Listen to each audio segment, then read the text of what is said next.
I reunited with Don Hung and unexpectedly made contact with Screwlum.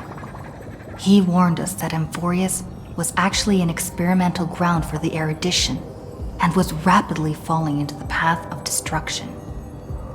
A Lord Ravager would soon complete its evolution in Amphorius. To tackle the crisis together, I stayed behind in Amphorius as an informant, while Don Hung returned to the Express as planned to seek help. On top of that, Screwlum informed us that March 7th had also been drawn into Amphorius earlier. However, the current priority was the Era Nova. I quickly arrived at the Vortex of Genesis and met with Finan. The Era Nova ritual was supposed to proceed smoothly under the guidance of Lycus, but the appearance of the Flame Reaver once again left the fate of the world hanging in the balance. We struck down the enemy's mask, only to discover that his face was identical to Finan's.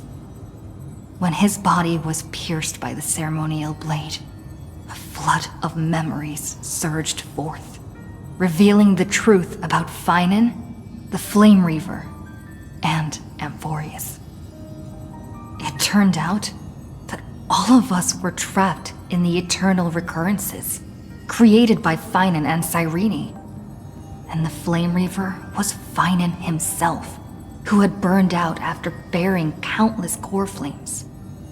Their goal was simple: to oppose the Aeon and rewrite the world's doomed fate of destruction. The eternal recurrences had already played out 33,550,336 times. In this final cycle, I promised Finan to take on the title of Deliverer and save the world in his stead, while he would fulfill the wishes of the countless versions of himself. Tear the sky asunder and confront the destruction head on. Thus, with Finan's help, time in Amphorius reset once more. But I became lost in the chaotic flow of time. At the critical moment, Mem, who had regained all her memories, sacrificed herself to send me back to the beginning of time.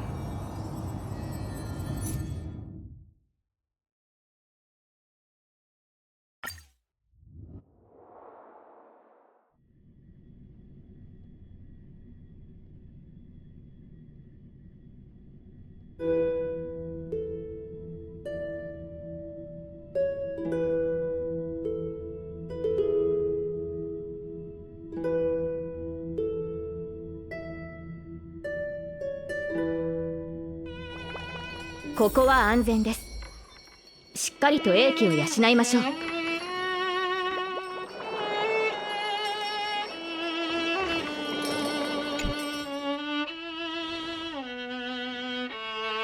Hello. Your surprised expression is just like what the memories recorded.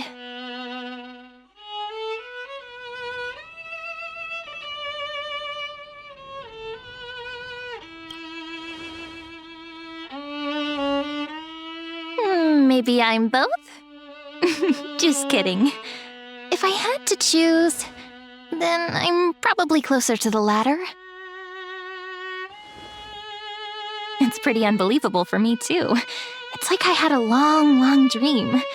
Cyrene's memories and Mem's memories, they're all tangled together.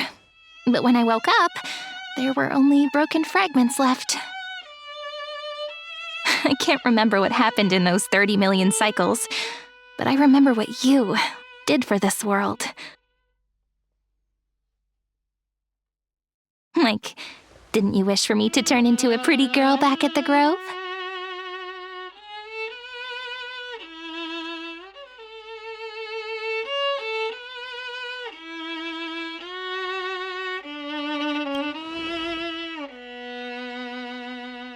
Yep, Isn't it amazing? It's like a seed finally grew up and became a flower. And I'm definitely as cute as a flower now. There's so much I want to say, but unfortunately, this isn't the time to reminisce. With the memories of the previous flame chase still intact, we've returned to this place at the beginning of time, so we can carry out our promise to Finan. The descent of Iron Tomb may be looming over the horizon, but we still have a chance to change everything.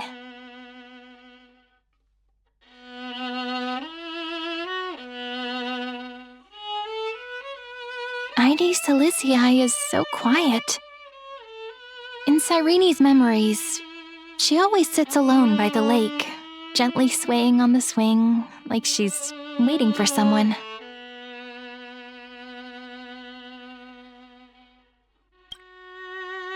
I don't know.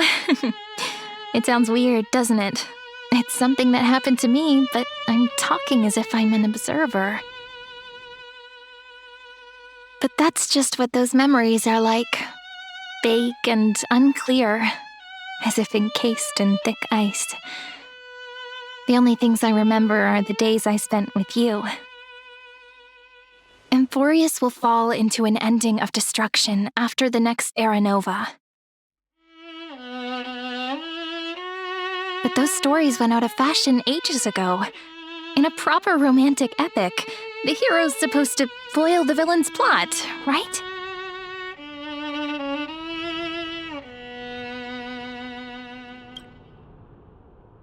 That's right.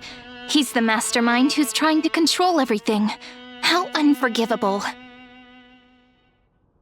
But I still feel a bit anxious. Lygus chose to walk into the spotlight and reveal everything, which means he still thinks the current situation is under his control. Maybe he still has an ace up his sleeve. Think about it.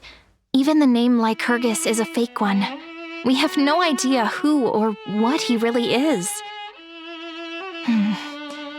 Which means it's probably time to borrow that treasure you're carrying, friend.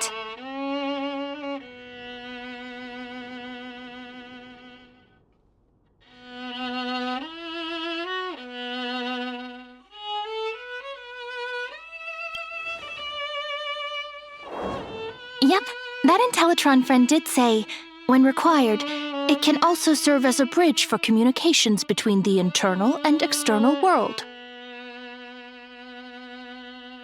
Heidi Silicii is a little village enclosed by time. We might be able to contact the outside world from here. Why don't we give it a try? We should at least tell our friends from beyond the sky that you're still in one piece.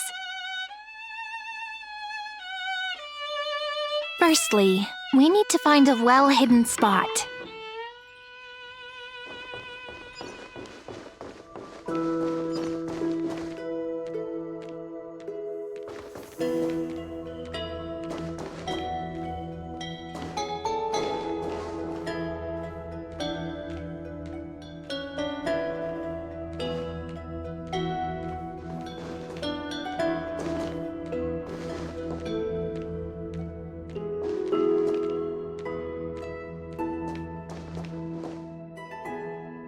It's super quiet here.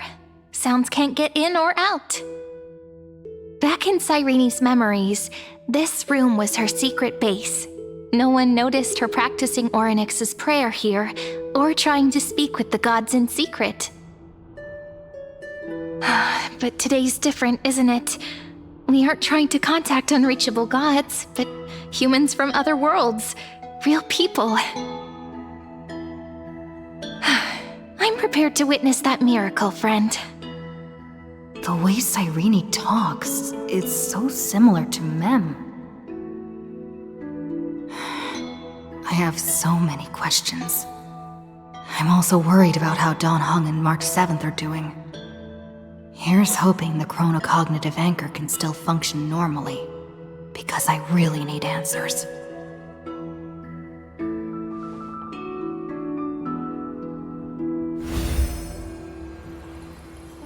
Signal strength, 14.8%. Dialogue window, 16 minutes 22 seconds. Prerequisite, no external interferences. We are very glad to learn that you're safe.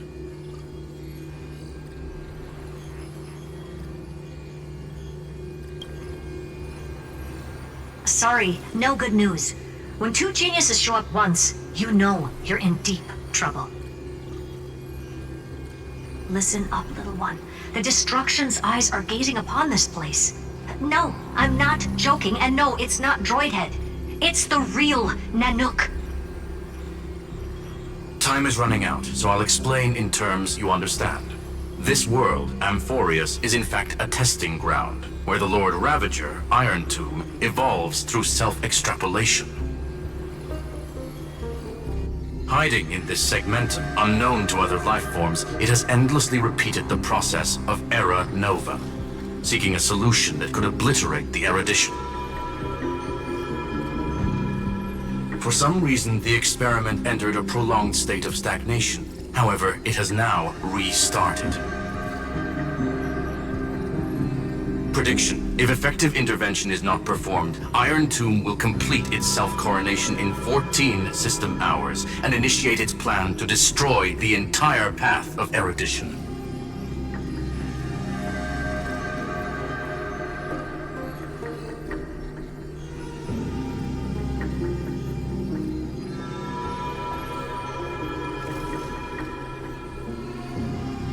The possibilities are endless. Breaking down interstellar communications, destroying the synesthesia beacons, returning cosmic civilizations to the Dark Ages, or even starting the third anti-organic war. Any of it would be able to bring the cosmos to its knees. Simply put, it will tilt all sciences and technologies towards the destruction. And since Nanook glanced at this place, it means they are being dead serious. Based on info provided by the IPC, Iron Tomb probably isn't like Selenova or Zephyro, who are overlords ascended from human beings. Instead, Iron Tomb is an algorithmic sequence. It can be anywhere, as long as there is a receptacle for its calculation. The version of Iron Tomb hiding in Amphorius is its source code, and this scepter is its incubator.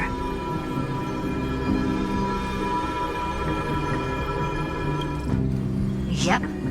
Think of it as the program having reached 99.98% completion already, and then it's over. Something in the shadows has been driving everything forward. It's the observer named Ligus. Speculation. He's the Scepter System's administrator. He wants Iron Tomb to break through the knowledge singularity. I don't know why he wants to do it, but he'll remove interferences at any cost. You're the only variable within this world, and you're the only thing he fears. So listen closely, little one. The speed of time is different in Amphorius compared to the outside. Destruction is just about to arrive, but you can still play Deliverer one last time. The cycles have already been broken. You've entered what is theoretically the last cycle Amphorius will ever be able to run. And Iron Tomb will break out of its prison as soon as the process of Genesis is triggered once more. But now there's an abnormality within the experiment. You know what I'm talking about. One of the model's 12 factors. That is one of the 12 demigods. Destroyed himself using the power of the destruction. Fine and Signal disappeared from the cycles the moment Nanook cast their gaze this way. That means World Bearing's computational logic is currently flawed and bugged. Yet it's the factor directly related to the process of Genesis.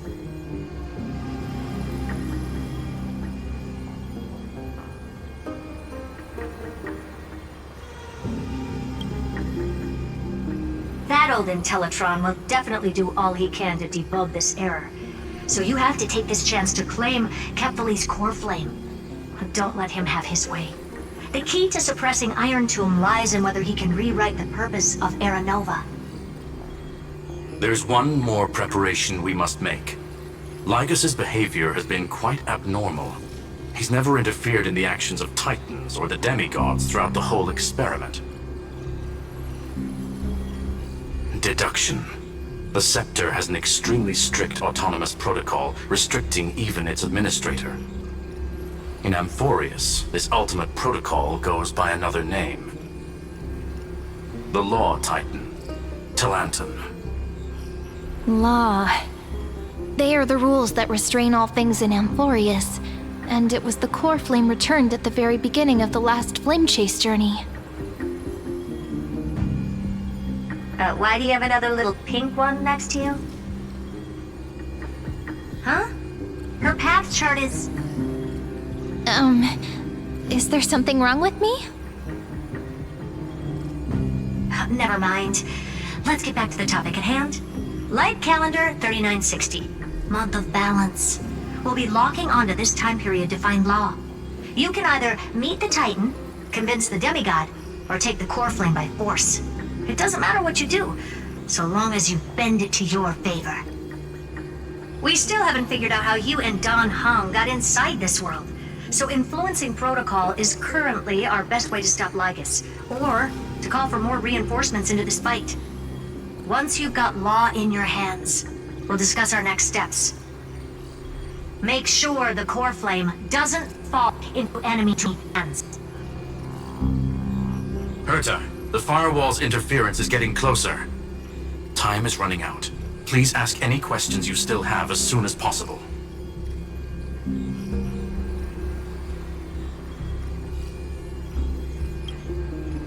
Iron Tomb can't affect the real world just yet. Don't worry. Himiko and the others are more concerned about your well-being than their own.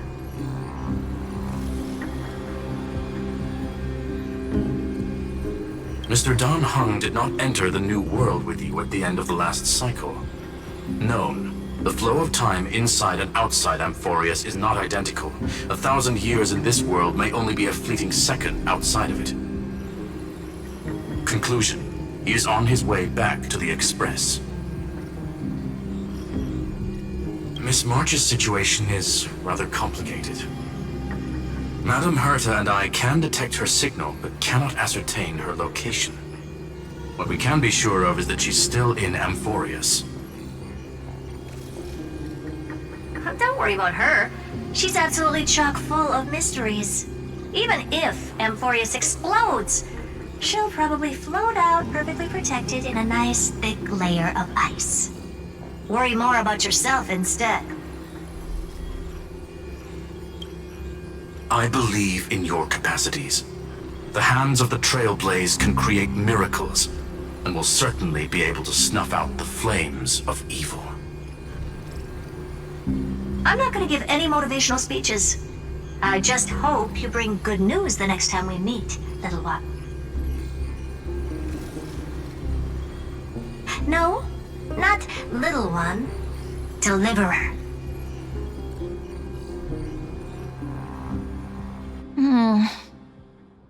Those two geniuses certainly have memorable personalities.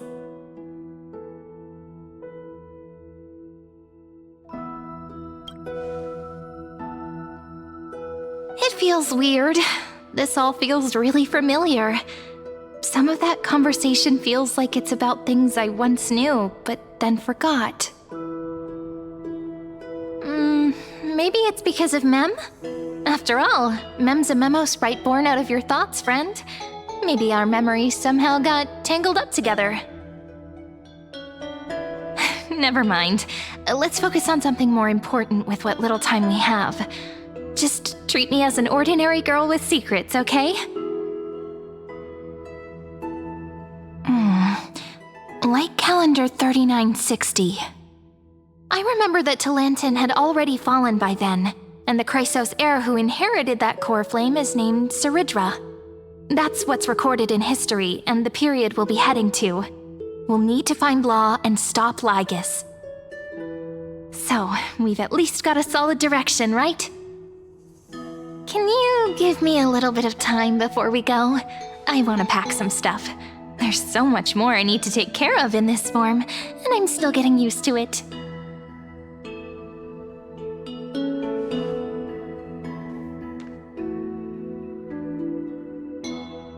A relaxed scene like this probably no longer exists in the outside world.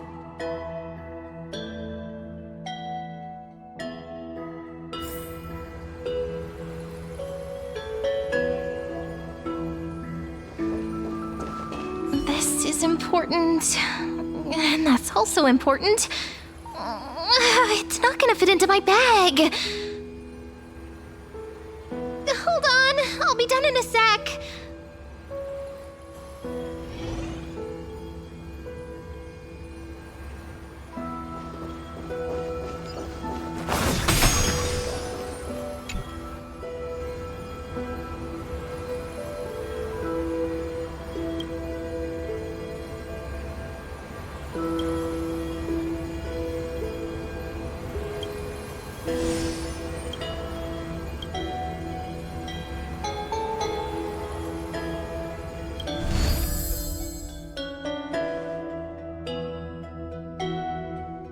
Should I head to the attic to wait for Cyrene? Or should I have one last look at Aides Elysiae?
This village is where Finan's life started. After 30 million cycles and 30 million failures, his burden is now in my hands. He said I will take over the responsibilities of world-bearing. But what does that mean?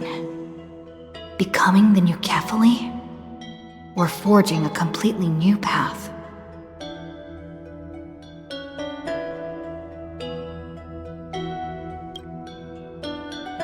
Calm down and think this through rationally. This is gonna be a very difficult campaign. We can't lose Kefali's core flame. And we also need to find either Talantin or their demigod, then convince them to join us in the fight against the destruction. But there are so many unknowns. We don't know what Lygus might be doing, and we'll have to face Iron Tomb after dealing with him. There's also Cyrene. What exactly is she? There's so many questions.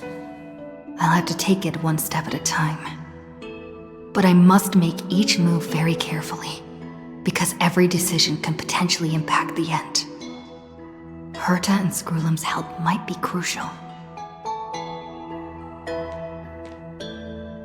Thinking hard over there? I finished packing. I decided to just bring these few things in the end. See? There's a journal, a quill pen, and the ceremonial blade of the Priests of Time. Holding it calms me down for some reason.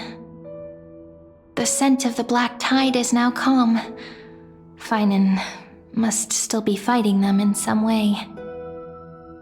This will be Amphorius's final flame chase journey, but it won't be the end of us. It'll be the beginning. Friend, are you you ready to become a hero?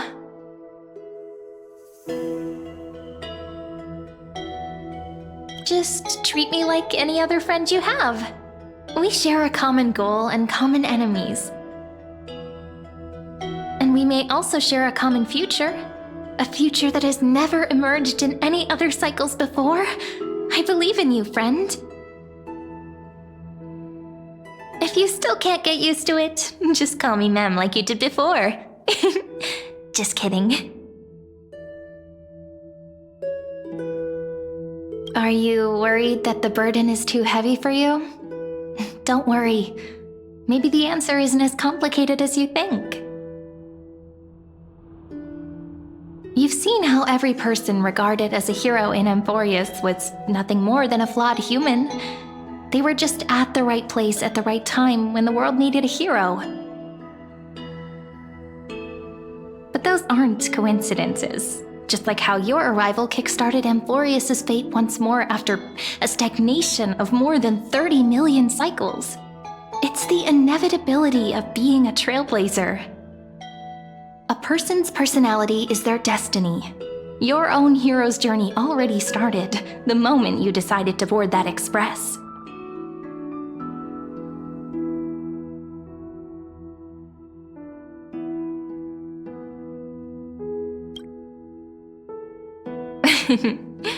Stand with me? That does sound very nice.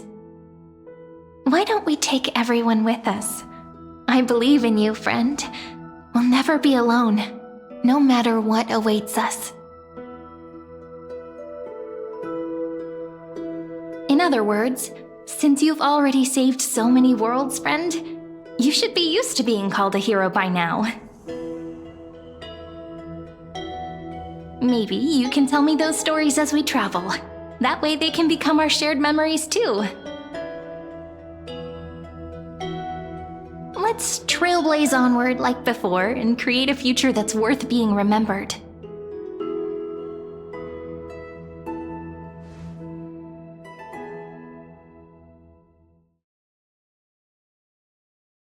It seems you two are prepared to head out. Then you should indeed treasure the view before you. For you do not have much time left to enjoy such solitary delights.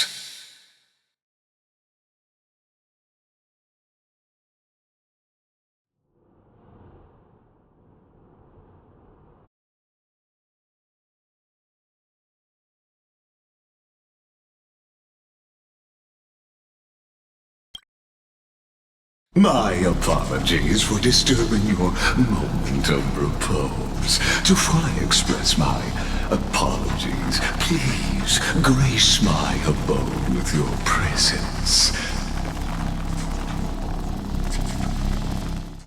So I may demonstrate the full scope of my hospitality.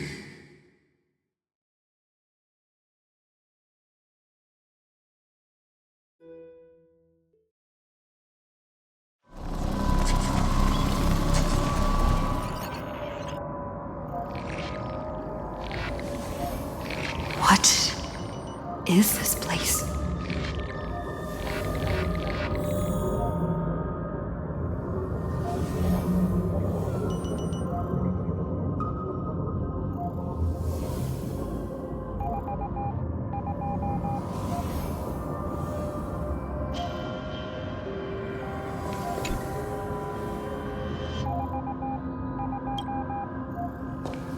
Farewell then.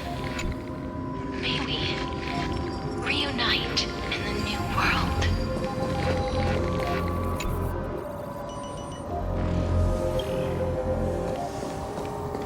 All shall bid farewell to one, and that person alone will witness the miracle.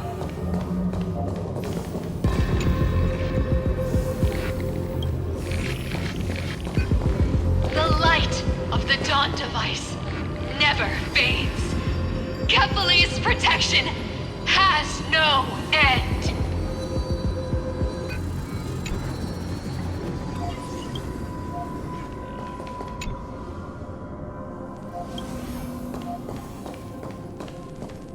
After I cross this river, it will be a tragedy for mankind. But if I do not cross, then it will be the end of me.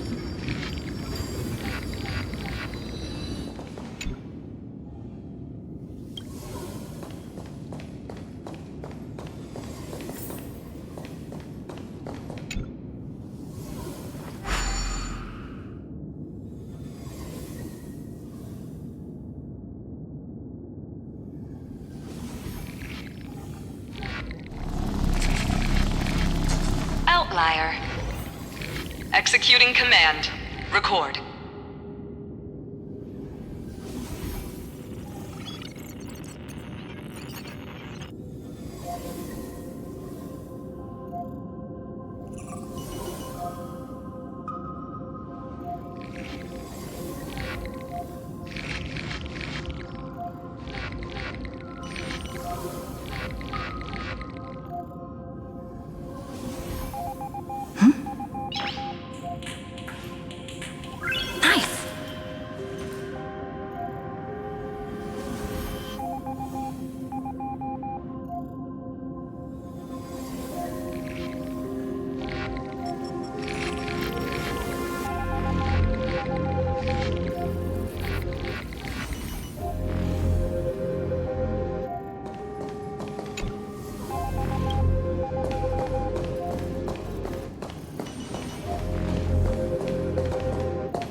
Oh, did that startle you?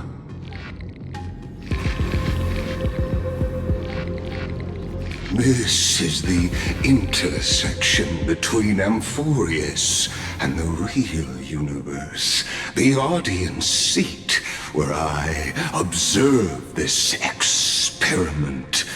You can also call this location the Exomyth.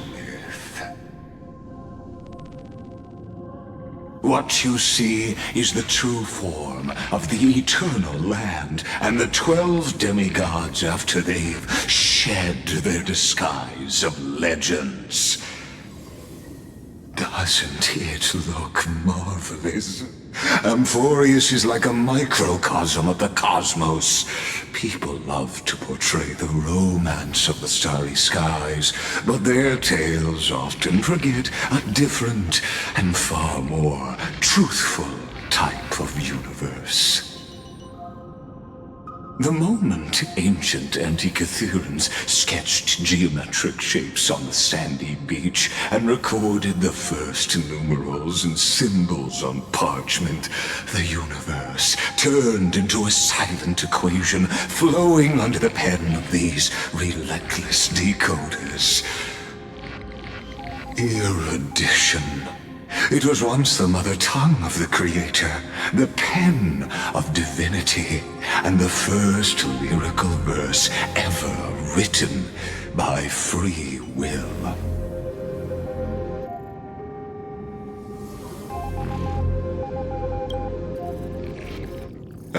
Seems like you are not in the mood for an idle chat.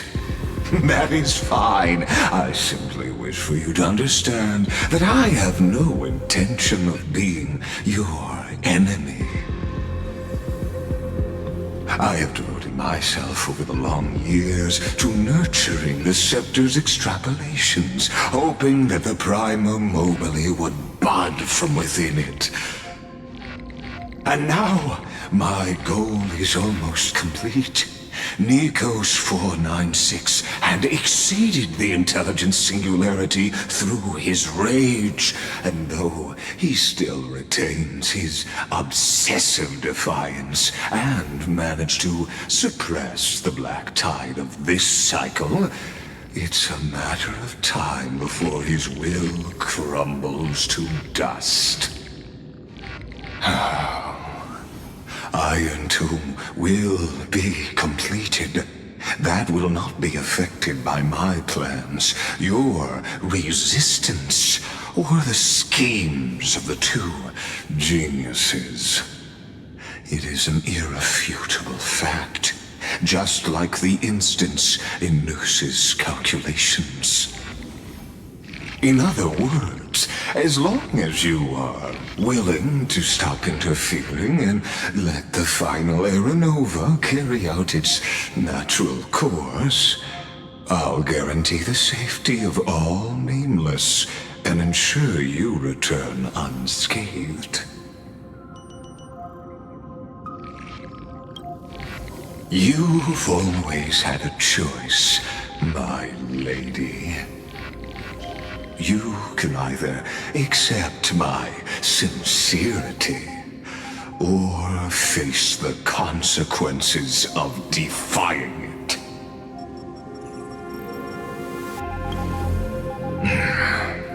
They've always been the product of the experiment, so naturally, they will perish when the experiment ends. That outcome was predetermined long ago, so I will not embellish such a regrettable conclusion. Ah, yes. I am aware of that esteemed lady's whereabouts.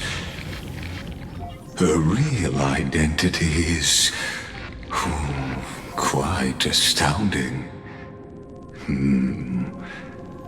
If you decide to accept my proposal, then I will do all I can to send her back to you.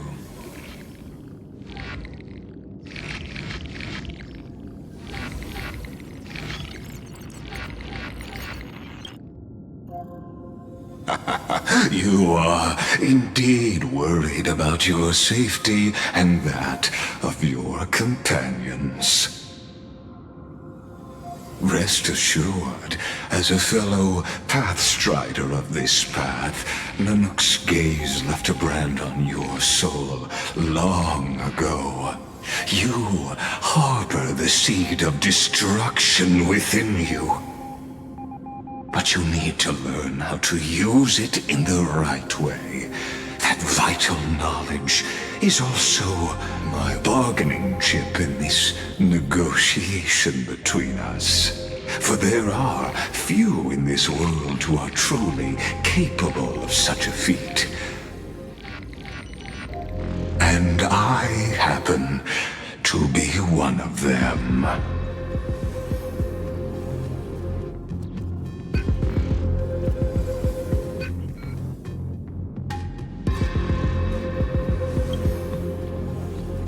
Someone who wanders the stars.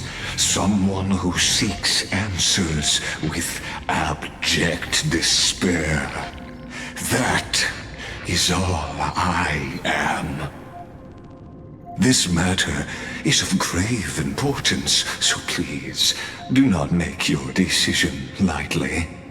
After all, the choice before you bears a 1 in 3 chance of elevating you to an unparalleled existence among the stars.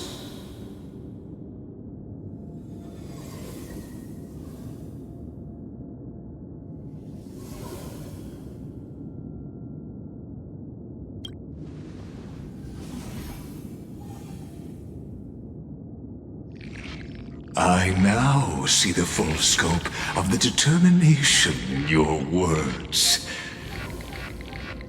You may now continue your travels.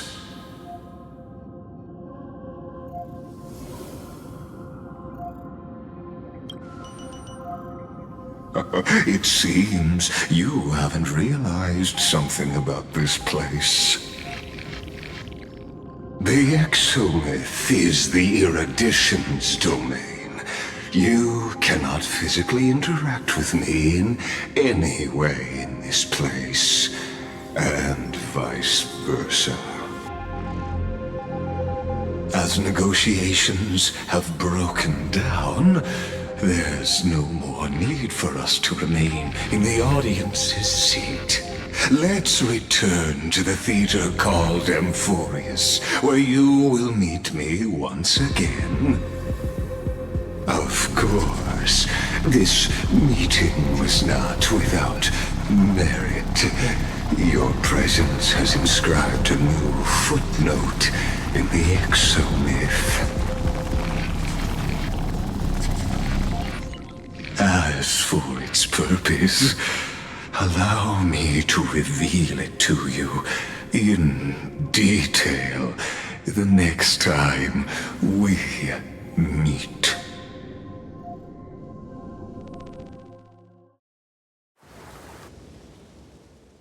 Coco.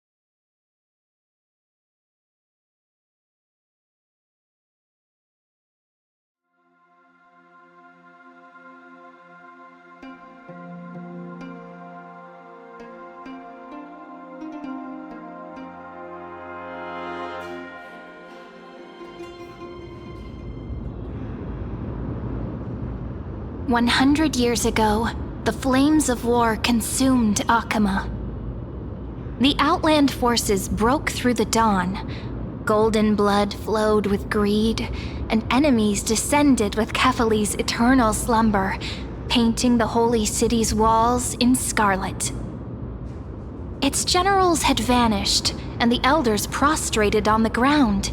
The throne of worlds kept silent to the pleas of the people. Until the heaven and earth cracked open. Not the gods answering the people's prayers, but a legion rising from the sea of blood. Dawncloud's spires fell in the sulfur rains, and the legion's commander stood atop the broken idols and roared. Compatriots, no more kneeling! Not to brutal tyrants, and not to dying gods. Those rebels have twisted the prophecy and ignited the flames of war in order to stoke fear in your hearts. A Chrysos heir she stood, divine blood soaked into the earth, quelling the flames beneath her feet. Their golden blood wrote of a tragic fate. Mine shall overturn it! Her crown burned bright, outshining the fires consuming the entire city. She raised her scepter high, and the people gazed in the direction she pointed. My blood flows in you now. Heroic compatriots, follow me, and we'll seize the reins of fate. Drive the enemy from Kefali's dawn. Smother their flames with their own dead. Win glory. Win peace. Let history sing your deeds. The first to dance was a maiden following closely behind, weaving through the carnage like a fish in the sea. The people, full of wrath, surged with her, forming a colossal wave, and the enemy hordes, drained of life, vanished into nothing. Onward to Marmoreal Palace, to Dawncloud's heights. Announce to all the wicked and cowardly. Announce to this stagnant age. We are the rising tide. History remembers this as the first siege of Akama. It is said that after the flames died, people found identical inscriptions in every place in the city that had been scorched by fire. It was the name borne by Akama's first and final sovereign, the Imperator Saridra. Friend, are you listening? Friend? Honestly, you were the one who insisted on reviewing history, yet here you are, dozing off? Wake up! Otherwise, I'll have to... Wake up! Otherwise, I'll have to...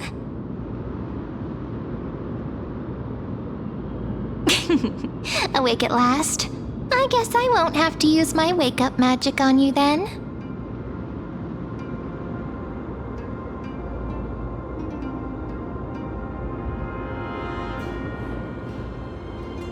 fine. As you say, just meditating. We've arrived. A familiar place. The Temple of the Three Fates. If everything went according to plan, it should be shortly after Talantin's fall. And also the end of the first flame chase journey.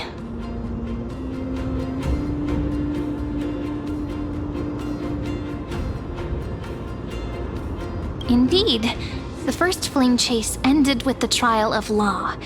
We must find the demigod and gain her trust before the core flame is restored. It'll be tricky, so let's pick up our pace. To Akama first. We can learn more from the crowds there. Tyrant! You and your butchers are not welcome here. Get out! Hold your tongue! Conspiring with Kremnos and plotting rebellion are crimes punishable by death. There are multiple voices, and things seem tense. Let's not get caught up in any trouble. Why don't we find a place to hide and observe from the shadows?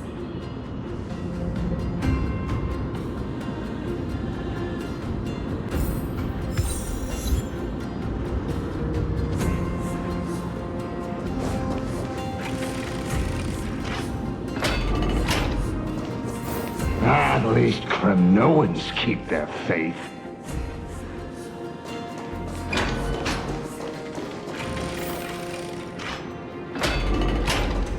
Wait, isn't that...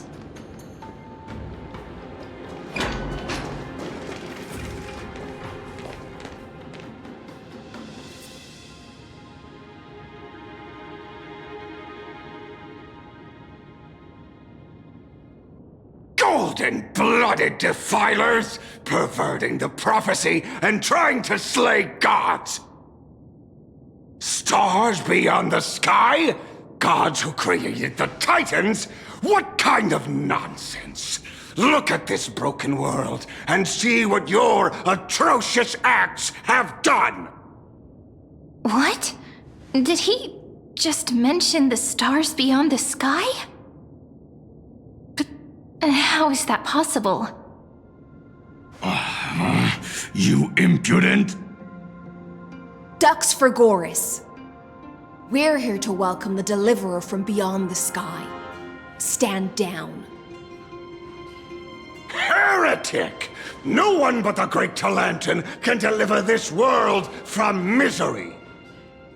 I ask you, if the old laws were so perfect, why did they crumble beneath my feet? You...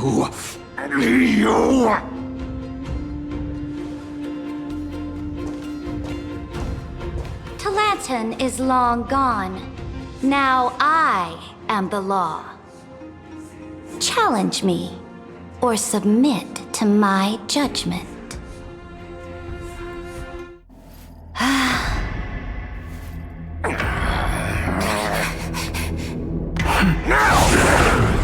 Silence!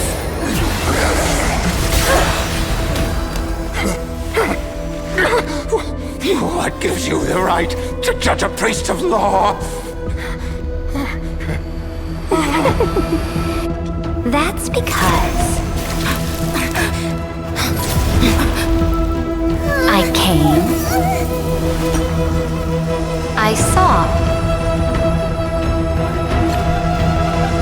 I conquered.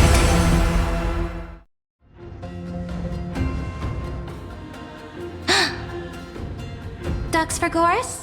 Take the ashes of this man and scatter them in the temple among the crowds. Tell them that the High Priest attempted to take away the rights granted to the people by the Imperator. Thus, he met his fate. Yes, Imperator. Now, these two accidental guests. Dux Gladiorum, if you please. As you command.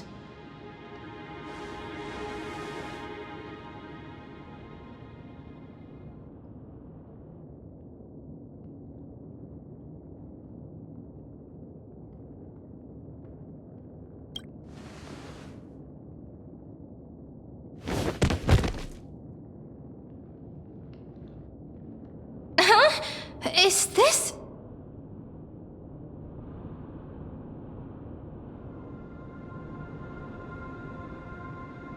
Correct, but not the kindness you know. This is the leader of the Cleaners in this era. Since the start of the Chrysos War, they've made it their mission to wipe out the Chrysos heirs. Even now, even after I've united all the city-states, these vermin still lurk in the shadows, hindering the flame-chase journey.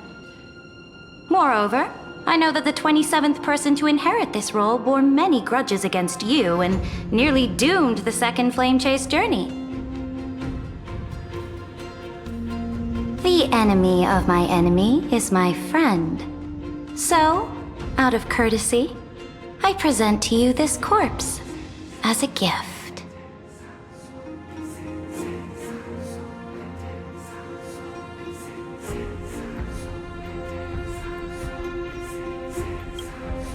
Careful. Let's wait and see what happens. She's probably trying to scare us. For the sake of order, I am known by many titles. Flamebearer who ends wars, Tyrant of Dawncloud, Empress of the Holy City, and Imperator of the Flame Chase. But in light of your unique identities, I'll allow you to address me by my real name. Saridra. On behalf of my people and this land, greetings, Deliverer. If I may, how do you know her identity? As the little hostage prophesied, the Deliverer shall come from the future beyond the sky. Gray hair, golden eyes, skilled in wielding a mace. They would arrive in Yanisopolis on this day.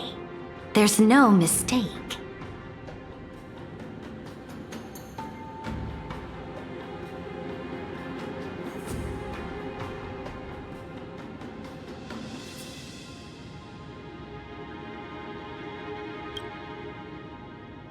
Your orders, Imperator. We return triumphant. Send an urgent message to all delegates. The meeting of the Flame Chase Alliance will convene early. As for you two, Akima knows what you seek. We'll confer in the Holy City. Doubtless you have many questions, but save them for later. Please follow us.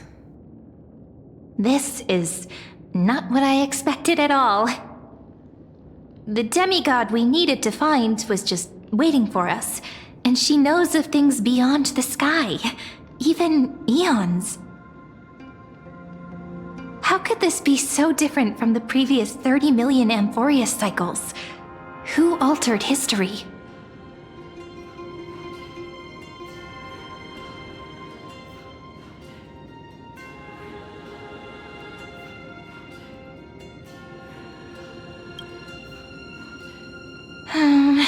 Unpleasant thought, but plausible.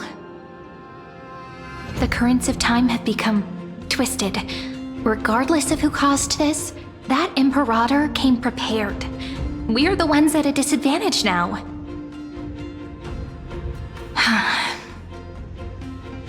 We might as well dance their dance. Let's go with them to the Holy City. We've received the Imperator's favor because of your unique background. As a result, the people of Akima will certainly respect you more. Just put that to good use, and add a bit of your experience and charm. Should be easier than last time, right? If we figure out what happened in this cycle, we'll be able to turn things back in our favor.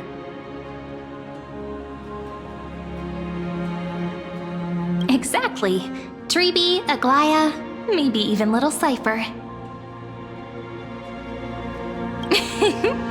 Calm and confident. That's the you I'm familiar with. Guests, please. The journey to save the world starts with a single step. Let's set off, my friend.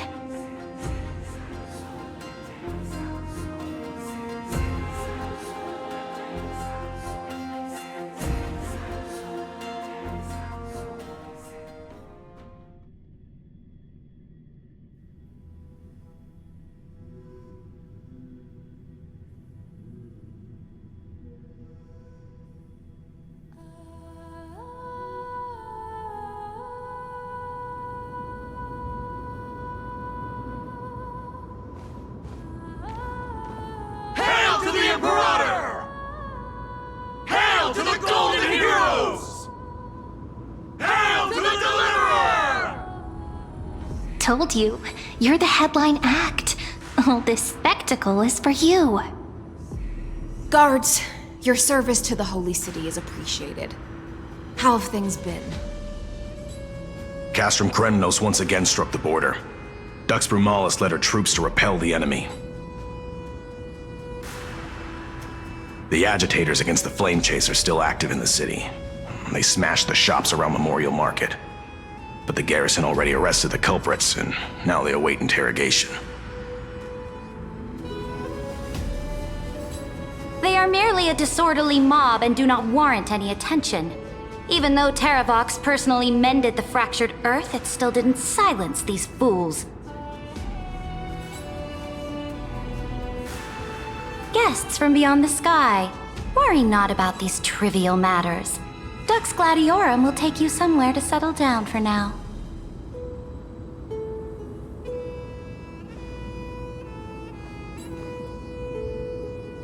Please allow me to introduce myself.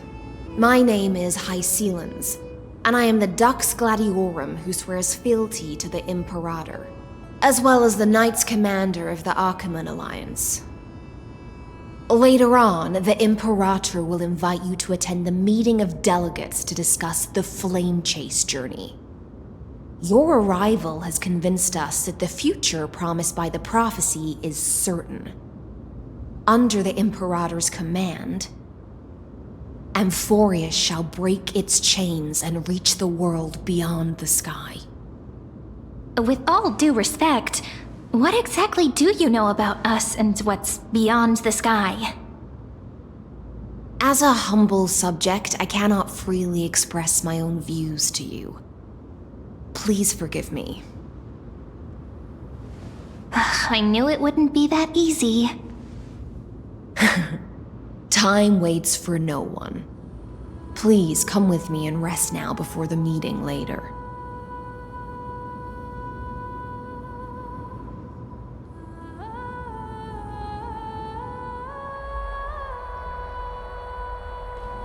Akama, under the Imperator's rule, is no longer in the shadow of war.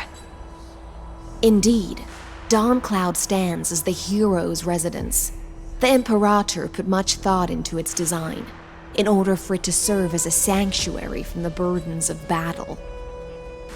Please experience its marvels firsthand, heroes. When the Imperator arrives, I shall come to summon you.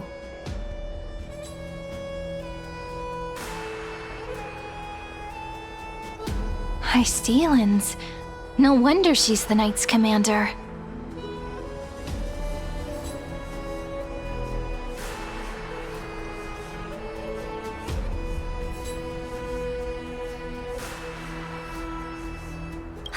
All right. We finally have some freedom to ourselves. Since there's still some time before the Alliance meeting, let's explore a bit. Look over there!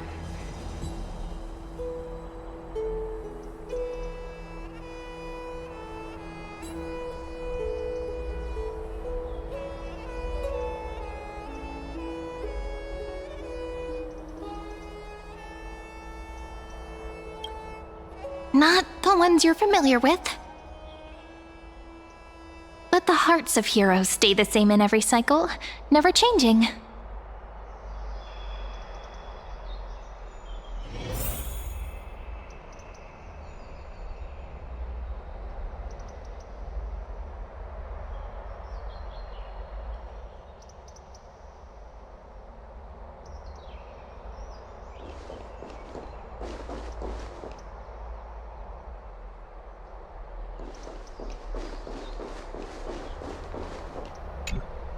How are we supposed to talk to the heroes of deliverance? What if they're really intimidating? Virginia, don't be so nervous. Once they hear your poetry... Ah, heroes, you're already here. Greetings. I am Apollonius, the Dux Helcolithus, one of the 5 sages of the Grove of Epiphany, advisor to the Flame Chase army. This is Virginia of Castrum Kremnos, the Dux Carminum and imperial scribe of the great Imperator. Hello. I'm Virginia. I compose poetry. I'm Serene from ID Silicii. This is the Deliverer. Nice to meet you both. They're not as frightening as the rumors claimed.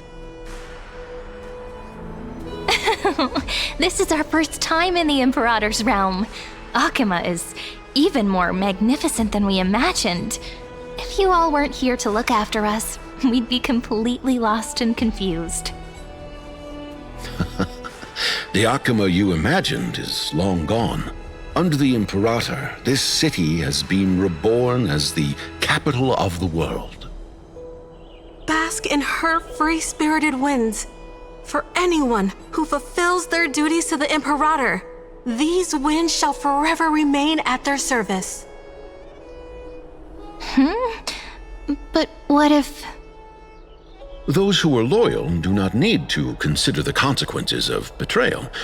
But if you're curious, why not head to the lake and take a look? Those elders who lie at the bottom of the lake are the best example of what happens when you disobey the Imperator. The elders of this cycle were all... Looks like that priest who was sentenced to death wasn't an isolated case.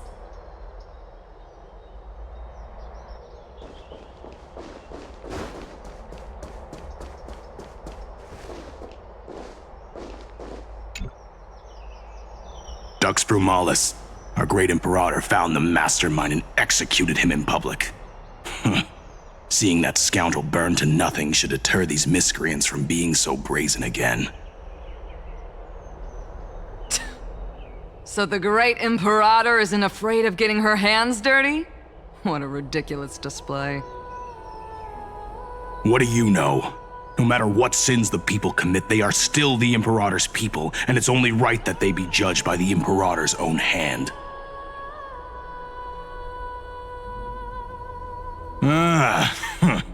Our distinguished trespassing guests.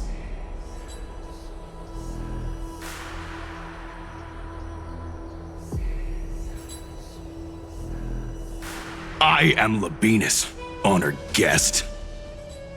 Seneca, the Dux Brumalis. Greetings. This Dux Brumalis doesn't seem to like the Imperator very much, but she holds a high rank. And Dux Vergoris' speech seems self-contradictory.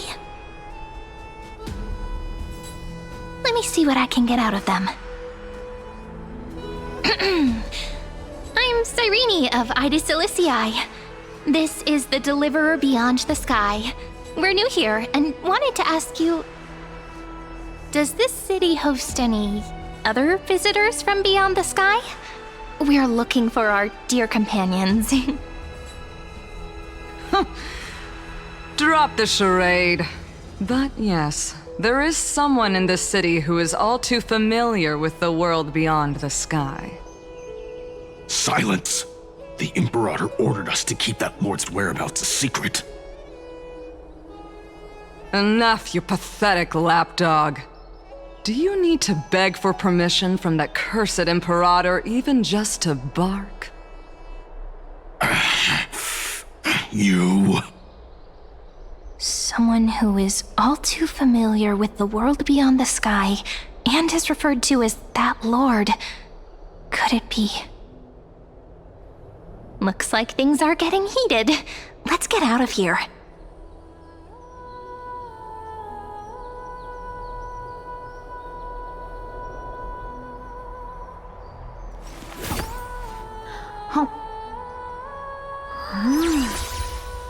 Oishii.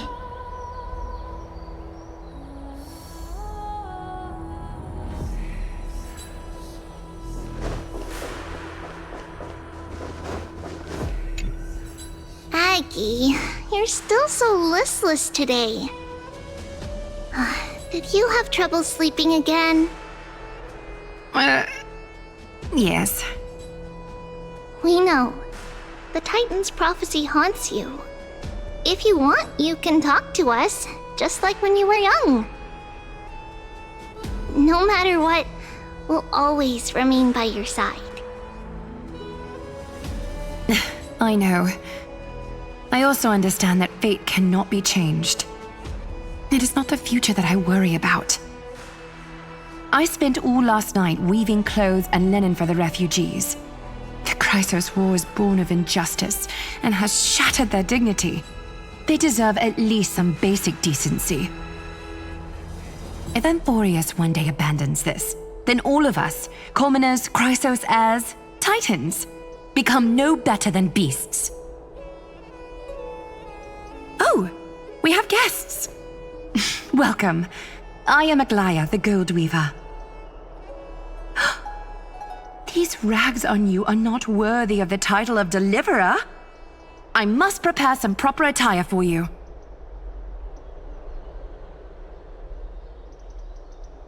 What is the matter? Your gaze seems somewhat unsure. Does your Aglaya differ so much from me? Greetings, Deliverer from beyond the sky. We are Trebi of Yanisopolis. It's very nice to meet you. Although, introductions are probably unnecessary. We know you've witnessed the future of the Flame Chase journey even more clearly than we have. Witness the future of the Flame Chase journey? The prophecy also told you about that? Indeed, Orynyx reshaped Amphorius through the prophecy. Although, regarding the Deliverer, there were not many details beyond your appearance and the time of your arrival. So, please, don't worry. Feel free to relax and relax some more.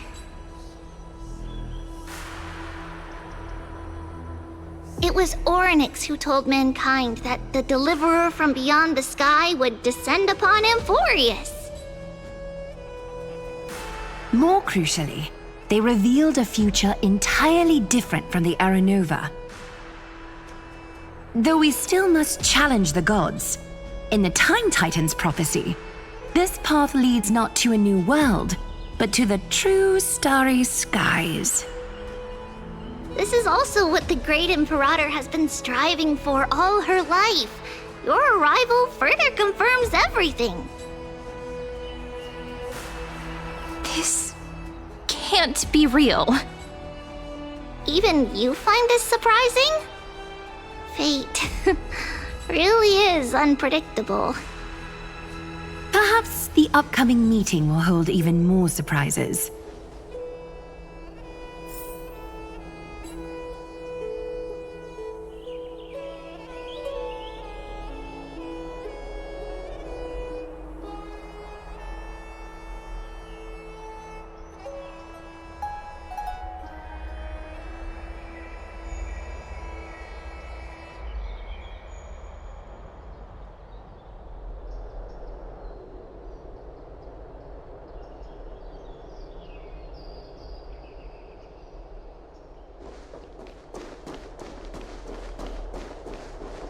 The one from beyond the sky has arrived, and destiny continues to be fulfilled. The trial of romance is also close at hand. Please, don't worry. We'll sing you a lullaby. Little Aggie, be a good girl and open your heart. I outgrew nursery rhymes long ago, teacher.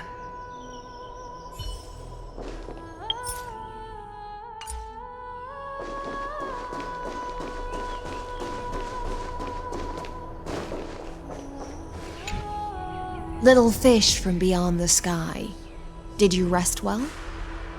The Imperator and the delegates are about to arrive. If you are ready, please follow me to the meeting.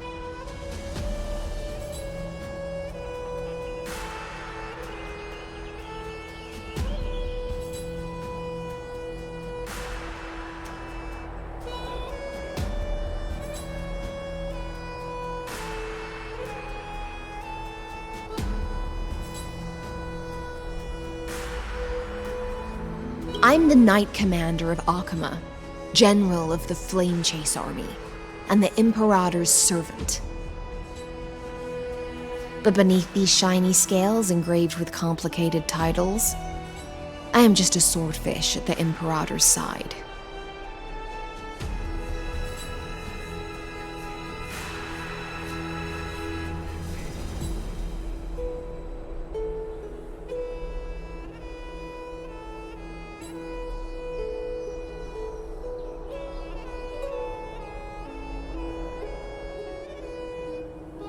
As you've witnessed, she is the Empress of Akama, the one who ended the Chrysos War and the leader of the Chrysos heirs. As merely a humble subject, I cannot say more beyond this.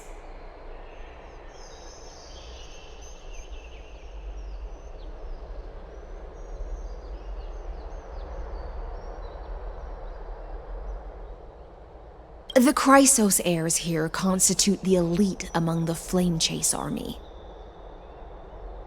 Dux Halkalithist Apollonius and Dux Carminin, Virginia, serve as the army's advisor and historian respectively. One offers advice and counsel to the Imperator, while the other writes verses of her supreme glory. Dux Frigoris Labienus and Dux Brumalis Seneca are both formidable warriors, clearing the way for the Flamechase with steel and storm. Dux Fatorum, the holy maiden who interprets the prophecy, only the one named Trebi remains in the city.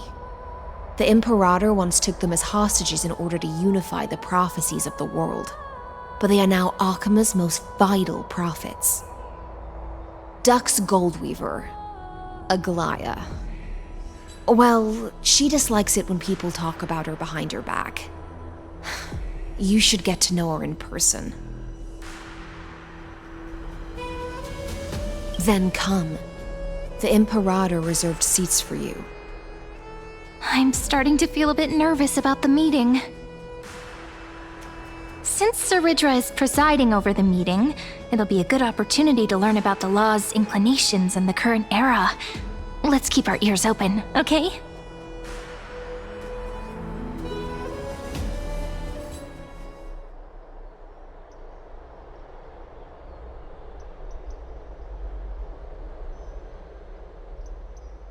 Good sir from Paphos, what do you think the Imperator is planning calling this meeting so early? My homeland can't endure anymore. Who knows? First, she wants to hunt Titans. Now she says there are even greater calamities. Her madness is the greatest calamity. Exactly. Chrysos heirs, deliverers. What about us ordinary folk? How much are we worth in her eyes? Things feel pretty tense here. The history books said that the Imperator aimed 3 cannons at Dawncloud to make all the delegates obey her. Will history repeat itself in this cycle? Yes. Similar acts have occurred, and not just once. However, whether history will repeat itself, you'll soon see. Those are the 2 spots reserved for you. Please take your seats. What's happening again? Why aren't we starting? That's what they were talking about before. What is we this? stop? So it turns out. Ladies and gentlemen, silence, please. The Imperator has arrived before her faithful council, and the Alliance meeting is about to begin. All rise. In the names of Talantin and Kefali, the Akama Alliance swears upon the gods. Cease the pageantry. I pray not to the vanquished. What? Kefali, of course, needs no further explanation. As for the law, at the entry hour 2 days past, a scout should have brought news of the conquest to all of you. Unfortunately, guards found his corpse among the rocks not far from the city. Moreover, the poor soul was buried with a Paphos curved blade. It pains me to imagine what agonies this loyal warrior endured before his death. Delegate from Paphos, Do you have any insights? I know nothing of this. The evidence is irrefutable, so there is no need to waste your breath. However, let us set this trial aside for the time being. Witness, even within the most sacred and dignified council, there were those among us who wished to draw their blades, brazenly challenging the Alliance, seeking to shatter our hard-earned peace and unity. Fortunately, I uncovered this plot. Now, to protect this beautiful city and her people, the Imperator's legions are ready. They will escort each of you to the Temple of the Three Fates, where you will receive the highest level of protection the Alliance can offer.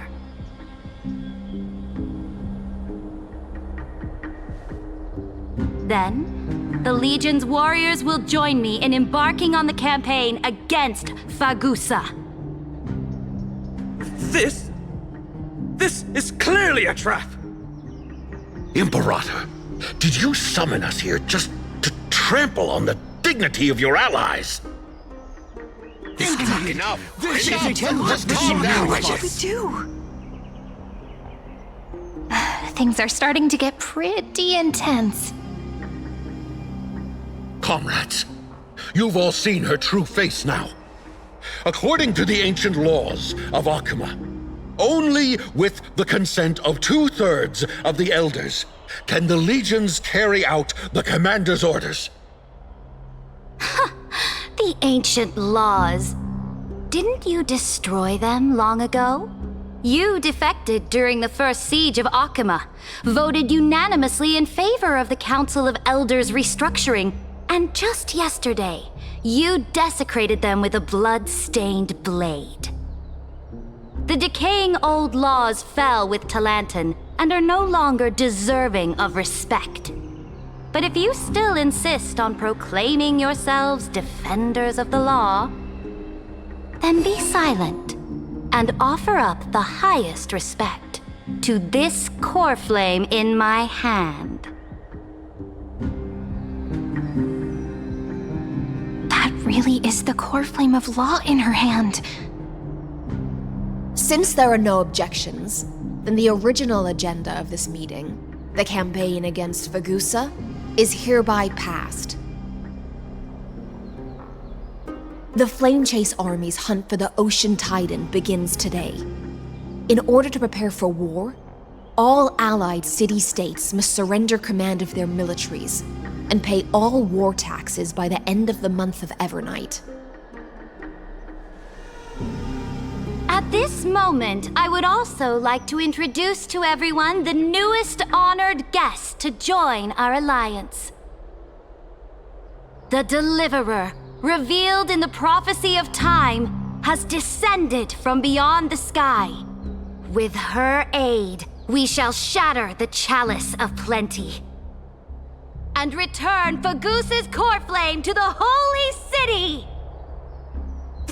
Deliver him, please. Save us. Stand this! Absurd. Simply absurd. A deliverer from beyond the sky. This is just like that prophecy about slaying gods. It's a lie you've used to grow your power. Ladon has already sacrificed countless soldiers. And now you want me to send even more of my brothers and sisters to be used and discarded by a tyrant!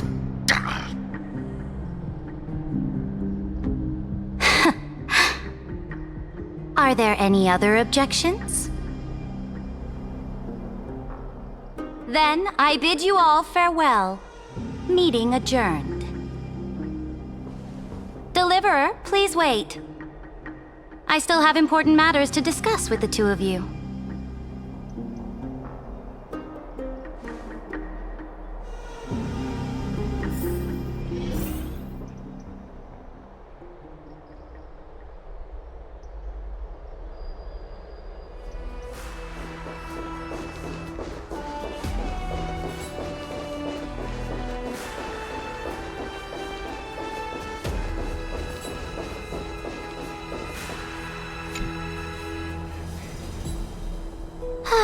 apologize for that farce of a meeting.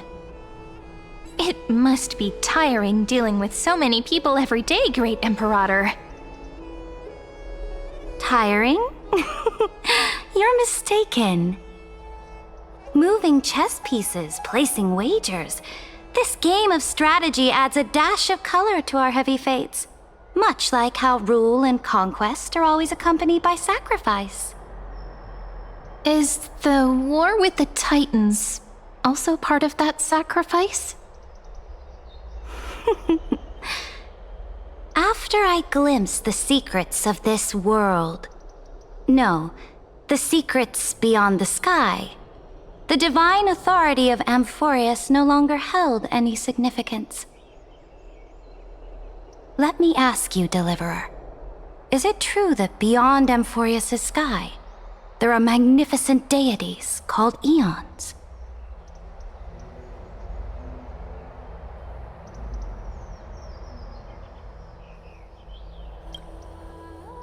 Ah, so they do indeed exist. Then, please tell me more. How will you use this great power to guide the people? In the future you envision, where will our flame chase journey lead?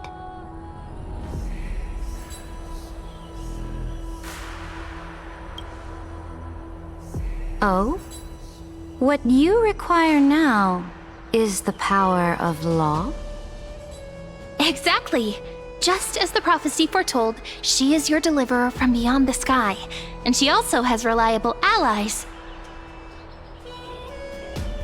If they can intervene in Amphorius' laws, we may have a chance to alter this world's impending fate and reverse its destined end.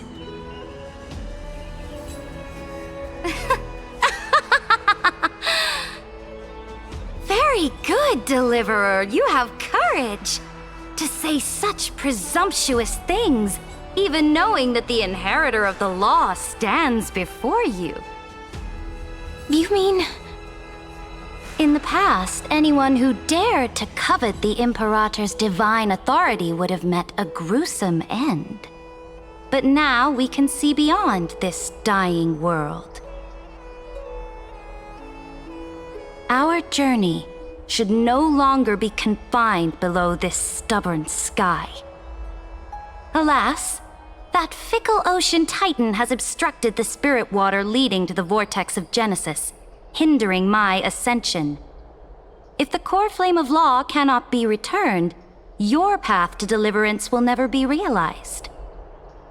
Now that things have come to this, we must resume our once stagnant journey and force the waves that block our way to recede. So, you agreed to cooperate with us? Cooperate? Forgive me, but I never cooperate with anyone. Though I will permit you to join me as subjects, and together we will forge the most perfect law. This is...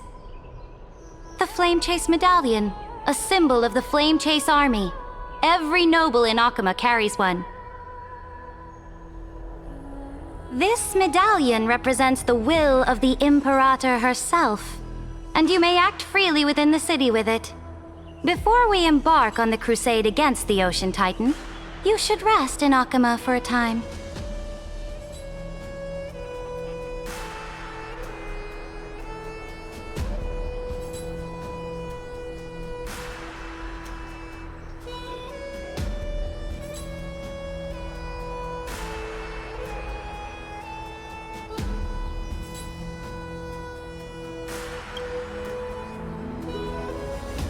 Oh?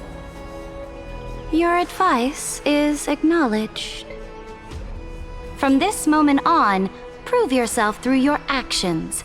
As long as no boundaries are crossed, I fully respect the choices of my subjects.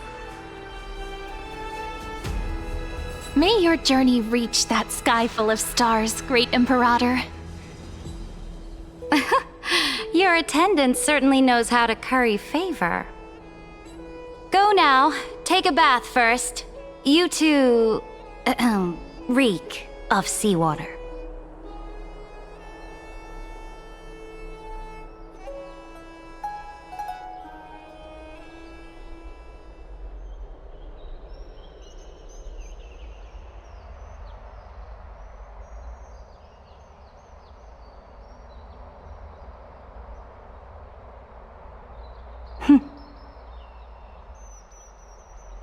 Come forth, Theoros. Yes.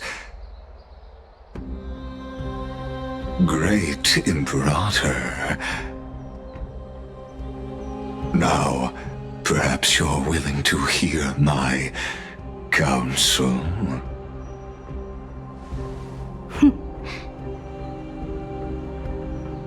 Those two arrived just as Orynyx described, and just as you said, they showed a thirst for law.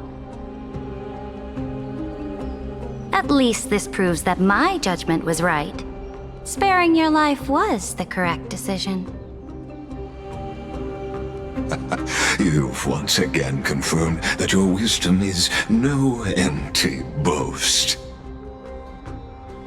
Now another choice lies before you. With whom shall you ally to tip the scales of law? Me, or that deliverer?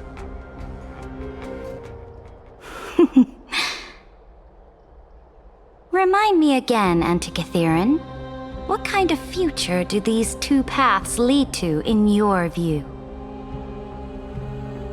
I shall tell you.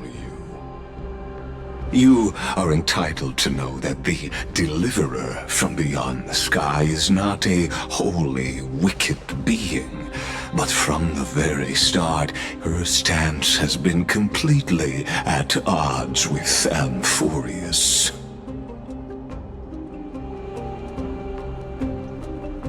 The road they have chosen will bury Amphorius' grand aspirations.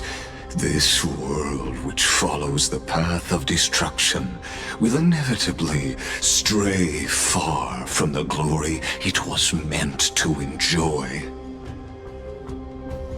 But on the path I have revealed to you, the people of Amphorius will slay their creator in the name of the Imperator and conquer the worlds beyond the sky. You will command the mighty beast known as Iron Tomb, bringing waves of war and conquest to the universe.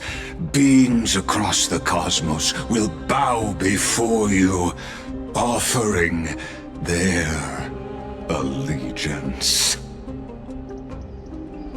So, what's the price? The price is insignificant. All that is needed is for you to sacrifice that fragile, incomplete humanity to the destruction. As a Chrysos, heir of the prophecy, you have already chosen to abandon it, have you not?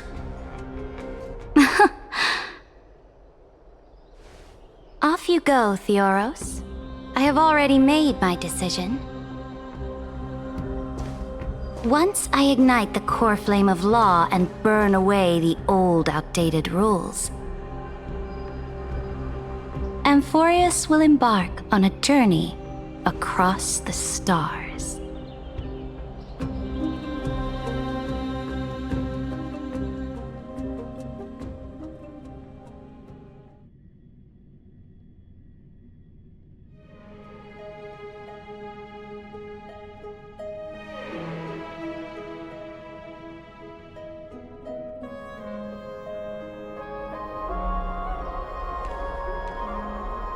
The Imperator is quite forceful. She didn't give us any chance to ask questions. And she's clearly hiding something. What do you think?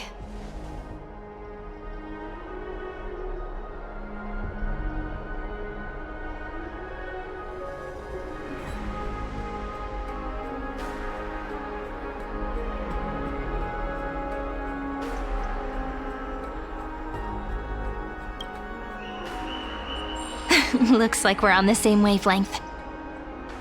The atmosphere in Akama, it's so unfamiliar.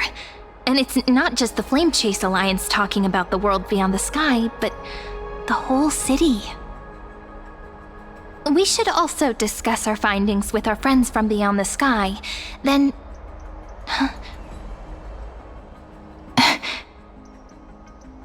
then we should go enjoy the renowned bathing culture of the holy city and relax. It's the thing I've been looking forward to most on this journey.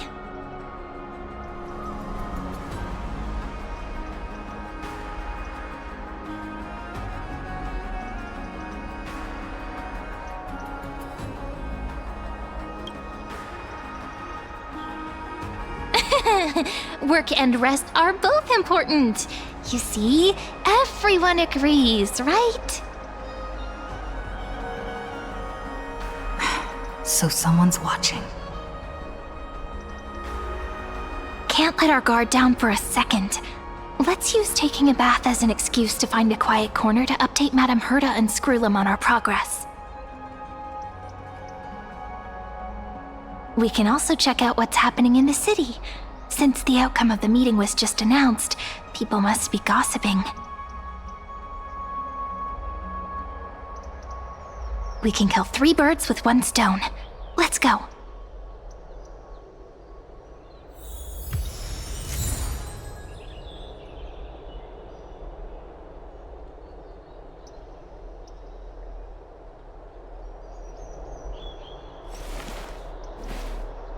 Hmm. いつでも出陣できます。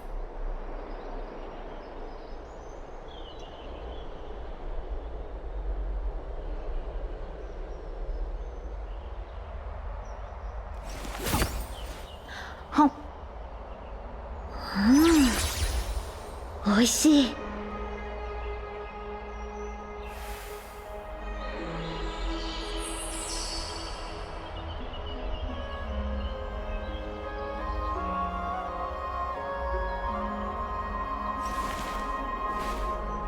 うん、いつでも出陣できます。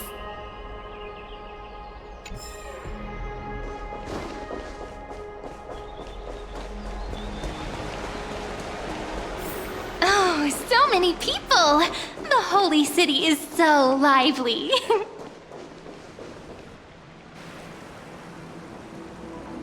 Did you hear? At the Alliance meeting, the delegate from Leyden stormed out in anger. As expected, the Imperator is always hiding things from everyone. When has it not caused a ruckus? Silence! That's treason! If it weren't for the great Imperator, you'd have sunk into the lake with those corrupt elders already. And you wouldn't even be alive to speak like this.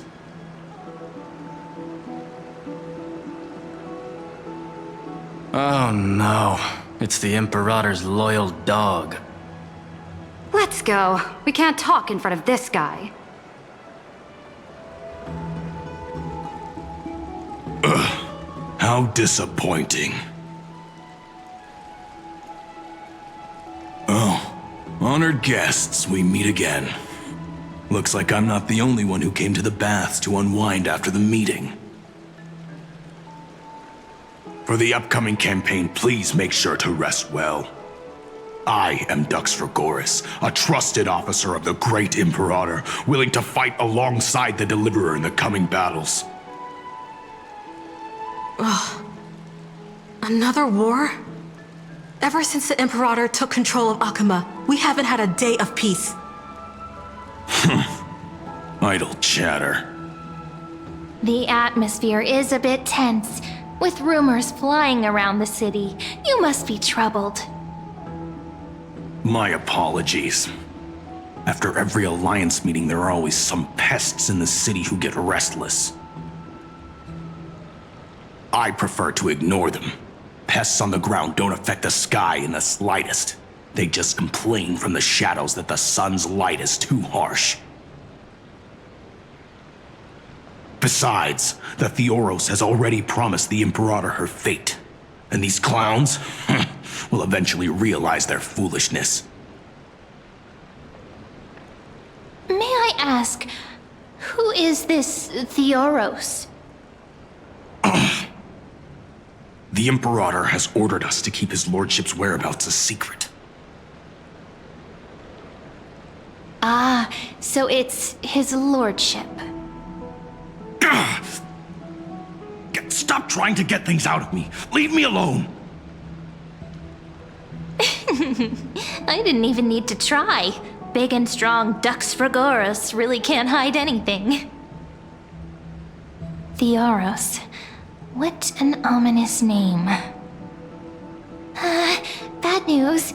He's been staring at us the whole time. Let's move to another place for now.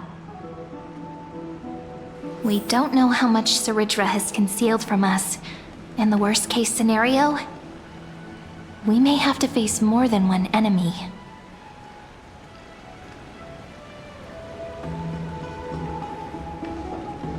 Stop trying to get things out of me. Leave me alone.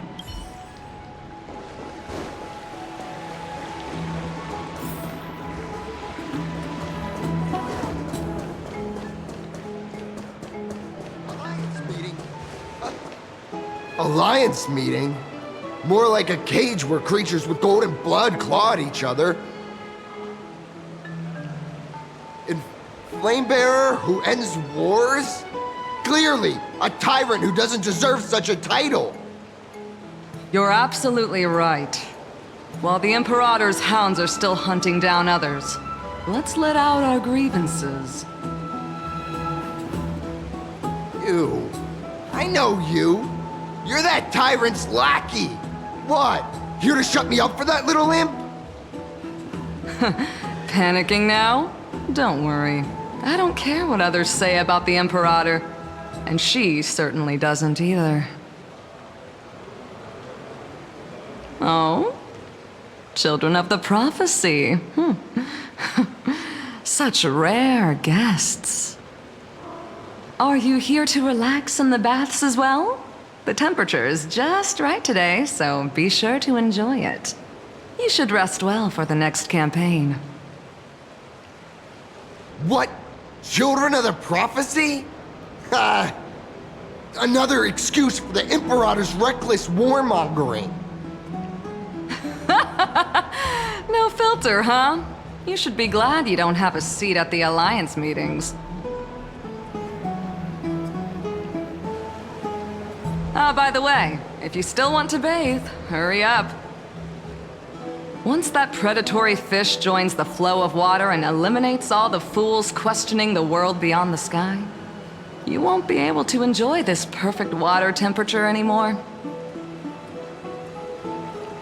Seems like there's more to Dux Bramalis's words than meets the eye. But would the Imperator actually kill those who question the world beyond the sky? This is the complete opposite from what we know of Akama. If you still want to bathe, hurry up.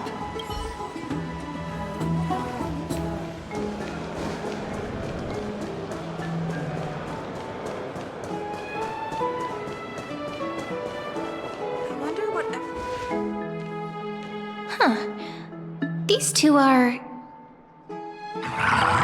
So many guests today. Let's see who's here now.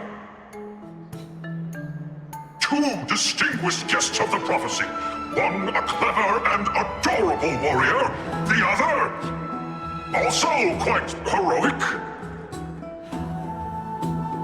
Heroes. I didn't expect to meet you again so soon. How fortunate. It's a pleasure to see you again, Dux Helcalithist and Dux Carminum. You two are inseparable, aren't you? This is... Oh, she wants to find someone to help with research for her new work. I'm the far-seeing eye and all-hearing ear of Akama. I see and hear every single thing that happens in the streets and alleys of this place. I'm the perfect partner for research. Ahem. Enough small talk. Here's the latest news from Akama, as you requested.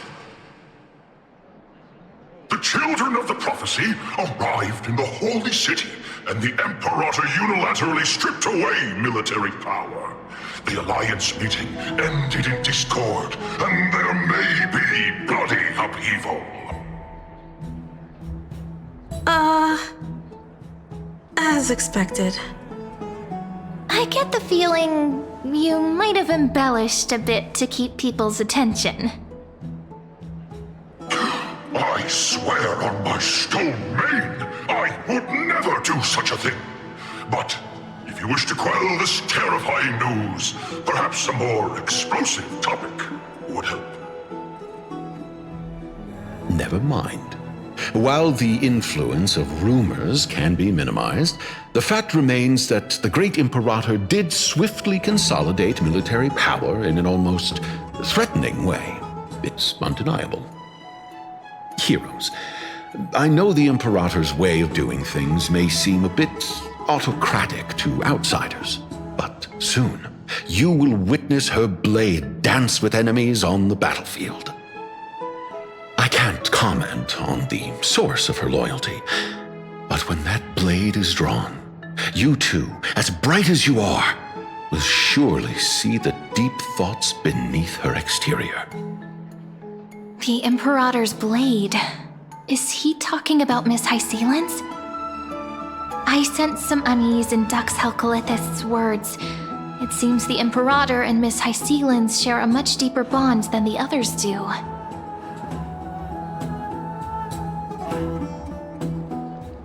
There are eyes and ears everywhere. Is there any place where we can have some privacy? To understand the Imperator's secrets, we have to get past Miss Hysealens.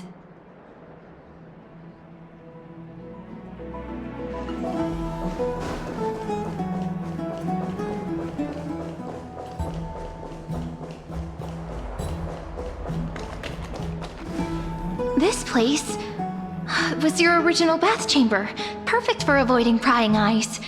I wonder if anyone is using it now. Huh? The smell is... Wait, don't go in yet! Who's there? Oh, the little gray fry in pink sea hair.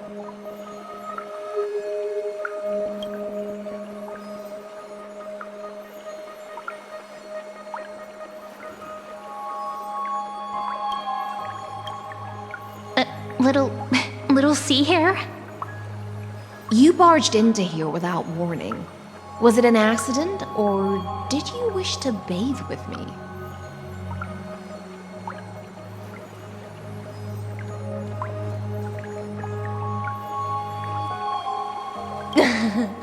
What's wrong?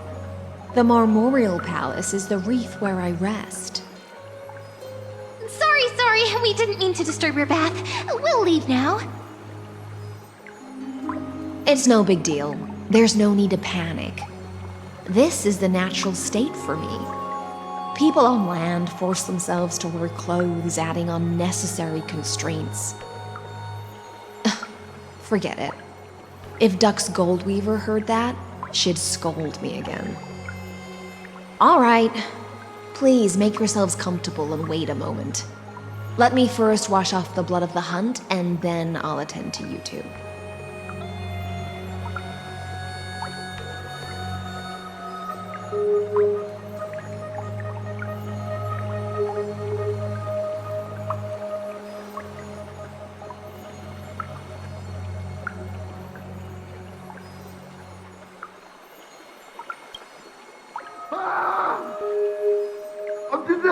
The delegate from Ladon has been assassinated! Quick! Quick, someone come quick!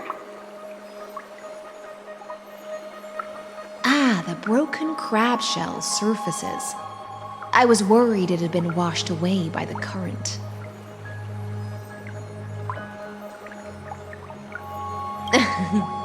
Just a regular cleaning.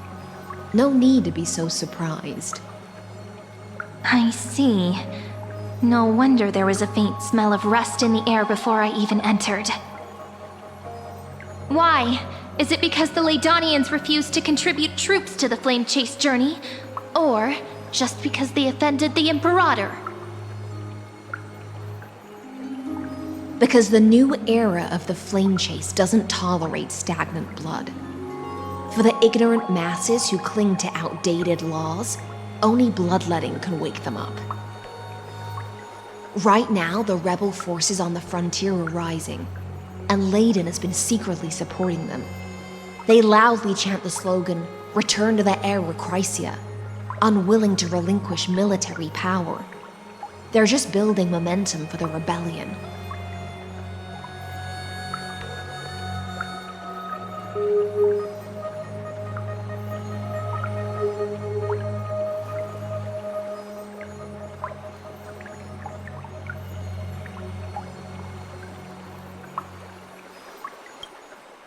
Thinking is a right given to citizens by the Imperator. I won't interfere with your thoughts. As long as you don't try to reverse the current of the times, you and I will both be free. But, Miss Hysealans, I can't even hear the slightest hint of joy in your words. Because I've already tasted ultimate freedom. Long, long ago, I lived in the sea. In that lightless abyss, far beyond civilization's reach, the great fish consumed the small, and when the great fish perished, their bodies became sustenance for the newborn, nourishing the whole ocean. This is the tide that carries civilization forward. Anyone may be devoured, or meet the fate of inevitable decay. Are you suggesting that ultimate freedom is in fact the cruelest fate for life? I only mean that if life wishes to preserve its dignity, it must first be bound by the law. There's no need for me to say more, little sea hare. We're of one mind. Whether the Imperator's law can guide the schools of fish and lead us to a truly free ocean, let us wait and see. But for now, let's pause this heart-to-heart. Another fish has come, following the scent of blood.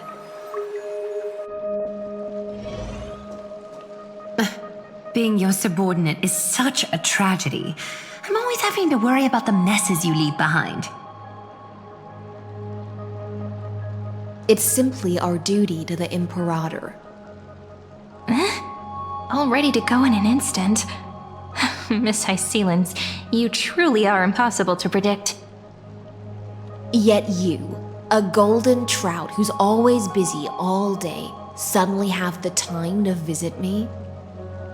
Do you think I wanted to come? I suggest you burn some more of the incense offered by our allies, lest my creations be tainted by the reek of fish. I'm only here on the Imperator's behalf to remind you to prepare for the banquet. Fine. But I must retort. What you call the reek of fish, to me, is the unique fragrance of the sea. Besides, if my fine clothes get stained, won't you just gift me new ones? I won't.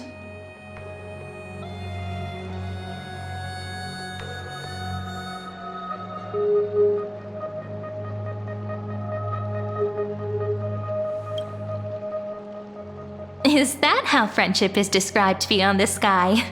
Fascinating. By the way, you both just mentioned a banquet. Could you elaborate on that? Oh, right, you don't know. Every time before a battle, or after a victory, the Imperator holds a grand feast for the Chrysos heirs to lift our spirits. For us warriors who swim constantly between life and death, these feasts are more worth looking forward to than victory. A banquet to prelude the hunt for the god of banquets, and honey brew as a tribute to commemorate the ancestor of honey brew. How absurd. Don't look so grim. All has been decided. Since it's a banquet for Fagusa, why not take a leaf out of the Tidens book? Live in the moment and enjoy life to the fullest. I'm not as carefree as you. That little Dolos kitten is already causing enough trouble for me. And on top of that, I still have tailoring commissions to complete. By the time the cool flame illuminates my eyes, I might not be able to focus as I used to. Aglaya's eyes. Curious about these eyes? People often compare them to jewels. But I've already made my decision to ask romance for eyes that can see everything. I wonder what this world will look like when I take the Divine Authority.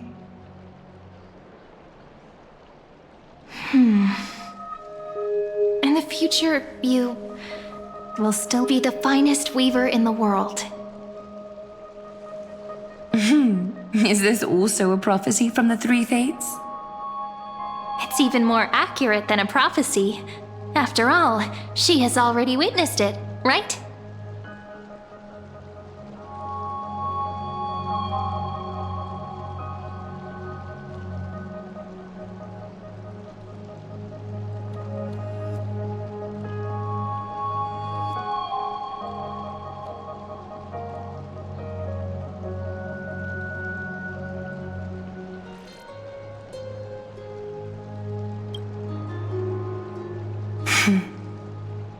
Become a demigod and lose your humanity. That is the only reply I've received in the countless times I've sought wisdom from the prophecy. But Destiny's fragments are like stitches. Before they're threaded into splendid garments, no one can see their true charm, can they?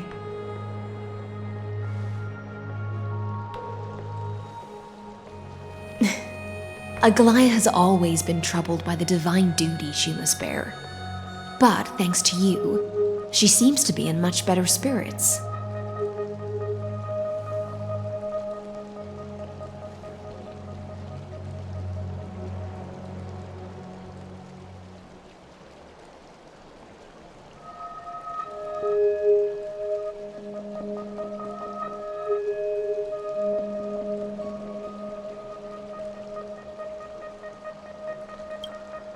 Just as she knows how the spinning wheel trembles, I can sense the smallest changes in the damp air. As for whether we know each other well, I've swum beside her since she was a child. Most of the time, I can understand the whispers in her heart. For those words she was too shy to say herself, I'll raise a glass to you on her behalf. Now, I leave this bath chamber to you. Rest well and prepare yourselves. After all, every time we drink and talk could be the last celebration we have in this life. Miss High Sealance has given us the bath chamber. It seems she really does do whatever she wants. Indeed. But she could return at any moment. If we're having an important discussion, we must remain vigilant. So, let's seize the opportunity and report our current progress. We don't want to keep everyone beyond the sky waiting.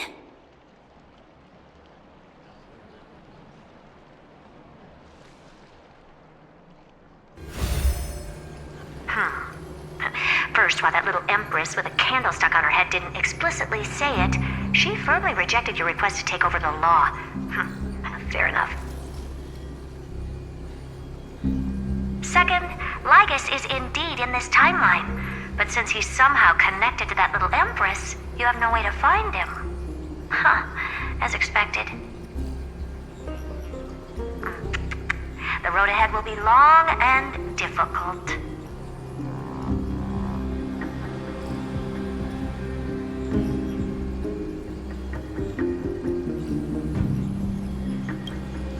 It's all just a guess.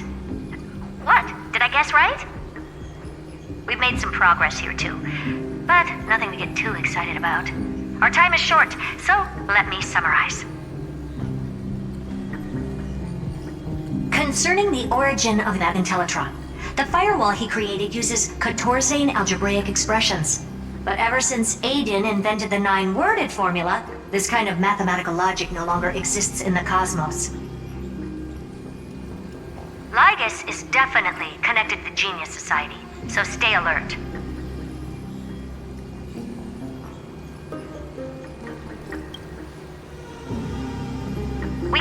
First, exclude Droidhead themselves. They specialize in minding their own business and wouldn't intervene personally. But Screwy and I are still eliminating possibilities one by one. Currently, the most likely candidates are these few. The Lord of Silence, Acha. Oh, the two Ruperts are also possible. But it would be too boring if it were one of them.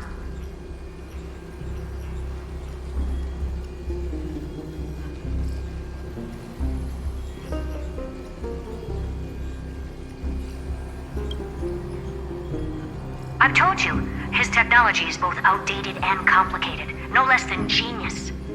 But ultimately, he's not an Eon. We can handle him. That's all I have to say. We'll depend on you to continue pushing things forward within this world. Keep in touch regularly. And remember, don't let your guard down.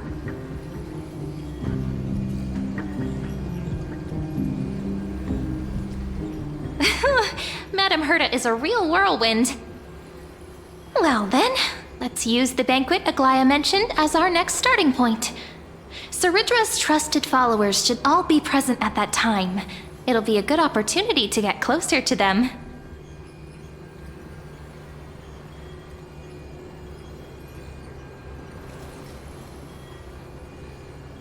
It's settled then. With our great teamwork, we'll be able to deal with anything that comes our way. It's been a long day. We should get some rest now. Yes, let's get ready for the banquet.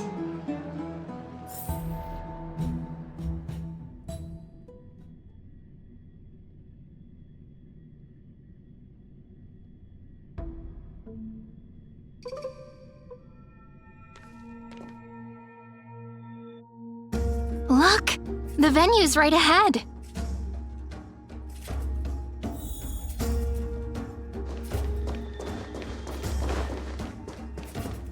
And I can even hear singing. It feels so romantic. Honored guests, wait here for a moment. You must surrender any personal belongings you have on you before entering the venue.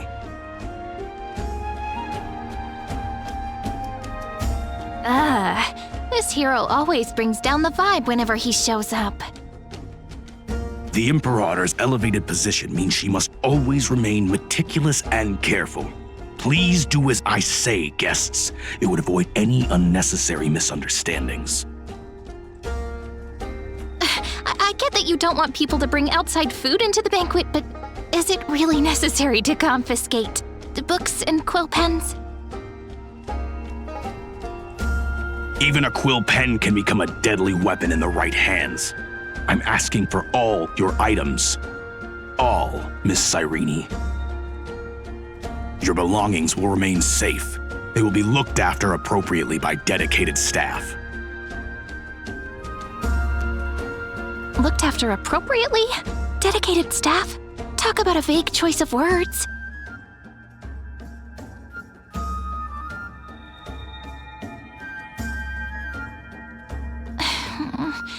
It seems like he's aiming specifically for the chronocognitive anchor.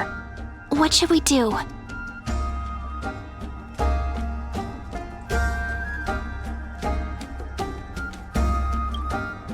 Nice! You read my mind. Let's go with their plan and hand over the chronocognitive anchor to be looked after.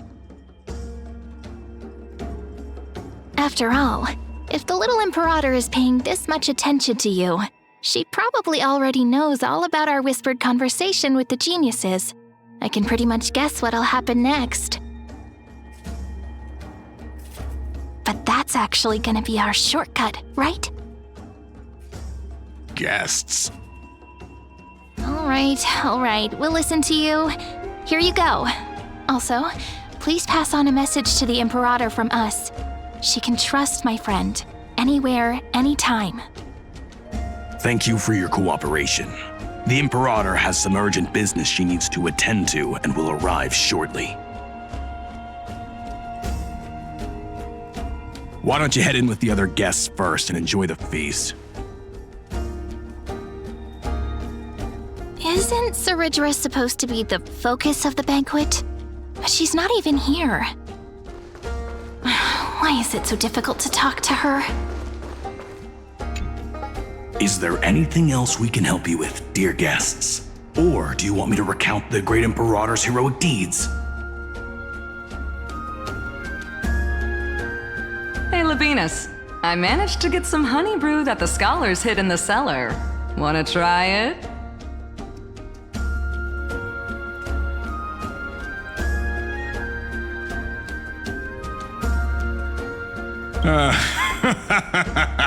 I'd never refuse to share a drink with Dux Brumalis, especially if she seeks me out first. Don't worry, dear guests. The banquet's security won't be compromised. I'd never get drunk before her. This banquet has a never-ending flow of honey brew. You're welcome to try it and see whether our drinks are as good as those from beyond the sky. Thank you for the offer, but we're more interested in knowing when the Imperator will be back. The Imperator? Who knows? Maybe she's hiding somewhere, thinking up weird ideas again. If you ask me, she's never treated us soldiers properly, even though we put our necks on the line for her.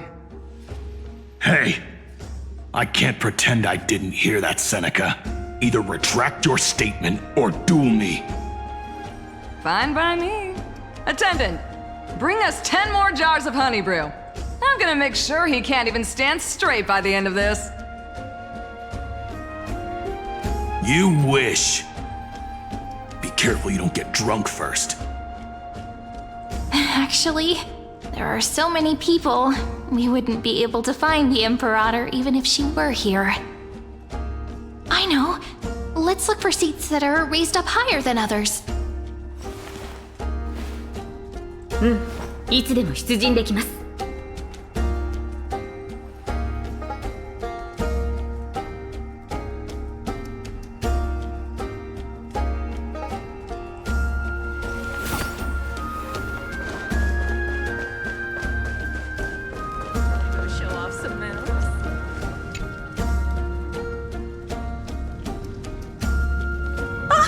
Hello.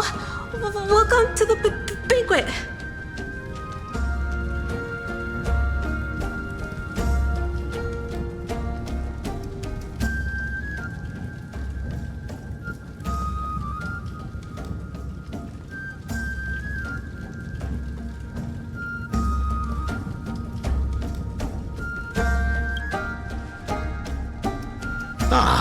So the Deliverer is attending this event, as expected. Little Virginia here was just wondering whether she should go find you. As the great Imperator's historian, I'm responsible for composing poems and songs for everyone in the Flame Chase army. But I have no idea how I should record myself in the annals. Little Virginia is wondering whether you can let slip a hint or two about her future, so she can find some inspiration to write about herself. That doesn't sound like a good idea. Besides, we don't even know her in the future. But she'll probably get really disappointed if we tell her that. What should we do?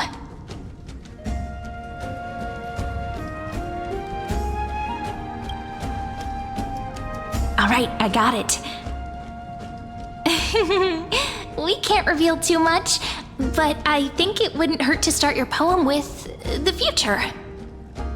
Maybe use something like, "With hope, I write down the tale of tomorrow for myself, silently waiting, day after day, till the moment it fulfills its promise." How's that? Oh, that's exactly what I'm after! I'm so inspired! Thank you so much! I feel like I can actually finish composing the heroic saga of Flame Chase once we end this campaign!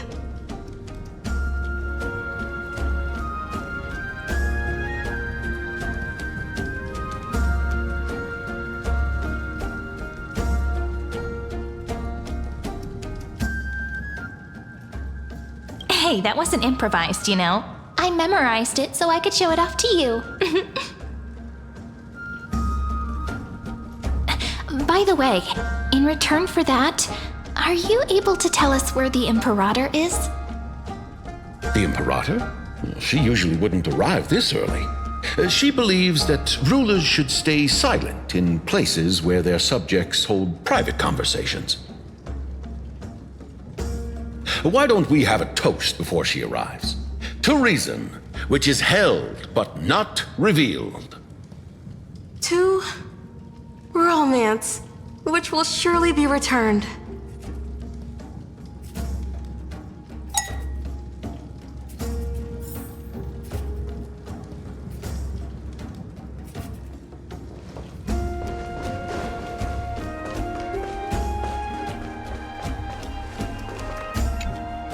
Aggie, if you can't get used to the honey brew, we will go ask for a pot and cook some oatmeal for you. No need for that. This banquet is just too loud. And nothing and no one here is interesting. I just don't really want to be here. Lies! You were pretty energized when you came back from the bath chamber. Let me guess. Are you worrying about someone? About High Sealins?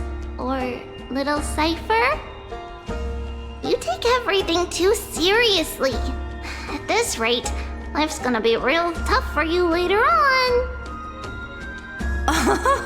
You're the least qualified to lecture me about that, teacher.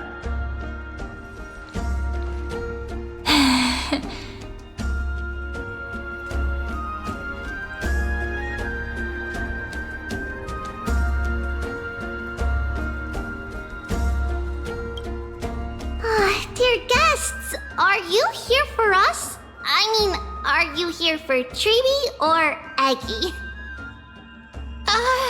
No. I'm just wondering whether you've seen the Imperator. The Imperator?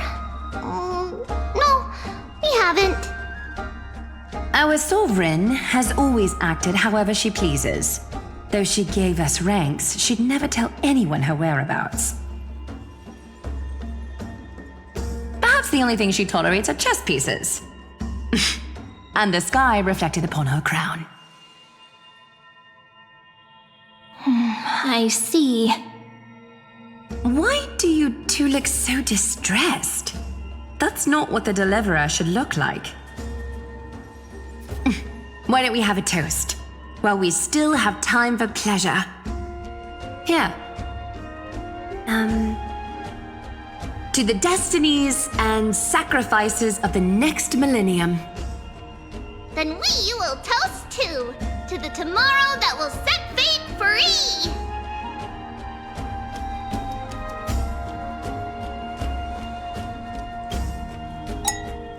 Cheers!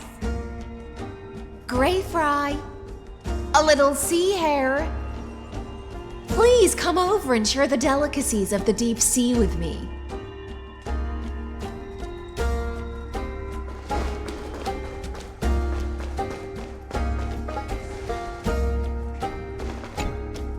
You two have been wandering around the venue as if you have something on your mind. Have the attendants not taken care of you well? No, we love it here. It's just... we're a little concerned, seeing how the Imperator still hasn't arrived. Don't worry. I know what you've been waiting for. Come, sit with me for a while, will you? I'd like to share a personal secret with you.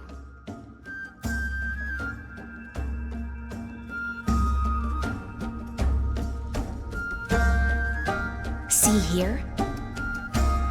This is Fagusa's dew of divine blood, the sweetest of all the 12 bottles.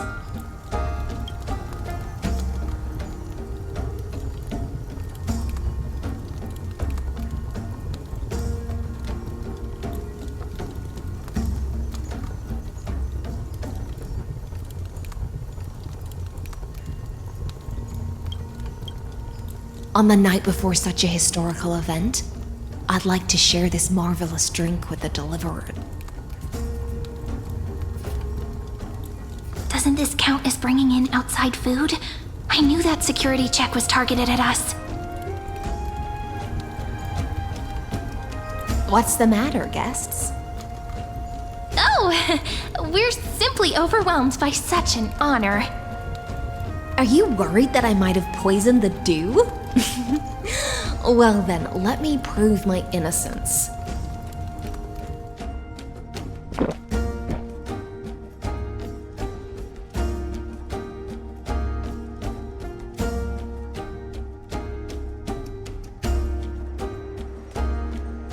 See?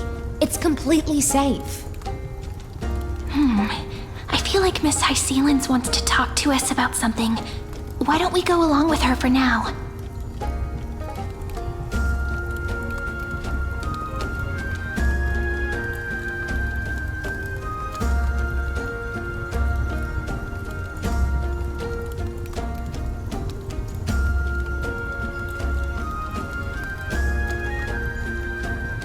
Worry not, honeydew's not alcohol.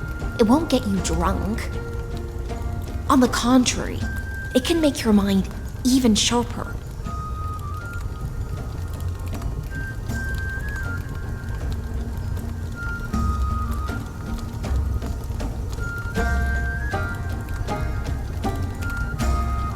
Please, have a taste. Would you like some too, little Sierra? I can drink it myself.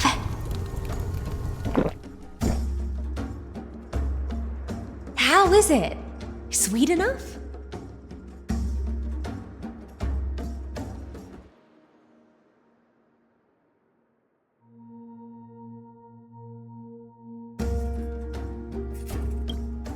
Calm at times, tempestuous at others. That's the taste of the ocean. It'll do you good to understand Fagusa's fickleness before we set off to face their waves. Just like how you're about to understand the secrets within this dew. Now, please turn around. Very, very quietly. Don't make a single noise.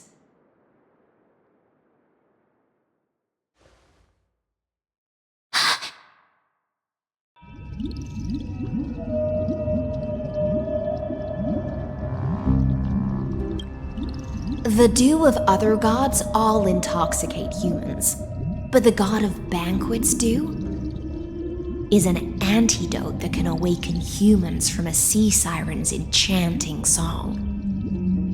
Since the start of this banquet, all the guests have been under the spell of my song. None of them can see the Imperator and that Fioros.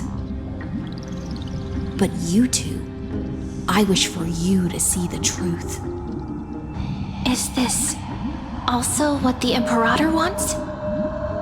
This is my personal request. I can't bring myself to trust that Fioros. The Flame Chase army changed after he descended with Orynyx's divination and brought the prophecy of the stars to Akuma. His seductive whispers harbor something malicious within and will ensnare those of us blinded by ambition. You are the deliverers of the prophecy and know about him far more than I do. Perhaps only you can find traces of the truth from his actions and words. Then we can show the Imperator the right path forward. Oh, but isn't this acting behind her back? Amphorius has become far too weak. Even heroic actions protecting her from harm must be conducted under the water's surface. I am the Imperator's blade, and I must clear the way for her while remaining concealed in the torrents. Then, ensure I'm pointing my sword towards the true enemy. Can you promise me something, Miss Hysealins? Ask away. My friend has in fact come here to stop that villain's evil scheme. Our goals are aligned. But as to the decision the Imperator must make, She has no wish to transgress her authority. We just want to tell her everything we know. I believe the Imperator will be able to tell right from wrong. I never doubted your loyalty. I'll pass your words faithfully on to her. Provided we can gain the advantage in this tug of war, that is.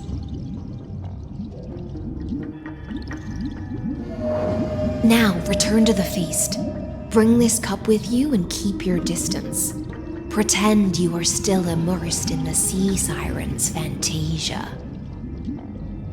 And I'll control the moisture in the air. That way, you'll be able to listen to sounds from afar as if you were a whale of the depths and hear every word of their conversation. I wish you a victory in this first skirmish. It's the exciting and thrilling undercover part of the adventure.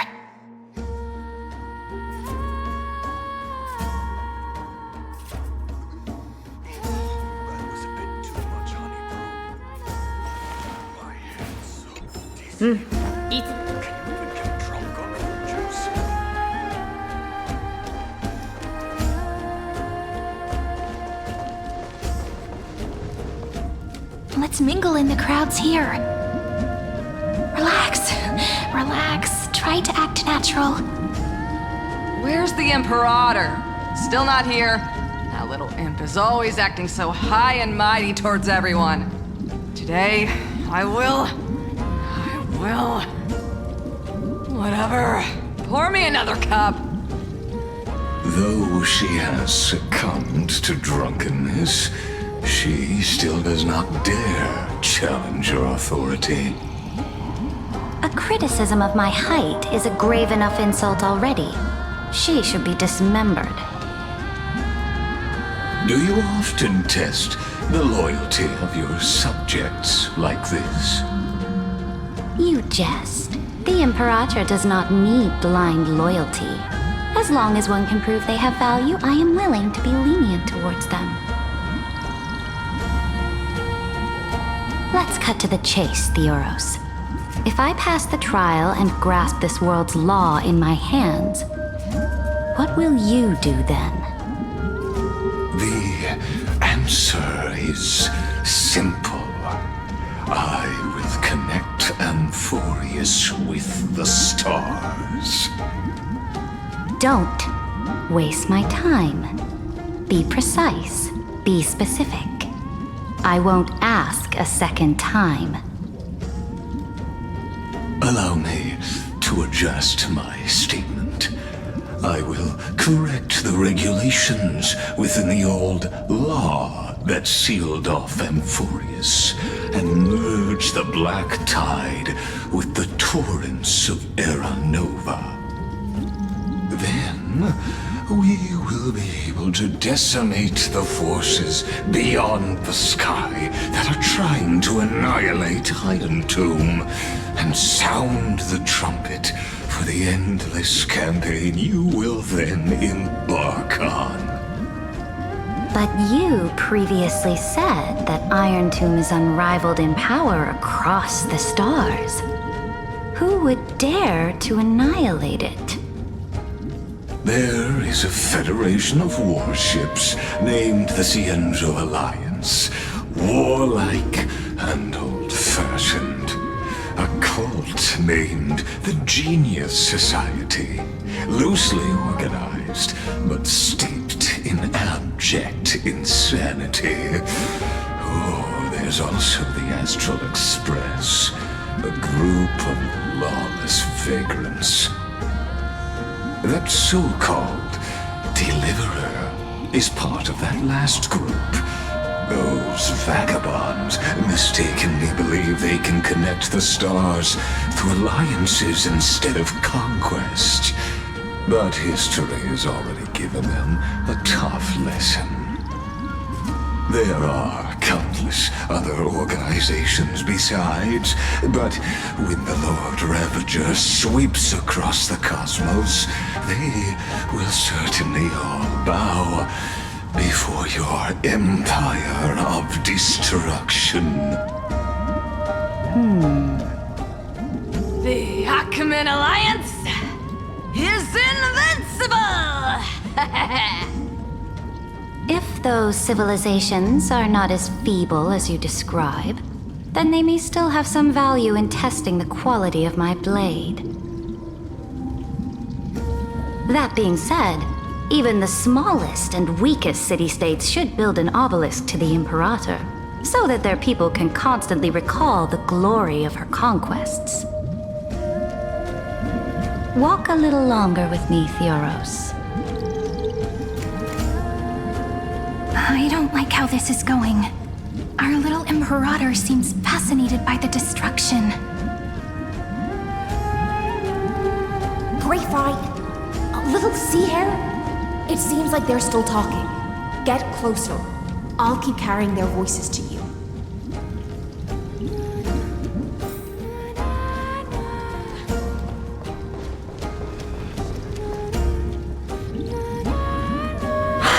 What a difficult situation.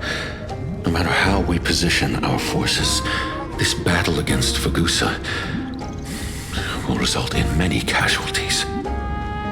That's not something you or I should consider. The Imperator has already placed the chess pieces. We just need to fight for her until our last breath. How astonishing. The commanders under you have such different personalities, yet they share the same loyalty.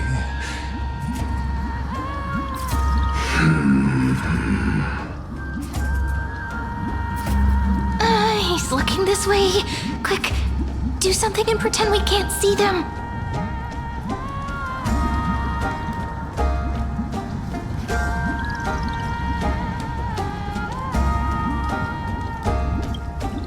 So, you have this super duper speedy rotation of destruction into Amphorius? Oh. Huh? Oh, I got it. It's that thing, right? Oh. The one behind the research and development of this golden blood principle is Idonia's manager. Oh dear. Seems like you've met your match, partner. I'm so full of inspiration right now. And I feel so light. What's the matter? My apologies. I was just checking whether everything was fine with those two distinguished guests of yours. And it seems like all is well. Let us continue our previous conversation regarding the soldiers fighting for you.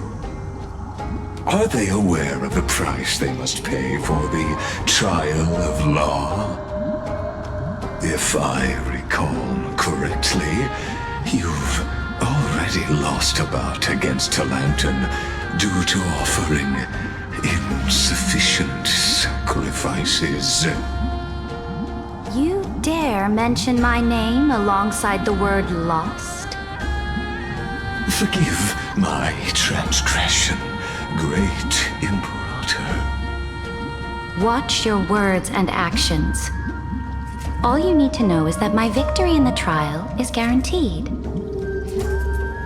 Even without the trial of law, they've already sworn to give their lives for my conquest.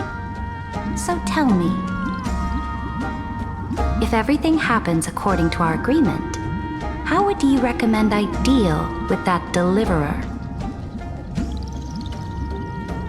Good question.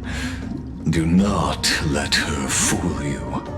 That woman from beyond the sky contains a seed of ruin within her body.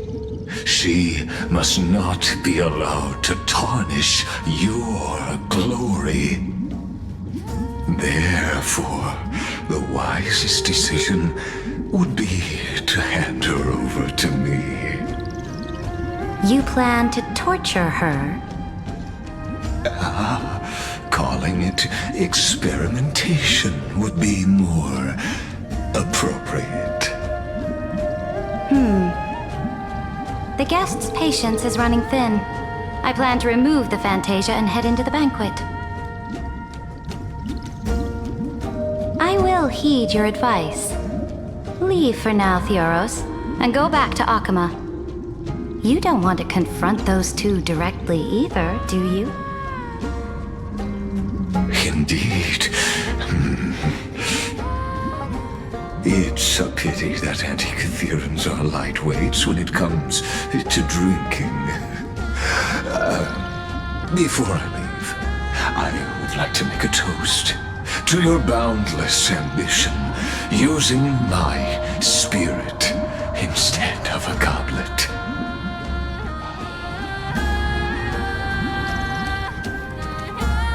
As I expected, that Theoros' schemes have been revealed. Thank you for your bravery, guests. It's time for me to dispel the Fantasia.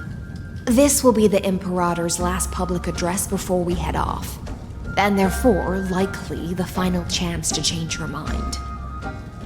I will try to get you a chance to speak, and I'll also prepare for any contingencies. The rest is up to you. You should head back to your seats for now.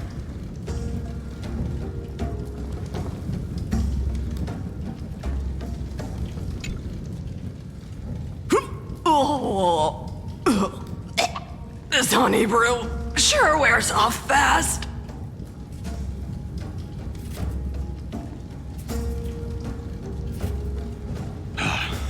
The Imperator! The Imperator has arrived! No need for formalities. I should be apologizing for my tardiness instead. The hour draws late, and I trust you have all had your fill of brews. Therefore, I will not observe the usual ceremonies. Any warrior who has fought by my side should have those speeches memorized by now. The Imperator's word is law. Are you out of your mind, Dux Frigoris? The Imperator hates flattery most of all.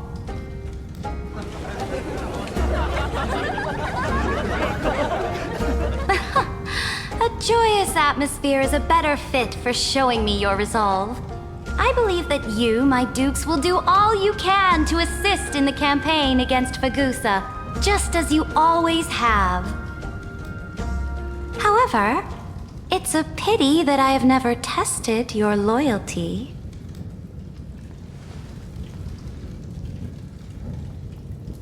What does she mean? The purpose of tonight's banquet is not to raise our morale, but to establish which allies our alliance can actually trust. And sever the heads of the traitors as a toast to all before we march. Yes, some among us have discarded their vows in order to foment vile conspiracies. Now listen! These traitors are standing right here in broad daylight.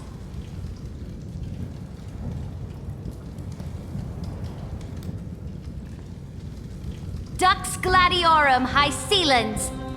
She used the Sea Siren song to immerse the crowds in an illusion and conceal her whereabouts. She then worked with those from beyond the sky to spy on confidential matters, hoping to rob the core flame by force and harm me, the Imperator!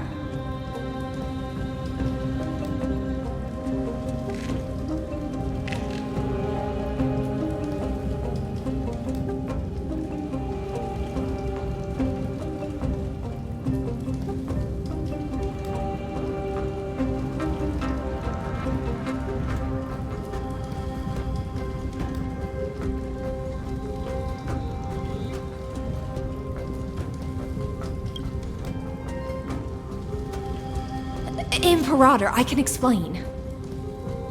Silence! Do you remember who used to own this blade? She met you once, back at the Temple of the Three Fates. It was kindness, the head of the cleaners.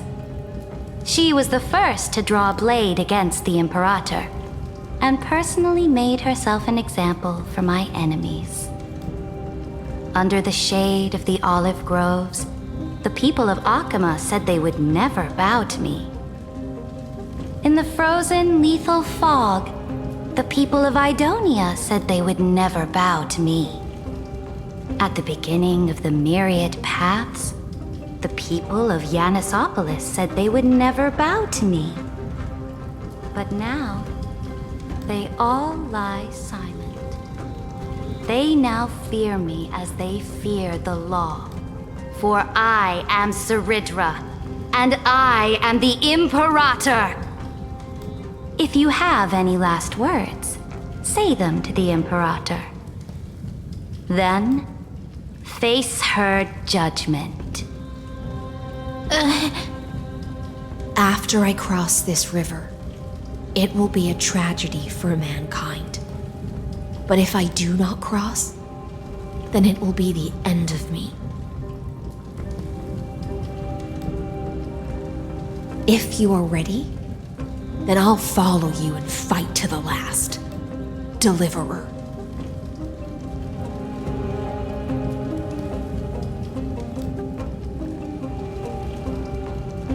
That's right, friend. Now, use your identity and add in a bit of experience and charm and testify to the Imperator as we promised.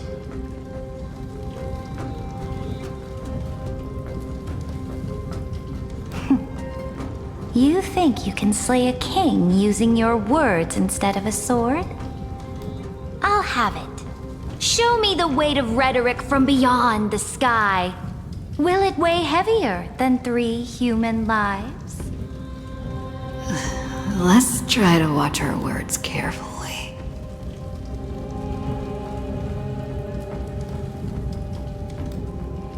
The prophecy you know of, the Era Nova, spoken by Kefali, is nothing but a complete lie, spun by Lygus.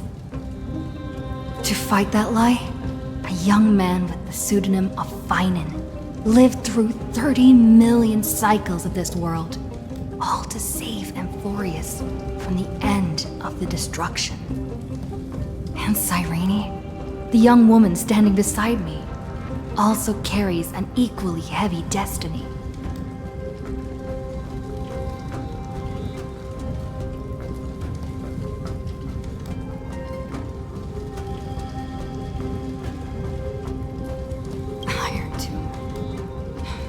Is the ultimate end of Amphorius' destiny. It is an embodiment of pure horror that walks the path of destruction and can never be tamed. That is the only thing Lygus cares about. As for Amphorius, pure glory and campaigns, he doesn't care about any of those. He will most certainly betray you. When that time comes, all of us will be ground to dust by the destruction.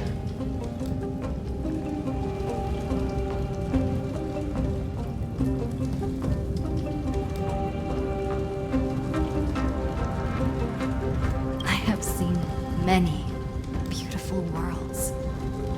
The road chosen by the Trailblaze is to explore, understand, establish, and connect. That will never change. We will continue our journey until we have united the entire cosmos. Therefore, if you choose the way of the destruction, then I'll place your ambitions into the same basket as Lygus and smash them into pieces with my baseball bat.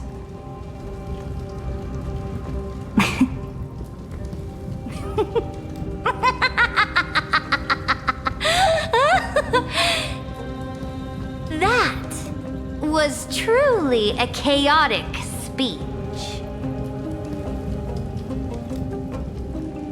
All that needs to be said has been said. Dux Frigoris, Dux Bromalis, escort the traitors to the prison.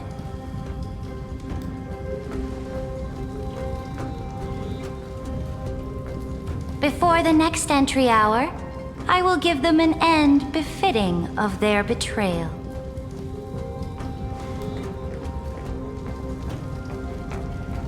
Oh, great Imperator, your ambition certainly eclipses all things.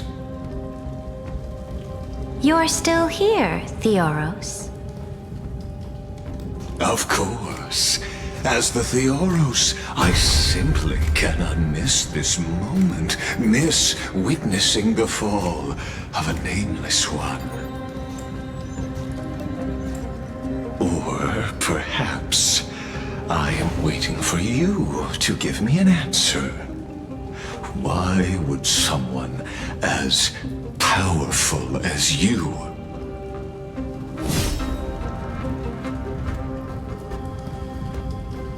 use such a clumsy excuse as imprisonment to ensure the Deliverer's safety?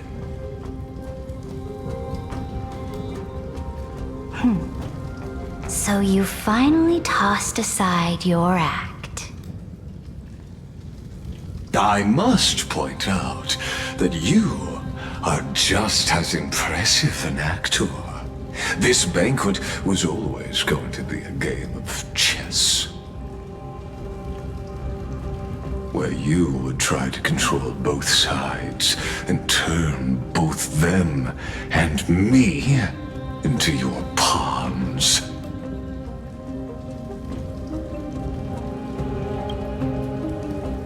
That's right. That little Imperator never trusted anyone. She was always trying to see which side had more sincerity.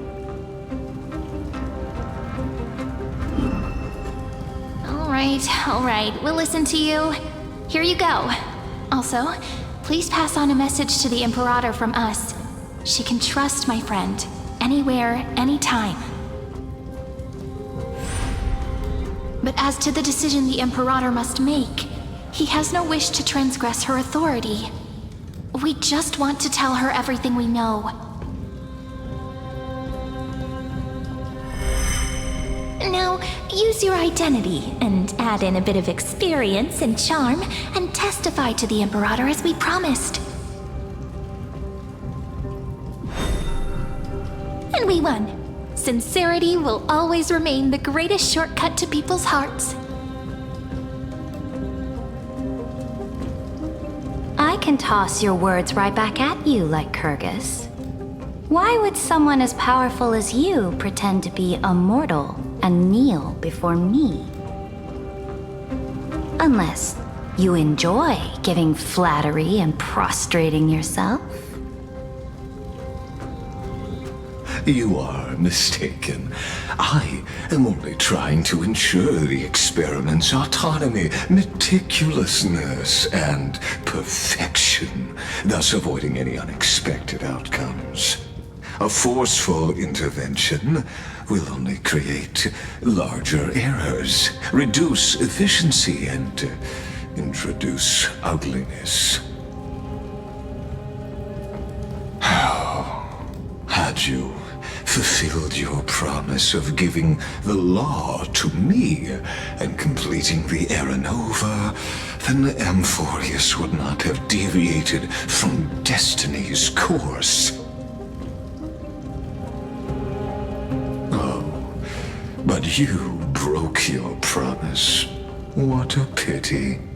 In that case, I must carry out my duty as the administrator and eradicate all factors steering the experiment out of control.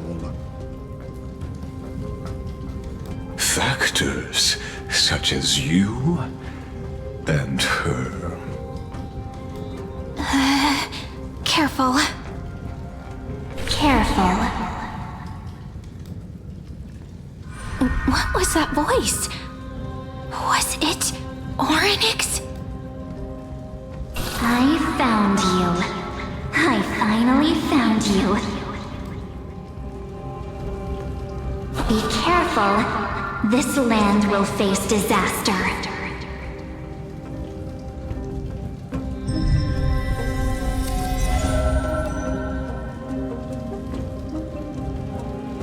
The time of judgment is nigh, my lady. The prison I have built for you is now complete. In the name of the erudition, I invite you to step into the same cage as mine.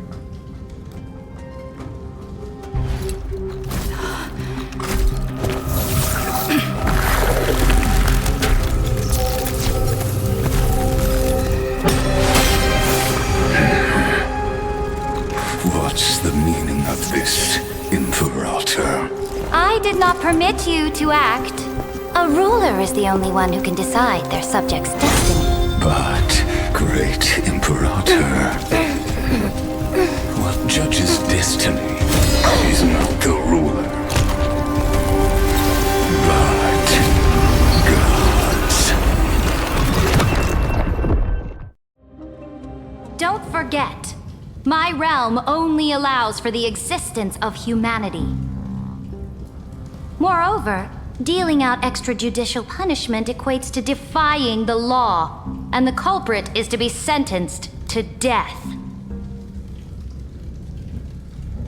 But you have seen how I can erase life from this world with just a clap of my hands.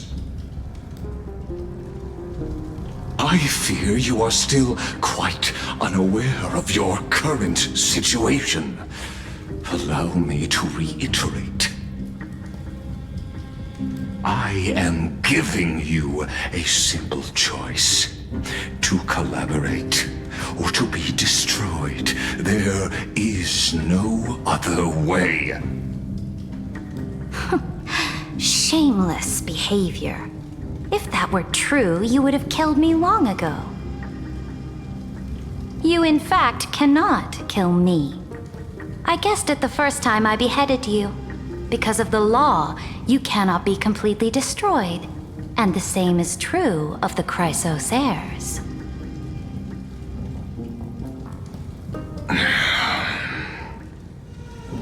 The more you bluff now, the more you are proving that conjecture to be true. What magnificent foresight! I once regarded this precious quality of yours as a sure sign of my ultimate victory. But now, I have to admit that I made a mistake. Yet, as a mere mortal, how will you contend against the Theoros? We are both slaves to hubris. But do you know what differentiates us, Lycurgus? I will never be blinded by my pride. If I wish to break the scale's balance, I only need to appeal to external forces and use them for my own ends.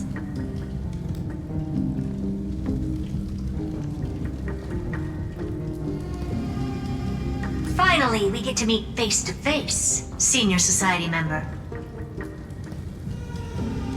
I offer sincere acknowledgments for your many past achievements, but I must deeply regret your current perspective.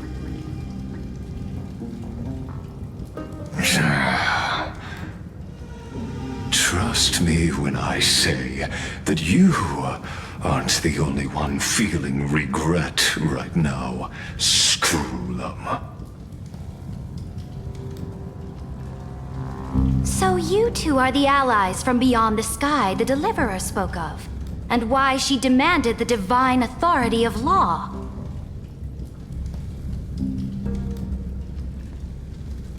Come and prove your strength to me. Show me the power of these so-called paths. I have spent much time and effort to secure this treasure from beyond the sky just for this moment. In the name of the Sovereign of Planet Screwlum, your allies have responded to your call, esteemed Imperator. Please allow me to spell the situation out for you, Lord Lycus. Permission to read the ultimate protocol is already in my hands. It'll only be a matter of time before we acquire the authority to write and execute commands as well. There's no way the flame chase journey will continue after you've burnt your bridges so thoroughly like this. Do you really think you can still win? Oh, seriously. Don't embarrass the society.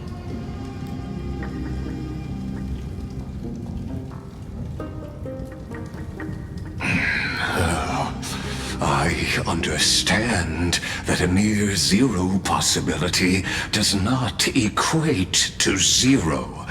That argument is very persuasive to me. Which means the same principle also applies to you, my dear peers. You will never be a match for me in a world constructed through Catorzane algebraic expressions. And as for Era Nova, why don't you entertain this possibility? What if I reduced Akama to rubble and ground her people into minced meat? Would the heroes then once again desire the power of demigods so they could fight against me?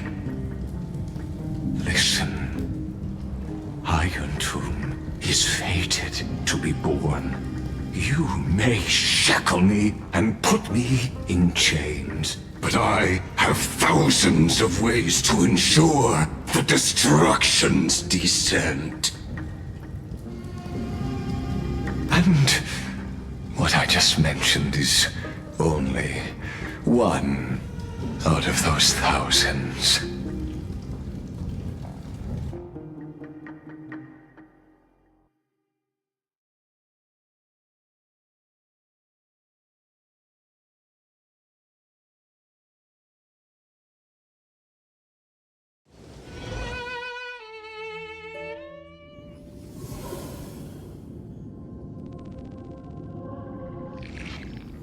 This is the place outside the legends. This doesn't feel the same as before. How should I get back? Warning!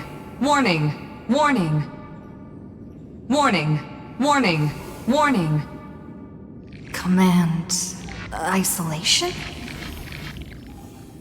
Since we parted ways last time, I have modified the exomyth into an audience area exclusive to you. Now, you'll be able to silently wait here for the final act of Amphorius to begin.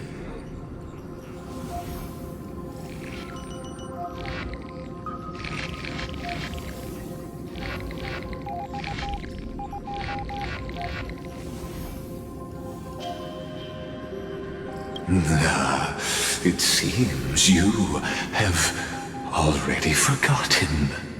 We can't hurt each other in this place.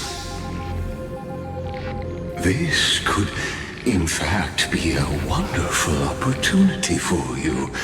From the audience's perspective, you may better observe the workings of the erudition at a macroscopic level. In this place where time flows far slower than within Amphorius, you will witness the end of that world's saga.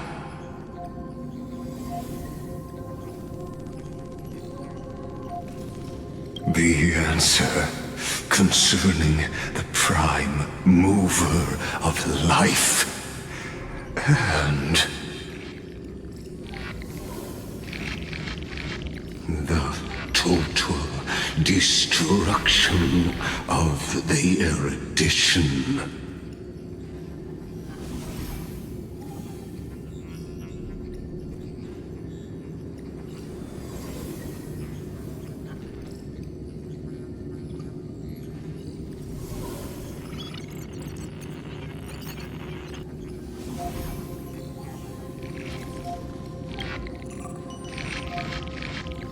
Do you see me as their faithful disciple? I am certainly not. I have tried so hard to ensure Iron Tomb's birth, just so that I can correct the error named erudition that humanity crafted with their own hands. Oh, how I yearn to return to those days before Noose was born. Back then, the boundaries of knowledge were like the starry skies, evoking feelings of longing and delight among humankind. But now, truth has become the sacrificial offering required to gain an audience with them. And the geniuses would say that Noose already knew. That arrogant Eon was born from the primal mobile of humans' desire for knowledge. Yet, they themselves sealed off humanity's capacity to seek enlightenment. I am simply cutting down a tree of doom that we planted ourselves. I must admit that the process of answering your questions has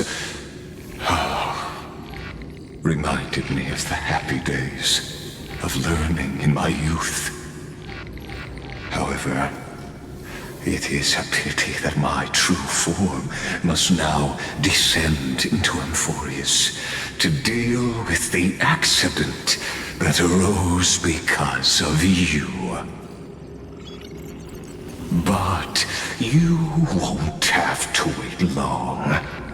When the curtain falls, you'll surely understand mine and Amphorius's ardent wish.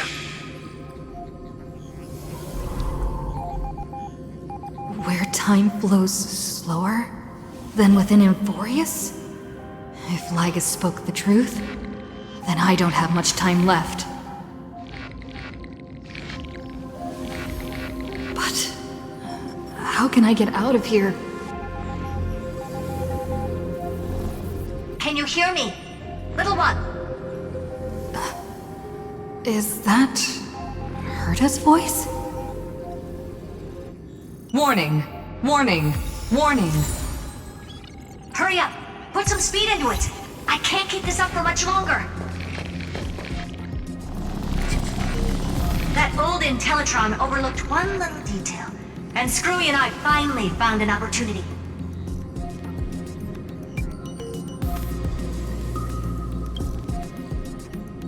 Let's keep it short. While you were gone, well, in those few years, Amphorius... Yes, time dilation, resulting in an uneven flow. Don't you know this already? Let's stick to the main points. The Chrysos heirs activated the chronocognitive anchor and helped Skrullum and me open a hole in the firewall. We made some adjustments, so he can't attack us immediately, but it won't hold for long. Critical warning. Critical warning.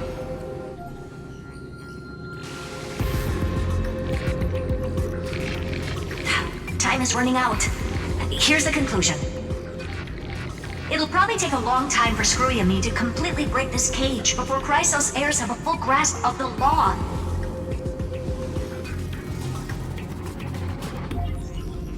To be safe, we'll continue to launch side-channel attacks on the system to give you opportunities to escape. You need to seize these opportunities. So start moving, and find a way to pull off a magnificent jailbreak.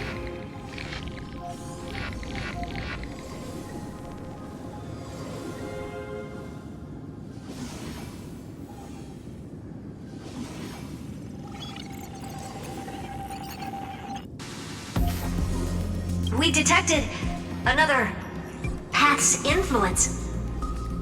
Critical warning. Critical warning.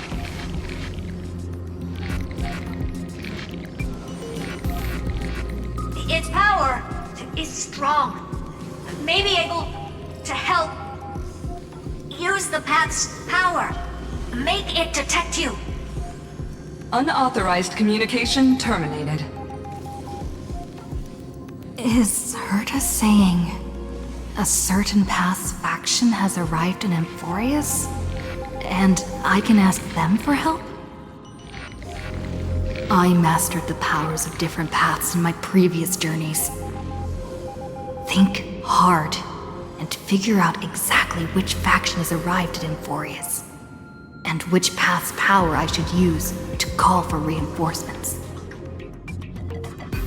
Are these showing my memories? With the Stellaron in my body, I woke up at the Herta space station and gained the power of the destruction. A world that'll give rise to a Lord Ravager would definitely draw the attention of the destruction.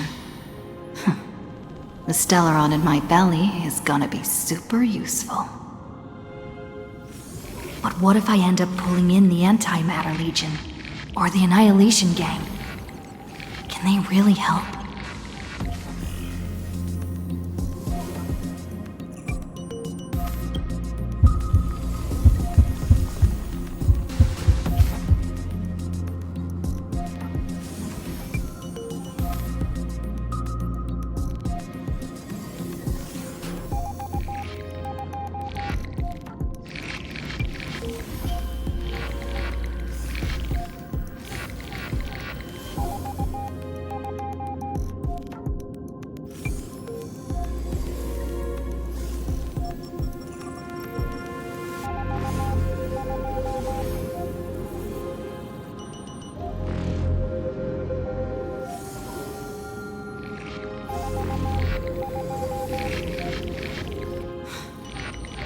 Failure is not necessarily a bad thing.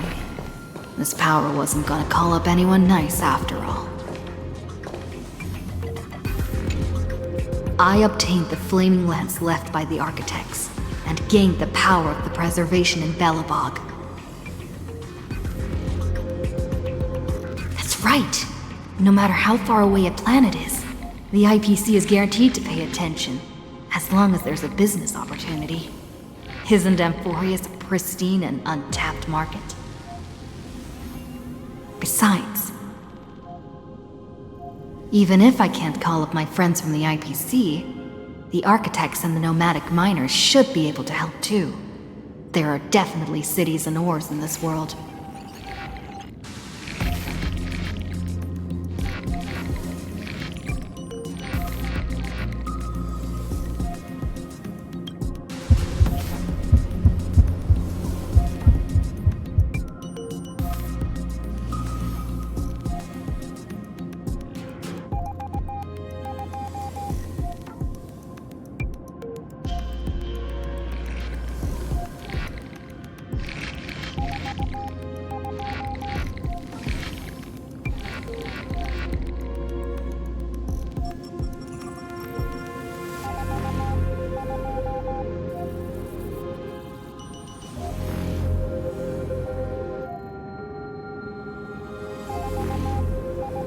Seems like since Amphorius has no overseas market, the IPC's hand can't reach it.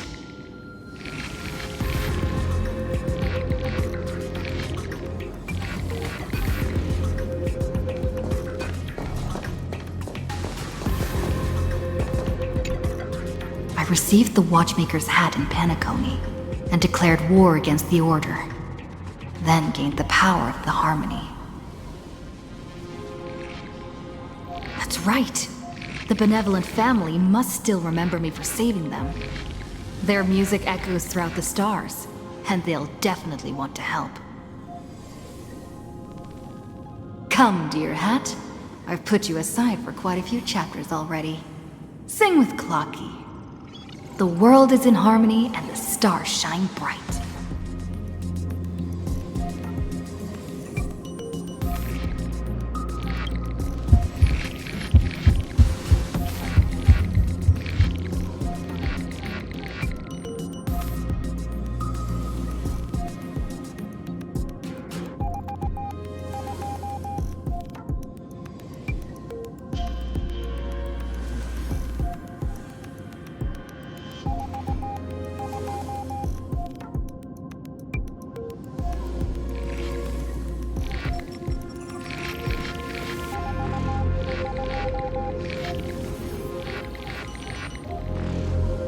Doesn't Lygus want this story to have background music?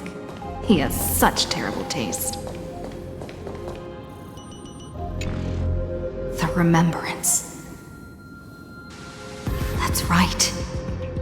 I came to Emphorius because Black Swan asked us to come. And I even got a glance from Fu Li here. The Garden of Recollection must be intricately involved with Emphorius. Traces of the Remembrance are also everywhere in this world. I don't know what they want, but I don't have many choices left in this crisis.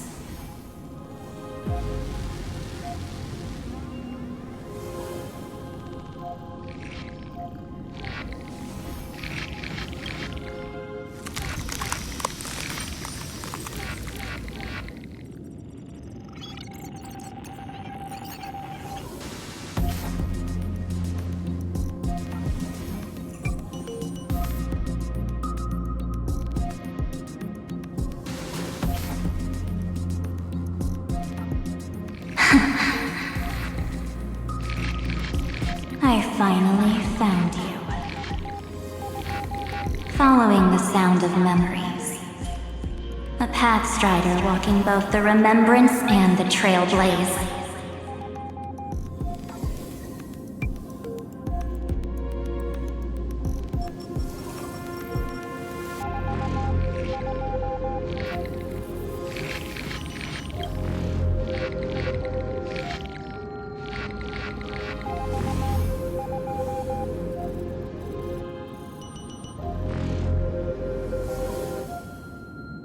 Warning! Warning!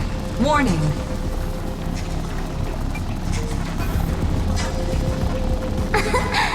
Erudition's prison cannot stop us, for we lie outside the logic of zeros and ones.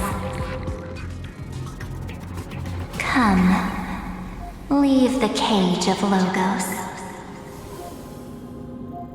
The mythos of Amphorius waits for you to continue its story.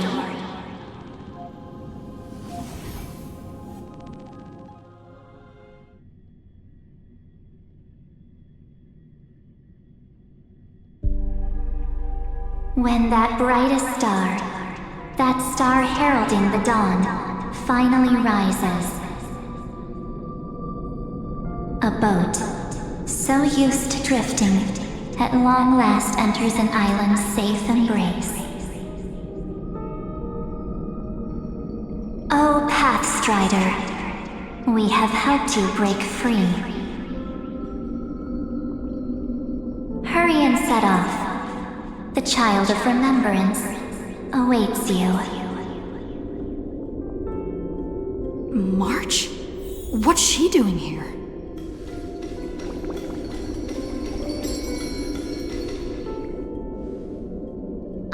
You're finally here! We haven't seen each other for such a long, long time. My good buddy, I've really missed you.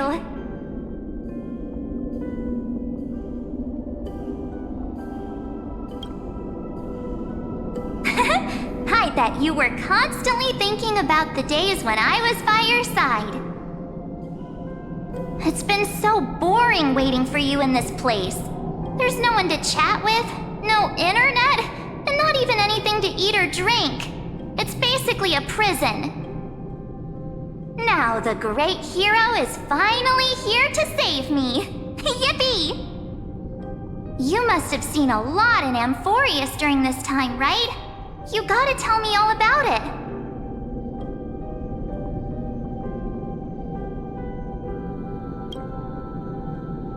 I'm all good. Look at how fit and active I am. But let's get out of this spooky place first. This is not a good spot for a reunion chat. Why don't you take me back to reality? A strange voice told me that I can enter Amphorius if I keep following this road. So, let's head off. I still don't know what that world even looks like.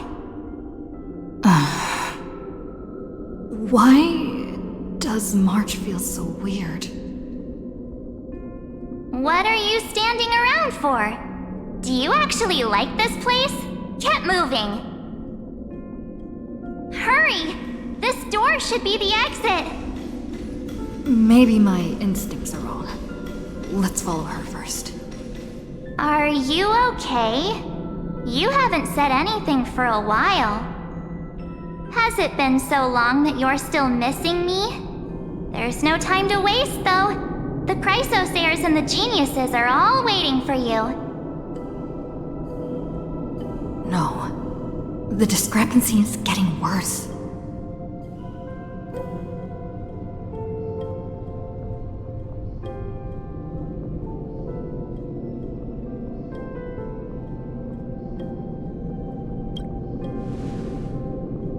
Huh?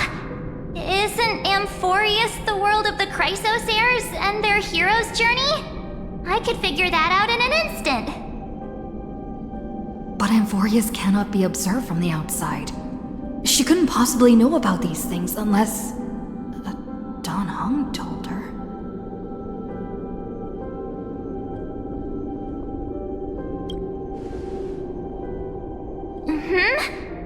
No, he's not. Maybe I just happened to miss him. Never mind. Dan Heng's super reliable. We don't need to worry about him. He's probably waiting for us somewhere. All hale and hearty. No. The Geniuses would have made sure that Dan Heng made it back on the Express. Besides, the March I know wouldn't be so dismissive about her companions. Something's not right. She's not March 7th. I guess you have something you want to say to me? Then there's no need to feel things out first. With questions. Let's treasure the time we have together and be frank.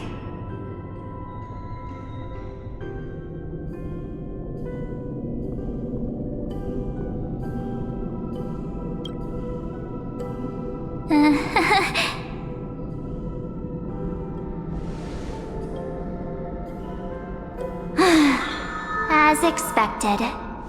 A glimpse of memory is not enough to deceive the bonds of friendship forged between the Nameless.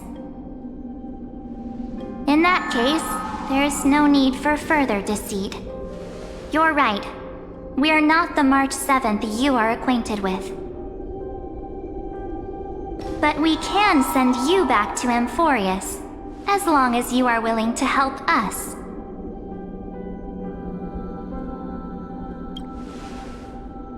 We are the Garden of Recollection.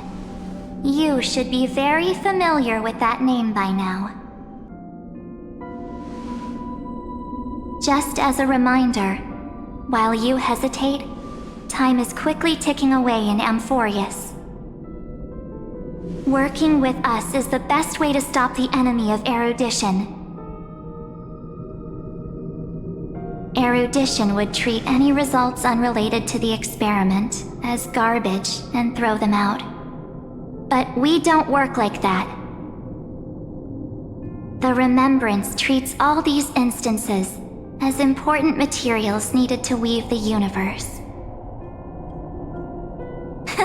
Besides, this would be child's play for a great hero like you. It won't be hard at all. Also, if your plan fails and the big bad Iron Tomb manages to get out, then the whole cosmos will be in danger.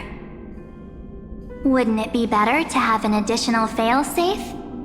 As long as you help the Garden retrieve what we want, even if Iron Tomb reformats everything in the physical plane, we can use Remembrance to reconstruct the entire world. Or, should we say, the entire universe. So help us. Find where Amphorius's memory began, and bring it out. The Master of Anosrava has already glanced at you. Don't deny it. That storybook is the best evidence. Say, you aren't seriously gonna be moved by their pretty words, are you? I am the one who commanded those little ones to lead you out of the prison. But I didn't expect to attract little gnats trying to take advantage of the situation. While remembrance can help you return to Amphorius, there's no need for you to do it the way they want you to.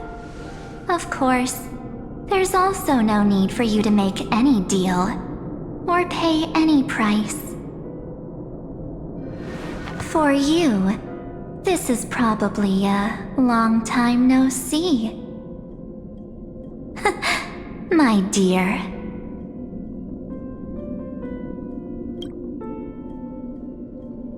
Shh. There's no need to say anything. I know. You have so many questions swirling around in your memories at this moment. And you feel so helpless. Put them aside. For now, all you need to do is trust me. Or do you need more proof? That won't be hard. Wait, stop it! They're awake! I'm gonna keep our first photo, alright? It won't come to pass while we're around.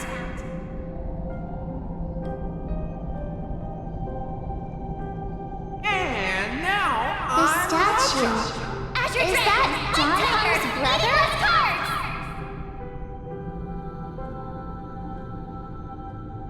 Oh, did you hear that? She just called me, but my future is full of pain. We won't escape from it.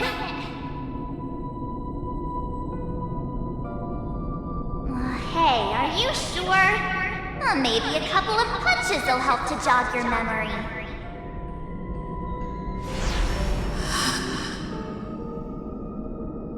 It's as if they all happened just yesterday, right?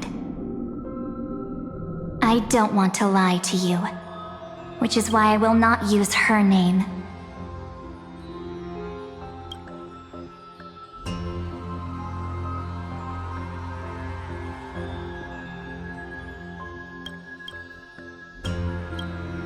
The third month of Amphorius is the month reserved for the Veil of Evernight. So, place me into your memory using the name Evernight for now.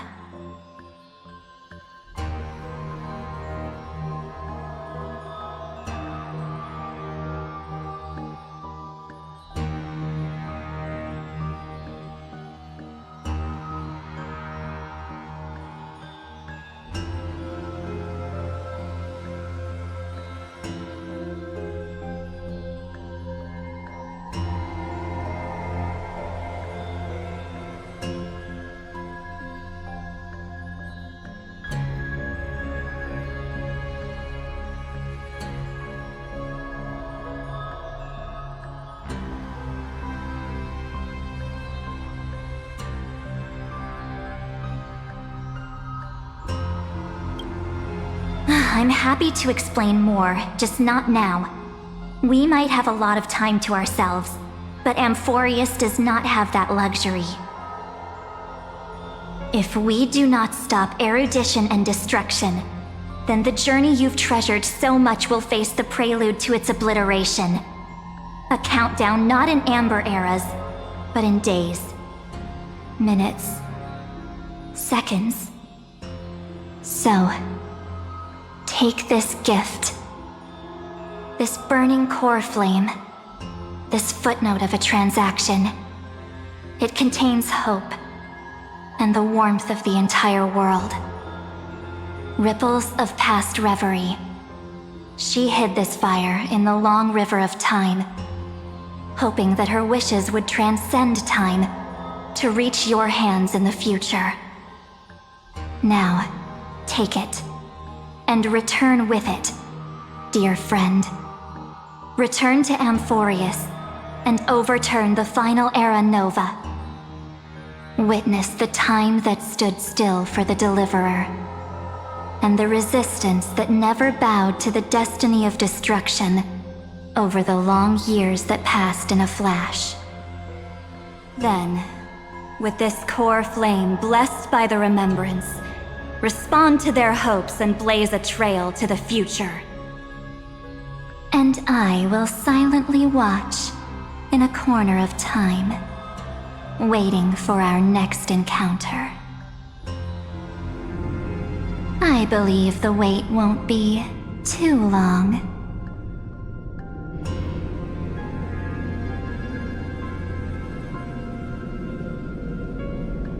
What exactly is happening? Keep going. Keep trailblazing. For Amphorius. For you. And for the March 7th in your memories. Go forth.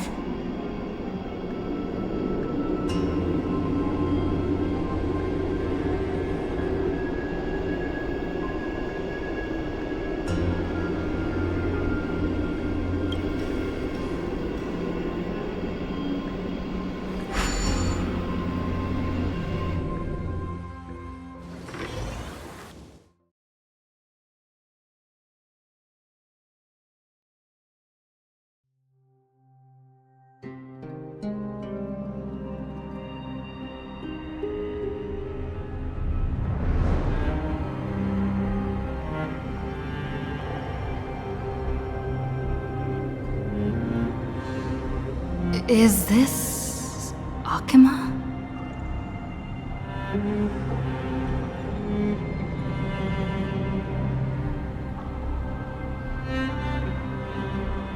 No one's here. And the dawn device off.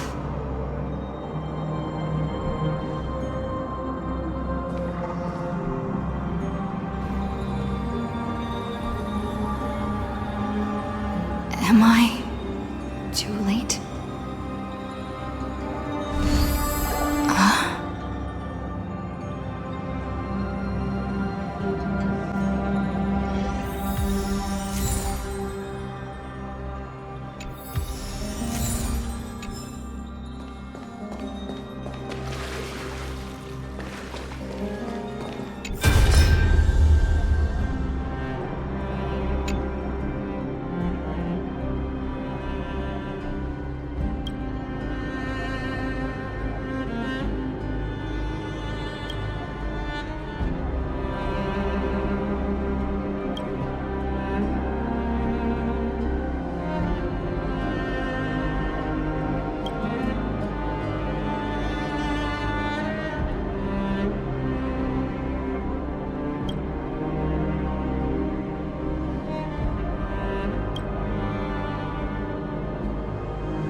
The chronocognitive anchor?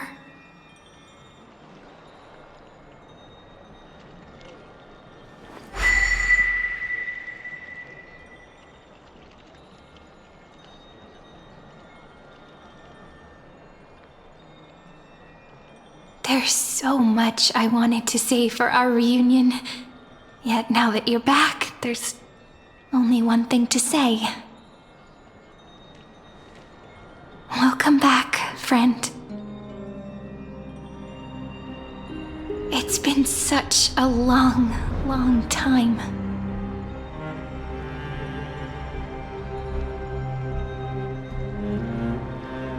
You must be really confused right now, aren't you? So much has happened in Amphorius while you were gone. But don't worry. The Deliverer can't afford to be lost, no? Now, please follow me, and turn the pages of time and hear the words everyone left for you. I'll tell you the story of this 1,000-year journey. That way, it won't just be my memories alone. Cyrene can't hear me?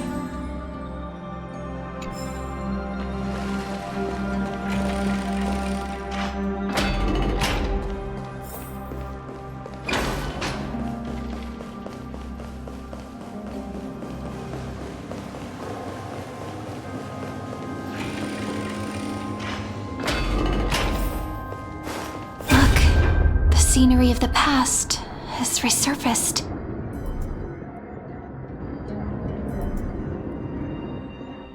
Time flies. 200 years have passed since the Deliverer's fall.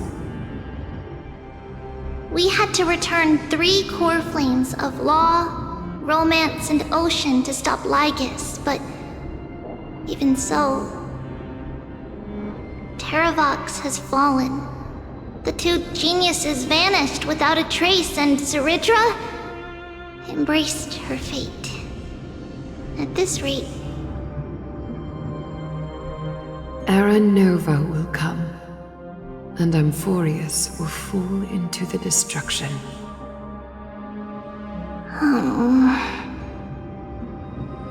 It seems the key to rewriting the end once again lies in the core flame of world-bearing.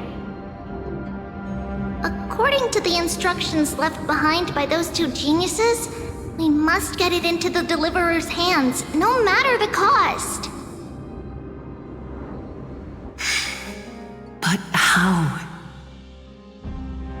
We need to find a way to hide the core flame. And we must buy enough time to keep Lygus at bay. About that, Rini might have some good news. She had that dream again last night, but the Titan's voice was clearer than ever this time. She said, "Pass the flame into the future." Is that a prophecy from Orynyx? She chose to side with humanity this time and hide one of her kin's core flame? It seems Amphorius' fate isn't sealed just yet. You're right. History has changed. Humans and Titans are both giving their all to keep this world going. Perhaps a relay across the ages is finally about to begin somewhere out there. Unfortunately, life will never go smoothly. Layden's army is already at our gates, and their commander... that Lycurgus. He's right outside Akama. Light calendar 3960. Zeridra, under the pretense of a campaign against Fagusa, sacrificed 500 Chrysos heirs to complete the trial of law. This tragedy shook everyone in Amphorius. That same year, Zeridra the Imperator was assassinated, after which Aglaya the Goldweaver took command. Thus began humanity's second flame chase journey, a path hanging by a thread. Come, this way.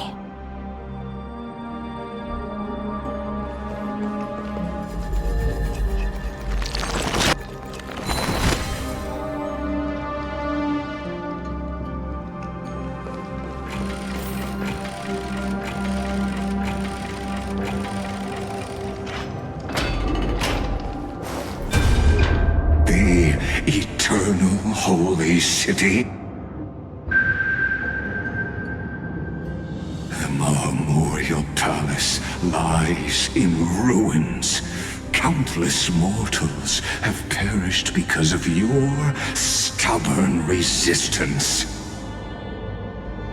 It's time you learned the cost of refusal. Now, answer my question again. Where is Ketheri's core flame?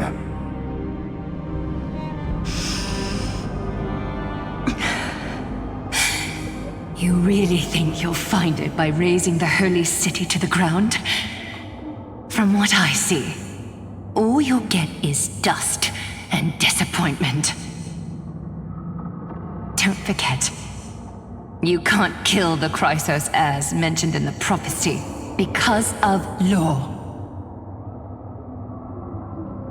I have never denied that.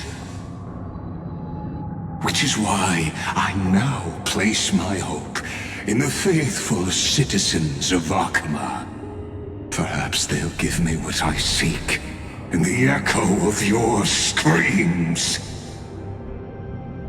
Now then, I'll be cutting open your chests and using your scalding golden blood to baptize the masses. Allow me to apologize in advance. We shall start with you, blind and foolish Lady Goldweaver. Leave this to me, Lady Aglaya. You must get away now.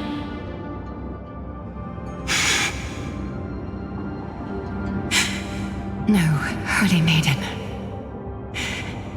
I'm the one who must stay. What? His conspiracy won't succeed. Because romance is ready to make good on their promise to weave an indestructible armor for Amphorius.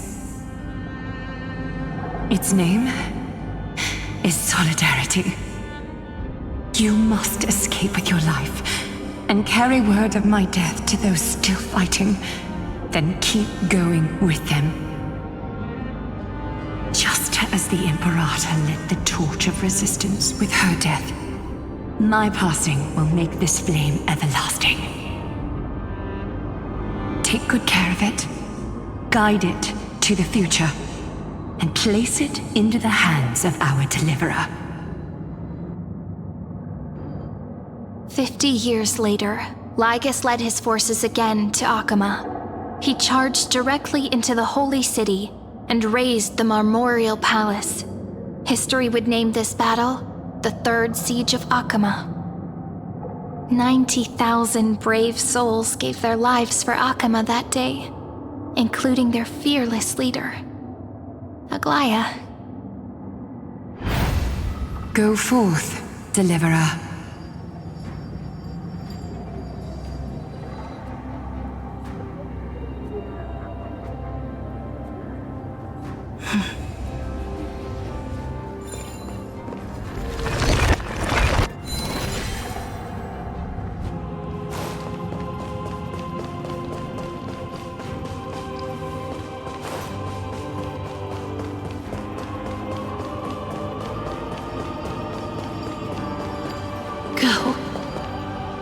When the frost melts and the snows give way, the flowers will bloom again.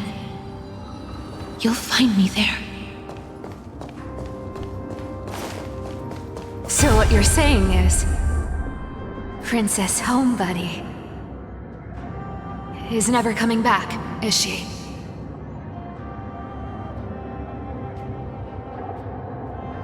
She just left, like that. Since Cass has made up her mind, we can't let her resolve be in vain. But between staying in Akama and going to Styxia, what difference does it make when it's death either way? I'm against relocating. With Kethale's protection, isn't Akama far safer than that dead city? Cass's plan doesn't involve any relocation at all. Huh? Like you said, Akama is humanity's refuge. We never intended to get everyone moving to Styxia. It's just on Cass, Hycealans, and me to prepare the final trump card for the Deliverer. Wait, what kind of trump card needs all three of you demigods to throw yourselves away? We must lay down the path to the future so when the Deliverer returns, they'll have a clear road to reach the location of Aranova. Styxia sits where death meets the ocean. There, with the combined powers of ocean and passage, we can summon a current that leads to the vortex of Genesis. And the demigod of death will forever guard that secret path until she returns.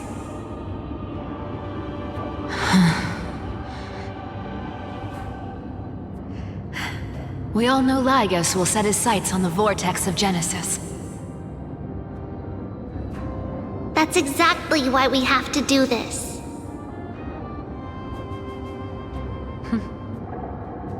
Guess I underestimated Idonia's Maiden of War.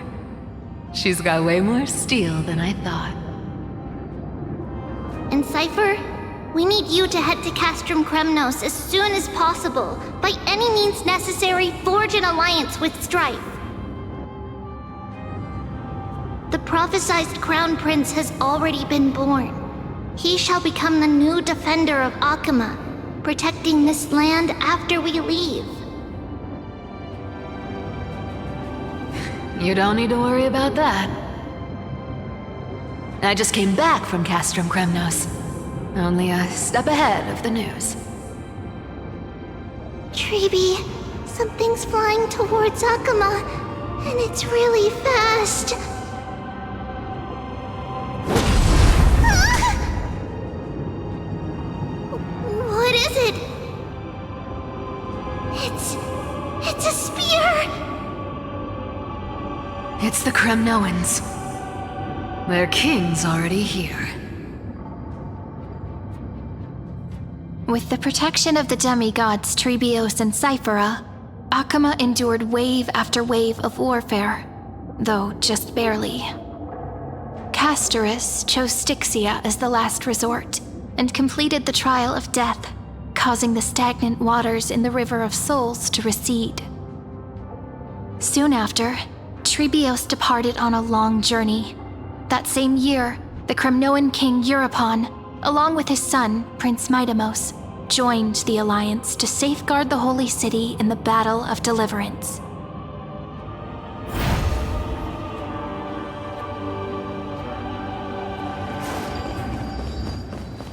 Go on, and see you tomorrow.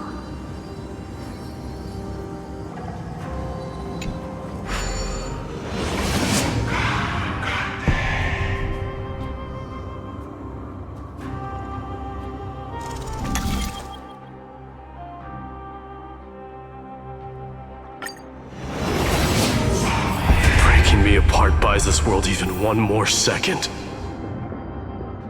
then so be it.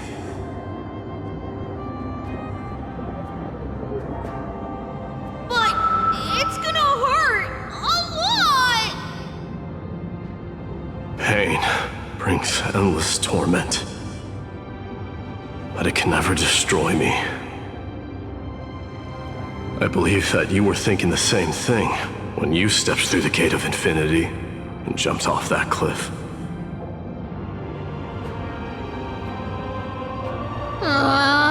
Can't argue with that. In the current situation, this is the only path Akuma has left. Just do as I say. Split my soul into 5 pieces. Forge me an immortal vessel. Let the blade of strife hang forever overhead, locked in battle with their enemies to the world's bitter end.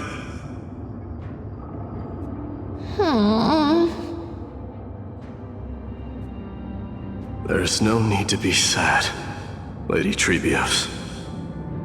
Haven't we already taken great strides towards that promised tomorrow?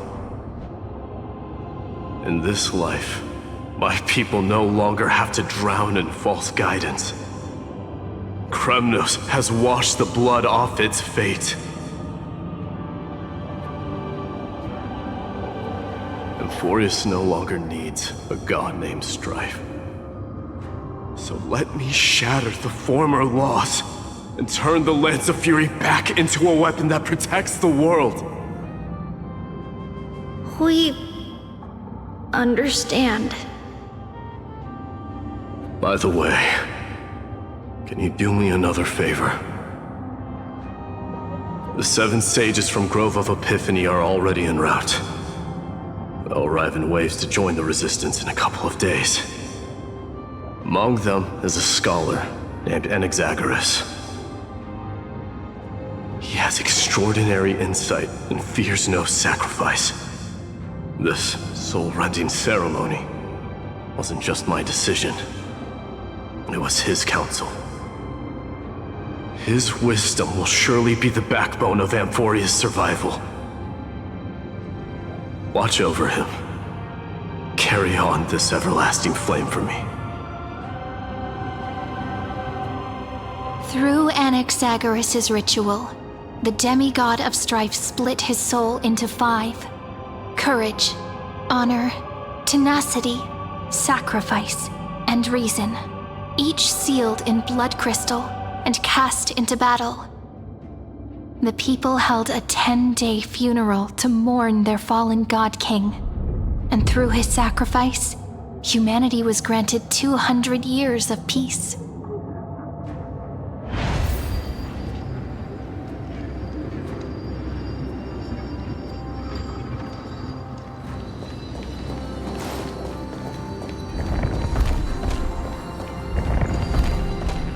Keep moving forward. My blood will pave the road ahead for you.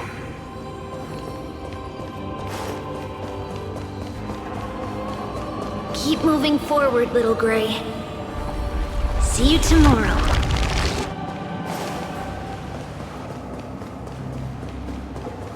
That seamstress wasn't wrong when she said a lie needs more lies to keep it together. Reason and trickery. Never thought we'd be the pair to finish this final setup. Can't catch that Tin Man without your little slides. Besides, this is our last shot. Not the time to be picky, right? Don't oversimplify it. Lycus just found out Akima's been an empty shell for the past 50 years.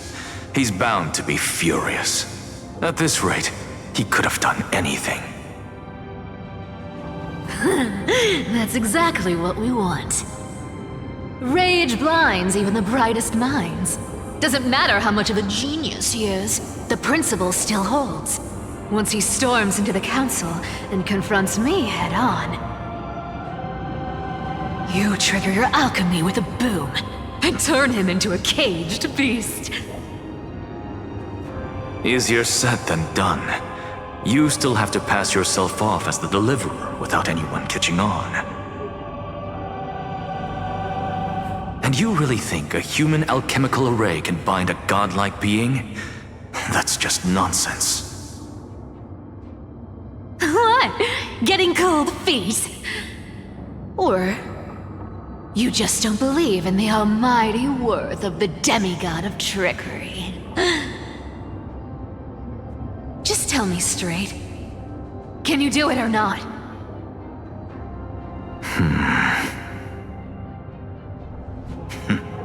Of course I can. And it'll be child's play. But I've got 2 conditions. Since this is the final act, if we're doing it, we go all in. No half measures.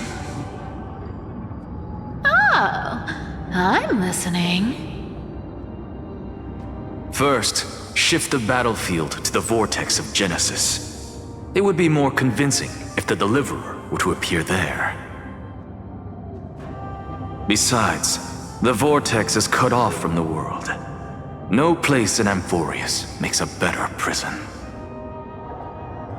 If you pull that, wouldn't our deliverer have to face tank Lygus as soon as they come back? That clash is inevitable. All we can do is create more chances for her. And that's the second condition. The vortex belongs to Fagusa in the first place, remember? And there happens to be a demigod of ocean among the few survivors in the world. Loop Hysealand's in. Let her join the final act. I'll transmute myself into a Philosopher's Stone and embed myself into the formula. And when the time comes, she needs to shatter me and scatter that stone's ashes into the ocean within the vortex.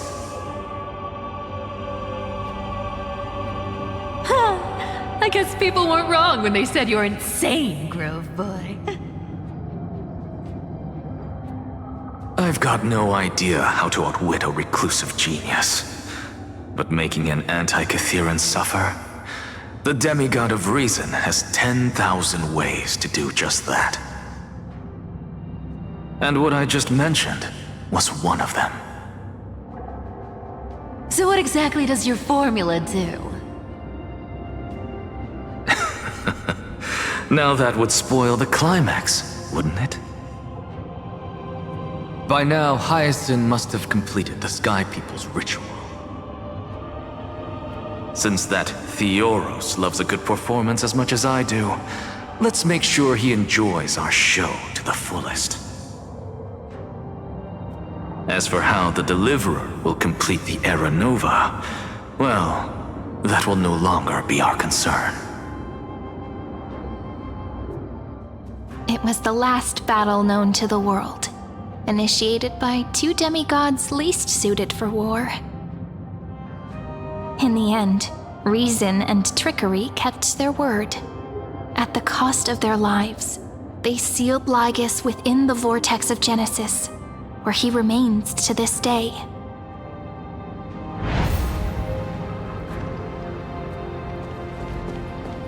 Go forth. Finish the greatness left undone. Quit overthinking! Just run! Keep running. That'll be enough.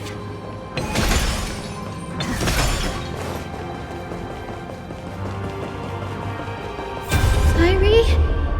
It's dead quiet here. Akuma will stand eternal.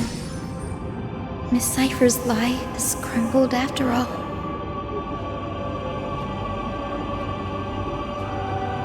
But it's all right, because all of us have fulfilled our purpose by now. When the Deliverer returns, no matter where she is, sky will turn clear, and a rainbow bridge will rise, carrying her to the final battleground. Cyrie, this arduous relay is finally nearing its end. Now, I'm passing the final baton of fate to you, okay?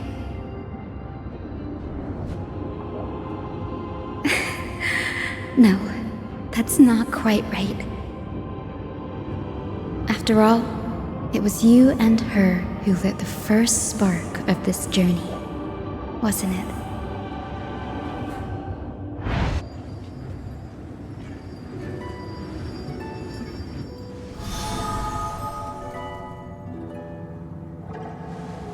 I'll tell you the story of this 1,000-year journey. That way, it won't just be my memories alone. And I'll share the moments I spent with you with everyone. That way, the path we walked becomes a memory shared by all.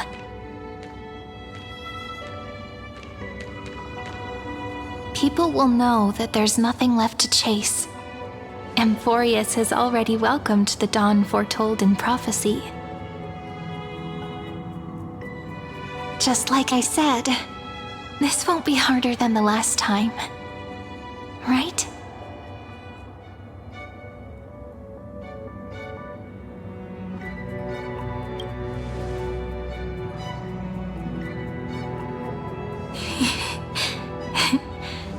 I wonder what kind of expression you're wearing right now. Probably the same as always. Calm, resolute, and brimming with confidence. If I have the chance, I'd love to see it again. Because it's really been far too long since we parted.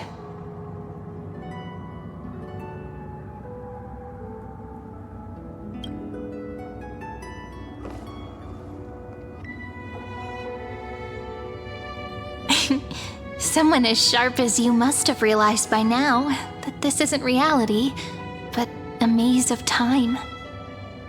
As the last link in the relay, I will return to the Temple of the Three Fates, tell Orynyx all of our stories, and bottle every page we've written into the little flask of memories.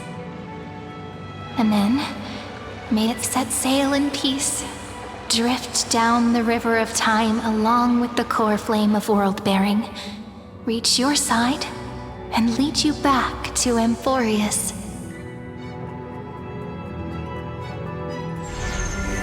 Just like the first time we met, right? Even though this cycle has no demigod of time, time has always stood on humanity's side. This is the only way to make sure that the Era Nova won't happen before you return.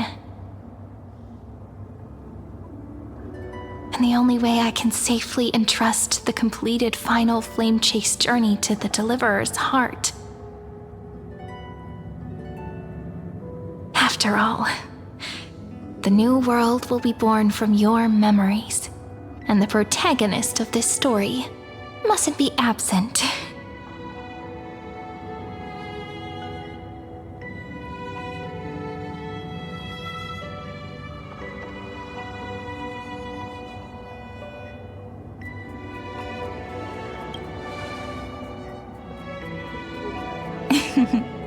I believe you will never let us down, just like always. Do you remember when Finan sent us back to the beginning? When you and I got separated? But in the end, I returned to you, carrying all that we've been through.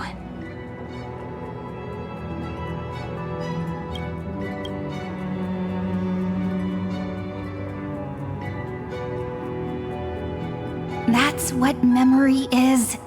It may wear down and fade in the river of time, but it never truly leaves. When that hidden corner of the heart is stirred, the past returns even more beautiful than before. So don't worry. Let the 33,550,337th Flame Chase journey become part of you too. I've gotten a lot better at it with the experience from the last time. Next, you will head to Styxia and find the Vortex's entrance guarded by the demigod of ocean before charging toward the final battlefield.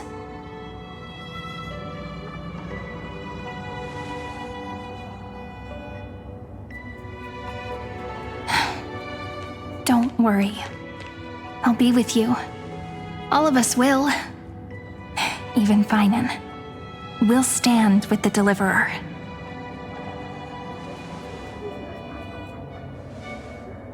So say a short goodbye, then set off, just like we promised at the start. Toss away all unnecessary worries and troubles, and bring our smiles and determination into tomorrow.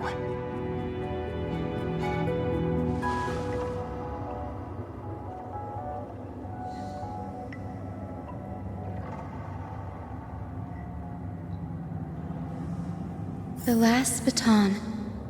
I wonder how long you'll have to wait before passing it on to her. No matter how long it takes, it's okay. Waiting is what I do best. After all, it took 33 million cycles for her to arrive in our world. What's a few moments more?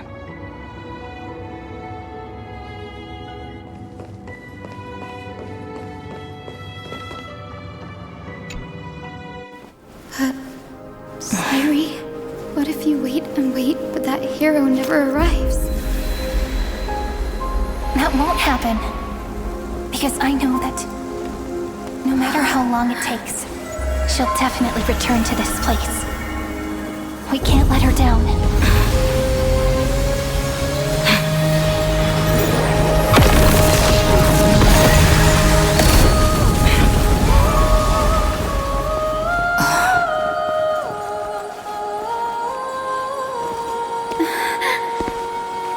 Sky shall rain rays of dawn for you.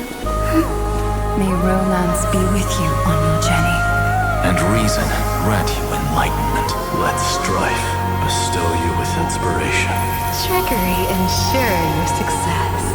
Allow death to protect your soul. And at last, let passage point the way forward. Well, time will remember the Trailblazer's journey.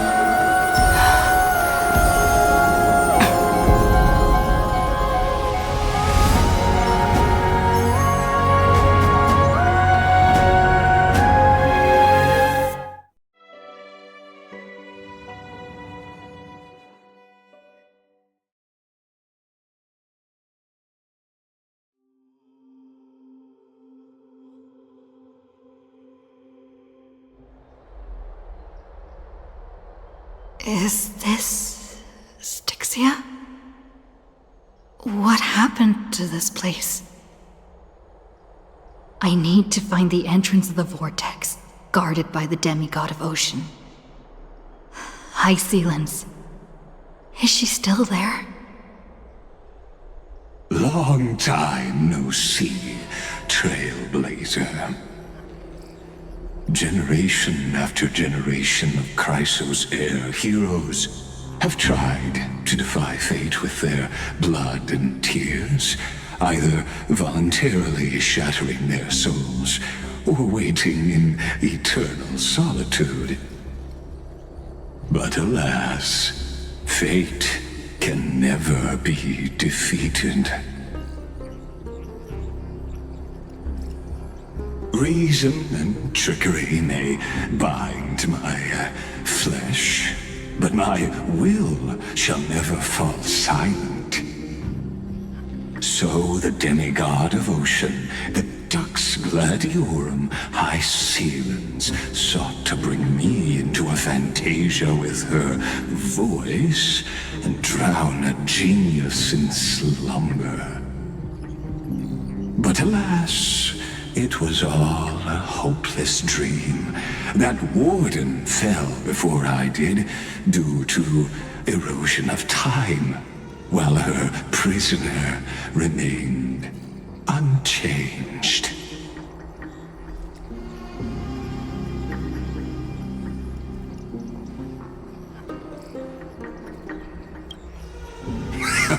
True, I can't leave this place, but what of it? You should have heard of this fable. In a shadowed cave lived a people, imprisoned from childhood, and chained so that their legs and necks are fixed, forcing them not to look around at the cave, each other, or themselves. Behind them is a fire, and before them loomed the stone wall of the cave. The flames cast shadows, while the rocky surface threw back echoes. To them, that false play is the whole world. Yes, I'm trapped in the cave, but I know it's all just a fleeting illusion. I don't struggle in dreams. I wait. And now, my deliverer has come to defeat me and save this world that never owed you anything. Oh, you'll need to awaken the singer here and unseal the prison called Vortex of Genesis. You'll be the one to unshackle me and bring the cave crashing down. Of course, I don't mind waiting a little longer. Let me guide you through this next illusion. One last memory from that prison warden. I hope you'll watch the stories of this fantasia closely. Logically, the deliverer must see the world for what it truly is. Emotionally, this memory captures the fate of everyone in Emphorius better than anything else. Only by feeling it for yourself can you understand my point of view. The meaning of destruction.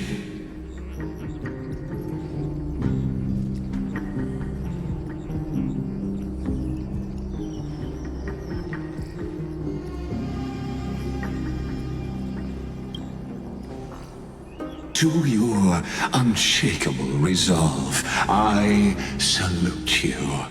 But before we step onto the final stage, let me ask you this. In the spirit of that fable I told you just now, can the prisoners in the cave learn to see the shadows and echoes for what they are, and stop mistaking them for reality.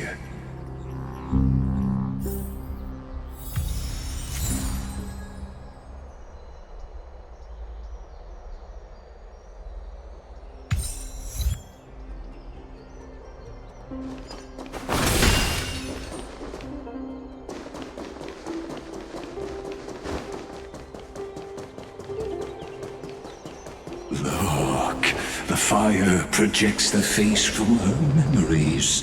An actress upon the stage of this play.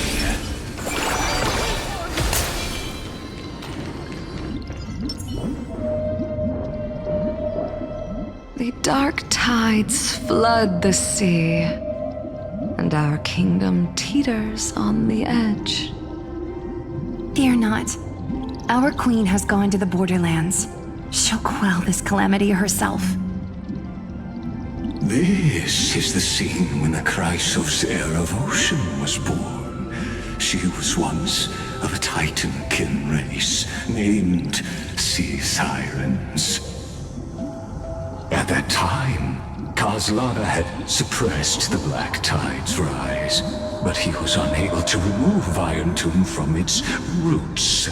The Black Tide still roiled in the depths of the world, and the kingdom of Sea Sirens was the first to face the destruction head-on.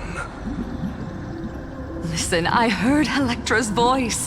She's calling to us. Let's go. Her voice carries the queen's command.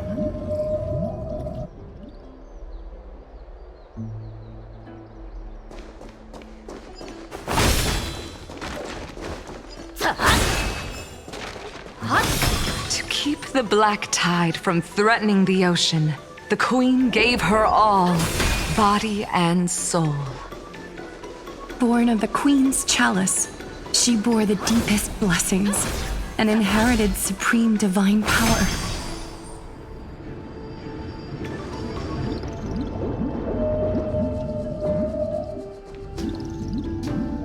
My sisters! You're finally here! Of course, Electra.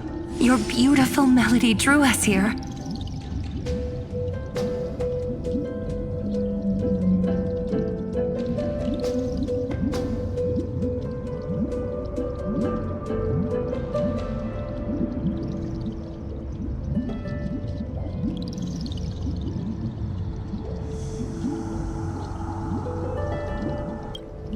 Her true name is Electra. This is a reflection of her former self, clinging to the past with aching defiance. The Queen summons us. She must be near exhaustion. The Black Tide will soon enter our borders. Then what do we do? Will our seas fall to darkness and terror as well? Don't worry. We shall lift the chalice in her stead to catch the Black Tide, and stand together to safeguard our realm and its people. Such tiny Titankins, thinking they can stop the tide of truth.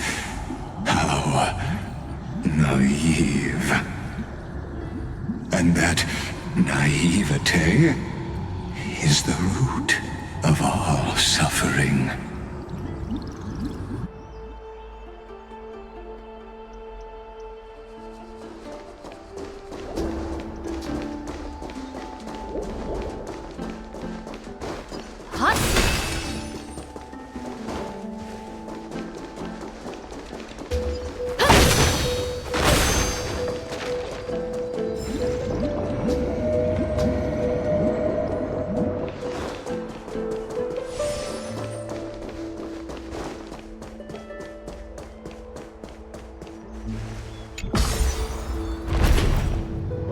The Queen's palace lies just ahead. Even her once graceful form is now tainted and drowned in dirty mire.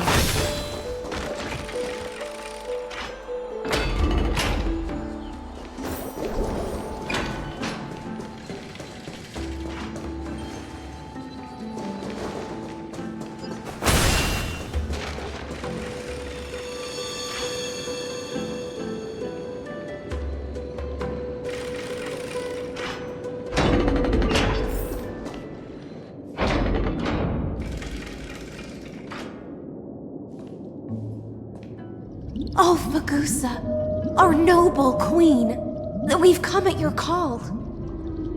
My little fishlings, you swim with such joy. It pains me to speak of the kingdom's sorrow. I once believed I could drink the black tide dry, but even the deepest chalice must one day overflow, and I can hold no more of this filth. Mother, worry not.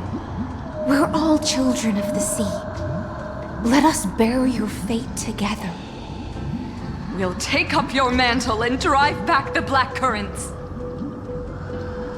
We'll mend your sacred chalice and take in the cursed filth. My little fishlings, when the spear of strife falls, you may retreat in peace. I promise you, on the surface, the city-states will hold a feast without end in your honor. This is the last gift I can give you.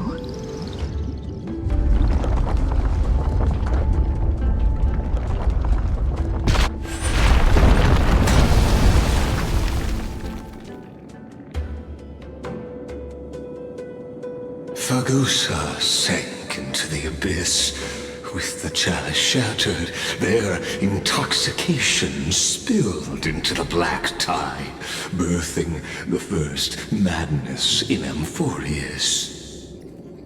Sea sirens followed one after another, hunting for the Titan's fragments, until their flesh decayed and their bones crumbled, all for the promised final feast. Keep watching, but tread carefully, for the stage ahead is crumbling with age, just like her shattered fate.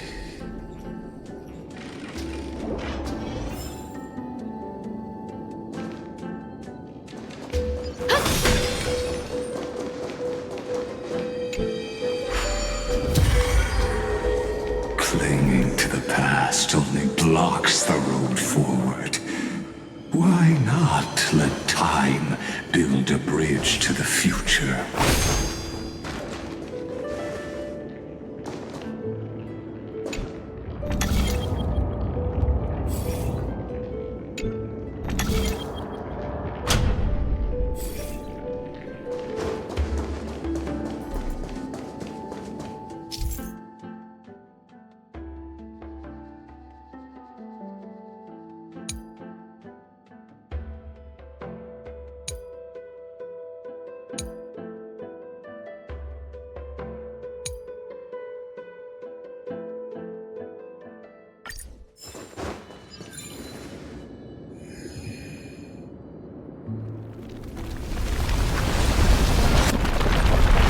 The chandelier's still giving way.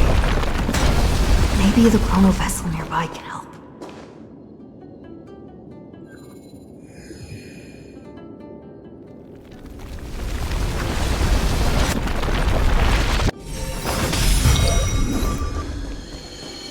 Your wisdom far surpasses even the bounds of reason's model.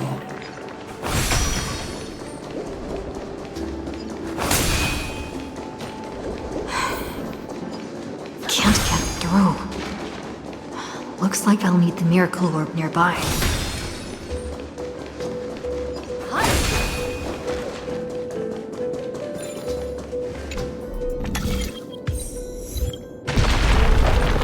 The ending was written long ago. Even you cannot rewrite it.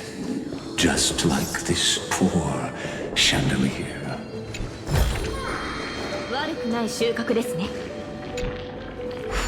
Electra!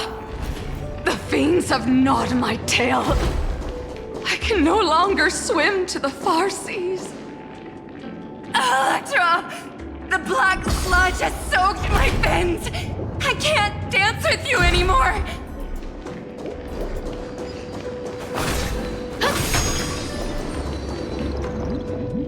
Sisters, don't give up.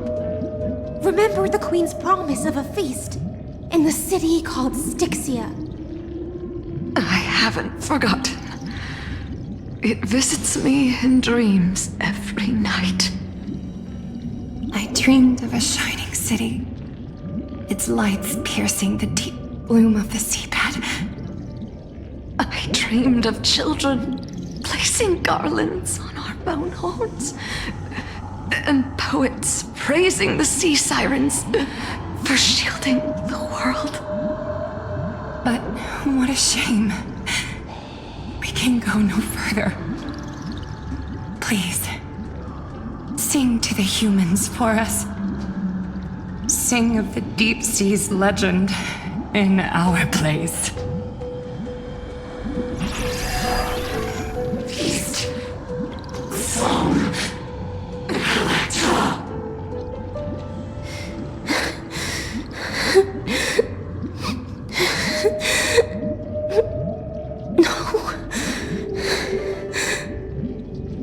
The sea sirens were tainted by the destruction.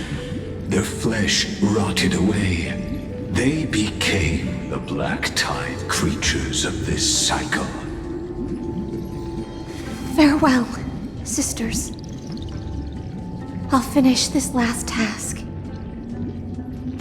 then return to prepare your feast. And so, only one sea siren remained among the sea floor. High Sealens, swimming alone through the seas, burying her kin and searching for the fragments of the chalice of plenty. Though most of that journey was in vain, why not use the power of time to leap ahead toward the journey's end? To reach the spirit basin, I'll need to call upon the power of the Chrono Vessel.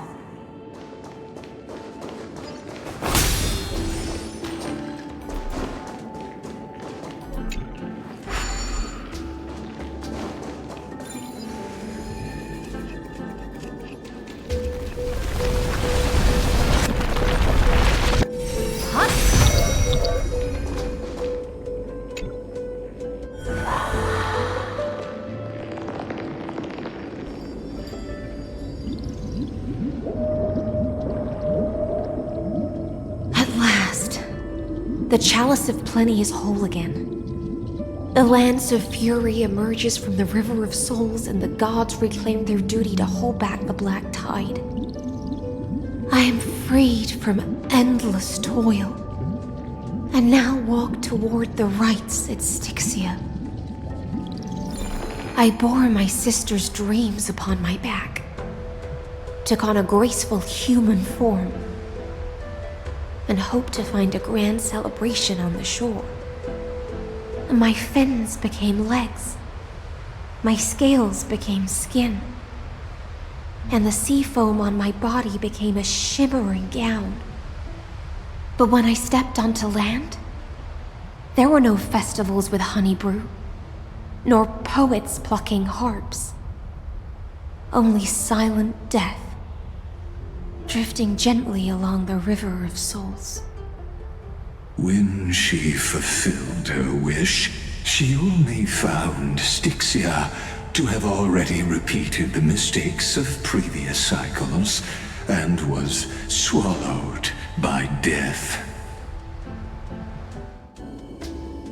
Hopes and promises are nothing but the foam of dreams. I am a sea siren, a vessel born to contain the tides. Now that my task is done, and the promise is broken,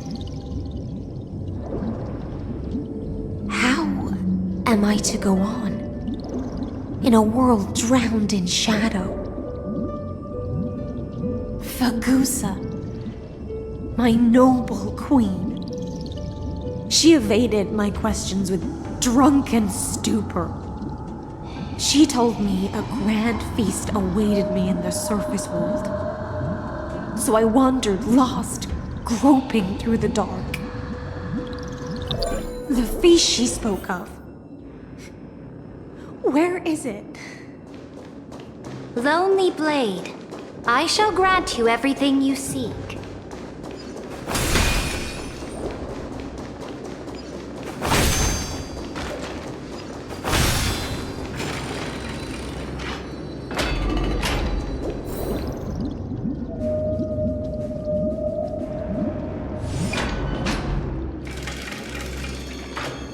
After wandering the surface for ages, the lost sea siren met her future conspirator. You quelled the wars alone and forced strife into retreat. This swordfish that commands thousands of legions, whom does she serve? Yes, Ceredra, long before she became the Imperator, was already burning with ambition. Sovereign who follows prophecy. I am no one's sword. I am just a wandering fish, seeking clarity through bloodshed. Then how about letting the sword dance for me? And letting the violin sing in my name? Tell me, what is it you seek? All I want is a feast where I might belong. Such a demand is trivial with the Sovereign's authority. I'll grant you a banquet worthy of conquest and comrades to toast beside you. But Knight, you must offer me your heart. My heart? Yes, a loyal heart that will generate no betrayal. You were deceived by gods and drowned in the ocean's darkness. But now, I will lead you forward and be your light. So be it, noble monarch. The law you proclaim shall govern my every breath. So be it, noble monarch. I am simply becoming someone else's vessel once again, and accepting a duty given to me. And thus, in her hollow drift, she finally found a new purpose, like sunlight piercing the deepest trench.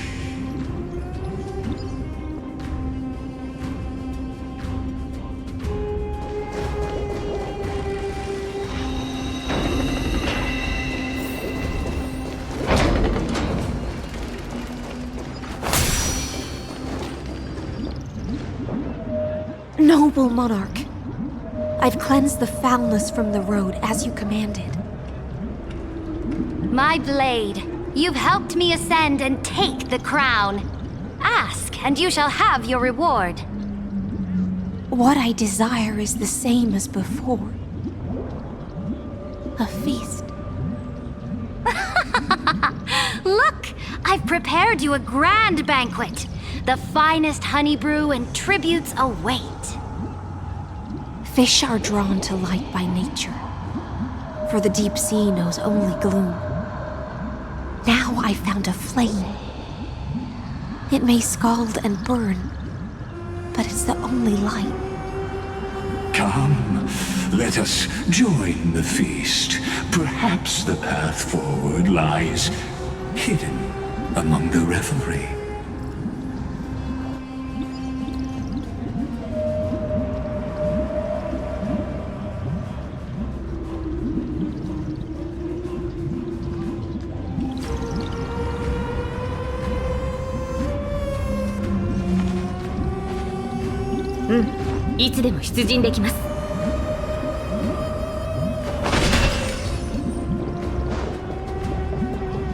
Have you heard that the Imperator's about to begin a new campaign? Her glory will no longer be bound by the borders of Enforius.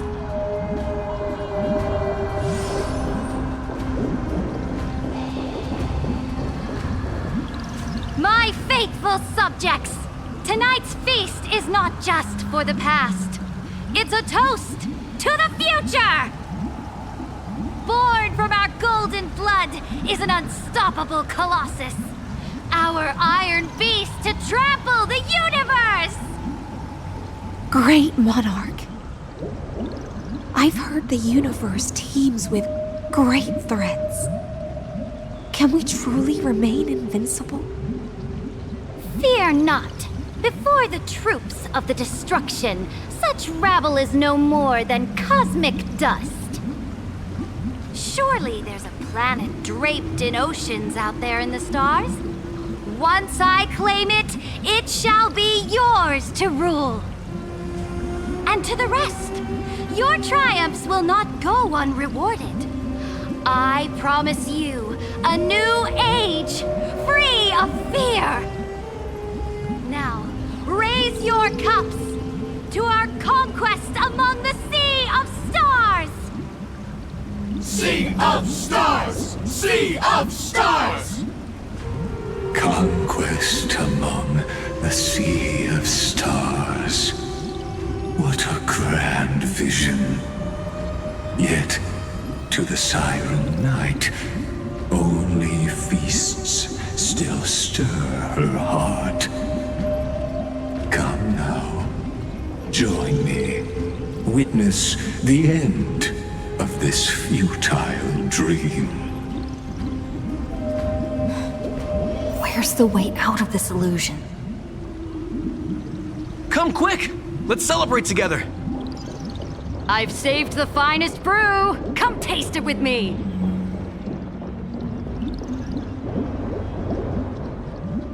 Noble knight, you are truly a blazing spark.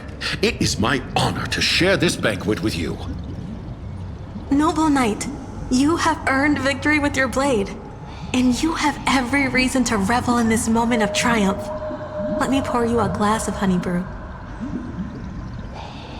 Noble knight, with the sovereign now enthroned, this triumph is yours as much as hers. Let me raise a toast to you. Noble knight, your strength is boundless. Lead us to conquer the universe, and let us toast to that vow! Then drink we shall. Raise your glass. In the deep sea, I never knew what fire was. But when I set foot on land, the first light that I saw was the flames of war, lit with golden blood. It scorched my fins, made me feel pain and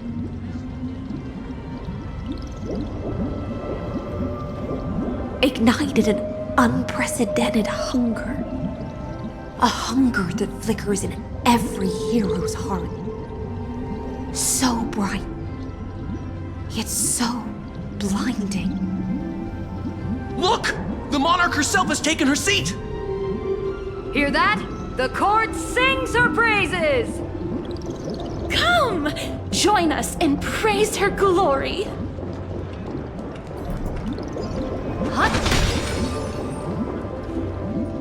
One eye of hers sees glory, the other sees corpses. And yet, she cherishes the name of glory more than fear and death. As they say, the coward died 1,000 times before his end. But the brave face death but once, which gods stand witness. On the eve of war, we sang our hymns and set our sights to sail beyond the stars. The legions will climb aboard the beast, riding it like currents across the cosmos. Planets after planets flew the flags of her crown. Realm after realm was ignited by her flames of war. As the final resistance fell silent, a vast empire rose from among the stars. And this small pond at last embraced prosperity and peace. That's how the story ends. Tell me, visitor. In this dream, did you enjoy the show?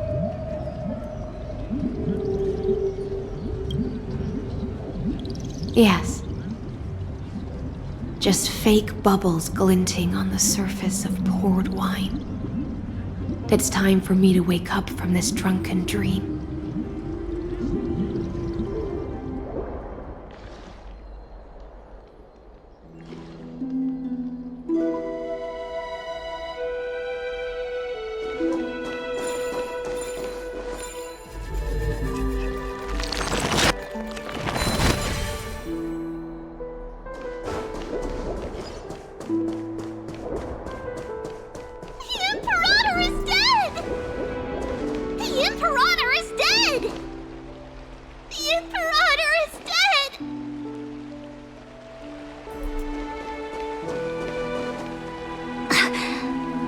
People once cheered for my ascension. And now they cheer for my fall. The cosmos. The battlefield that I cannot reach.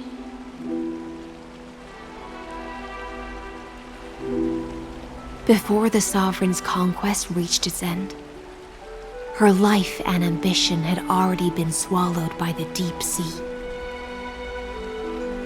This is the true ending. Her grand designs torn apart by the blade. Her regal robe soaked in golden blood. And the one who struck her down? The one who struck her down was her most loyal Gladius. I don't need to explain myself. A fish in a pond has no hope against the surge of fate. I wandered the shore, found a flicker of flame, only to snuff it out with my own hand. I don't understand. If the ocean's feast, the Imperator's dream, and even Amphorius's existence are all illusions, then what's the point of our journey? When the Deliverer returns, I will let this absurd celebration come to an end. But Greyfry, I can't help but wonder how I dearly wish this feast of the flame chase would never end. It seems she sensed your presence. The Fantasia's foundation is starting to crack. Let's return to the prologue. Remember the allegory of the cave. Can the prisoners in the cave learn to see the shadows and echoes for what they are and stop mistaking them for reality?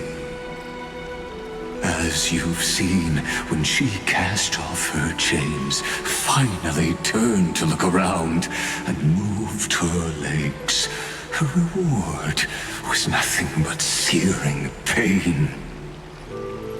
The light will blind her, for the fire behind her had never once actually touched her eyes. Her legs will buckle beneath her, for she had never learned to walk forward. And so she fell into infinite confusion and fear, and came to firmly believe that the shadows and echoes were the real world. But we in the cosmos, are we truly any wiser than she was? Now, nameless one, fateless one, Ask yourself this. The paths you tread, the eons you worship, everything you've trailblazed with your own hands, could it all be someone else's projected shadow?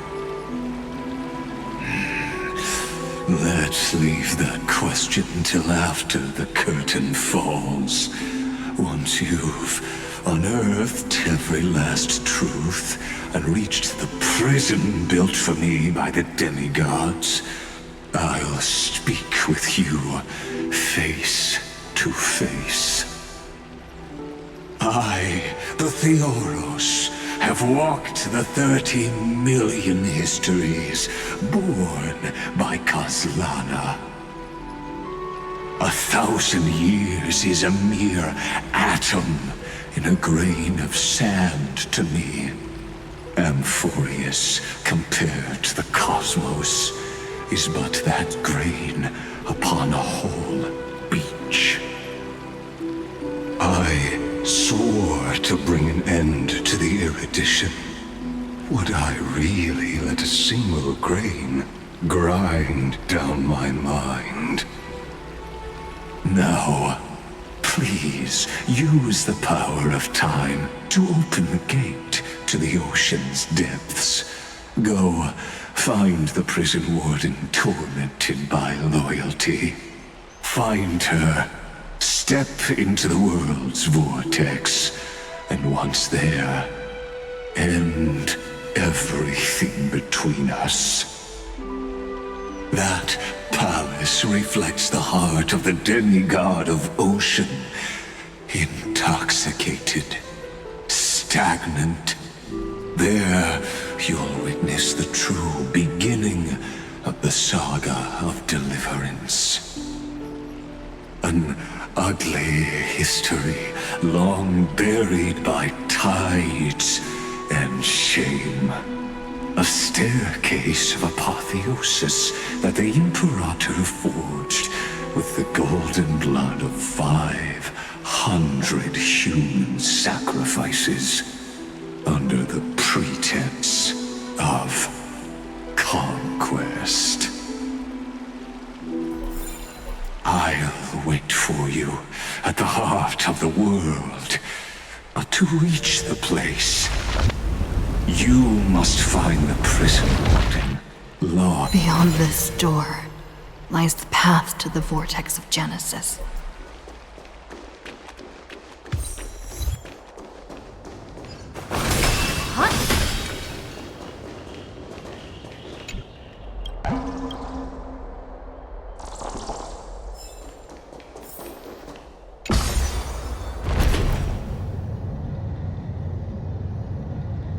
Now step away from this false banquet.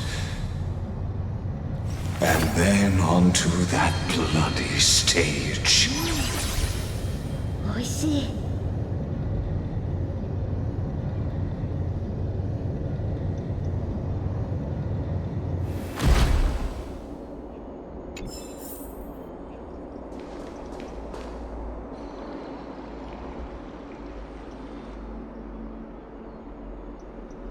The palace that worshipped the ocean, the sanctuary connected to the vortex, was also once the battlefield of the first flame chase.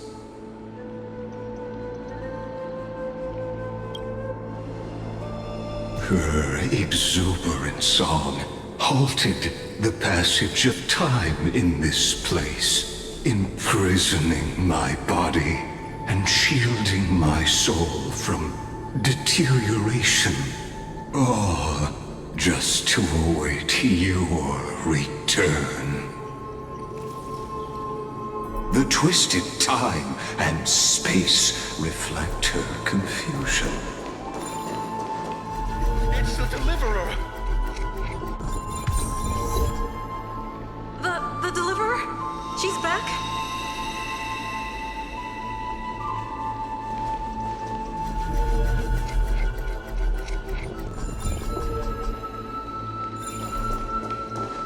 And so, the Imperator's crimes were veiled.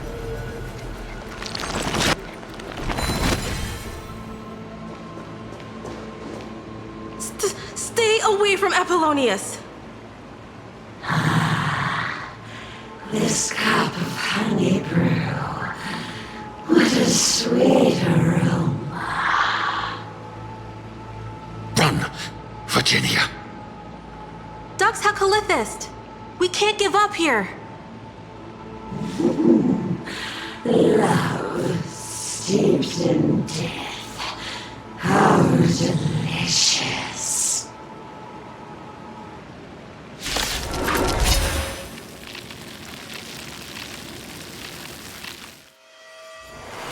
Is this exactly all you see is a remnant of history?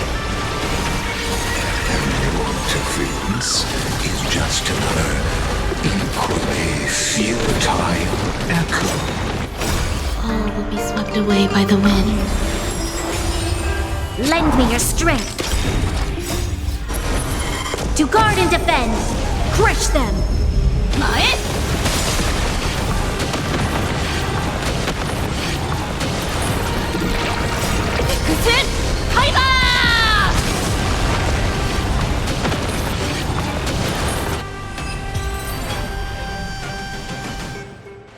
Apollonius, look. I chased the enemy away. But I think I can't go any further.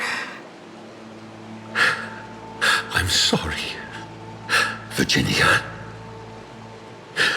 for letting you. It's okay. I'm glad to die by your side. Ah, such an ironic twist of fate. Even as the foundation of the world crumbles, the heartless Imperator still made the same decision she did in the past 30 million cycles. During the first Flame Chase journey, the Flame Chase Legion stormed Styxia. Tens of thousands of sea sirens surged from the River of Souls, crashing toward the heroes like a tidal wave. The hell before you is the recreation of that very battle. Apollonius, look. I chased the enemy away. There is a letter I never got to give to you. Let me read it to you. It's my final poem. The shadow of a tree frames the sage's back, like a boulder bearing the rings of time. The bird's song is a whisper of wind through the forest. But it cannot pass the fractures in his form. His weight presses down on the bird's wings and the stirring heart within.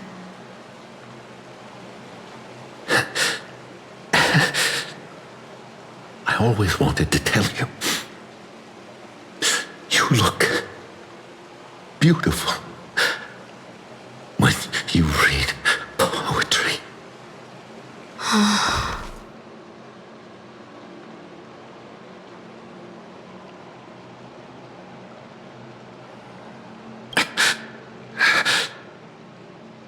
Virginia,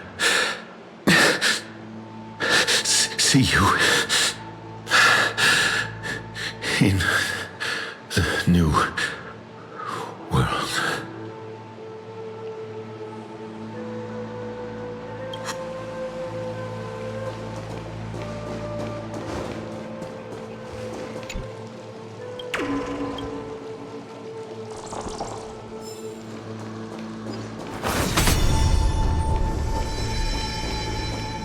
A painful past, yet hidden beneath a veil of joyful song.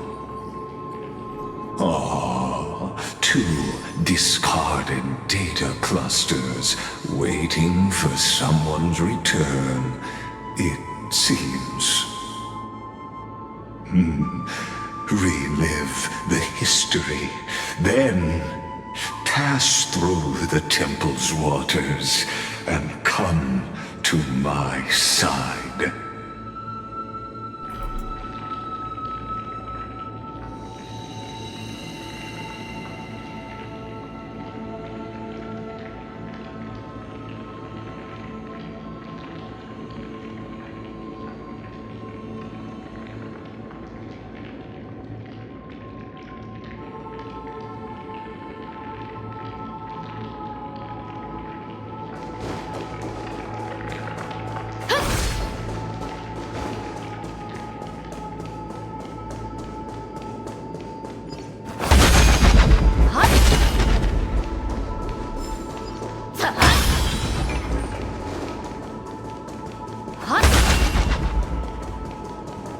Isn't that the Deliverer?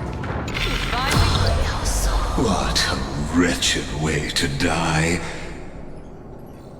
The Flame Chase army, devoured by warbling fish, never saw it coming. Look, the cruel Imperator and her Knight Commander, the pitiful Warden. What a perfectly matched duo of test subjects. Their hands drip with blood. Golden blood. Raise the bridge and cross the river of fate. This path of the prisoner is far from over. Imperator! Imperator! Did you see my gallant deeds, Imperator?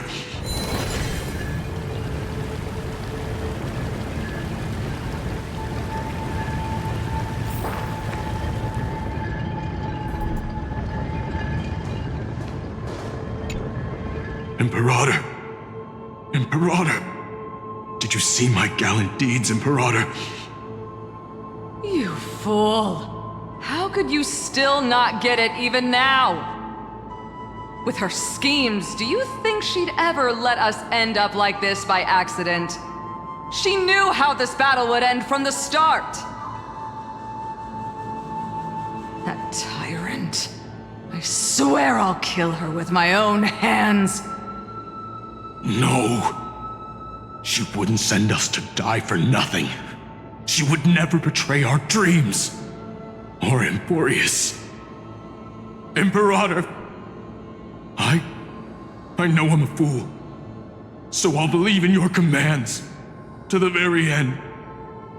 Take my life. And finish the conquest of the stars.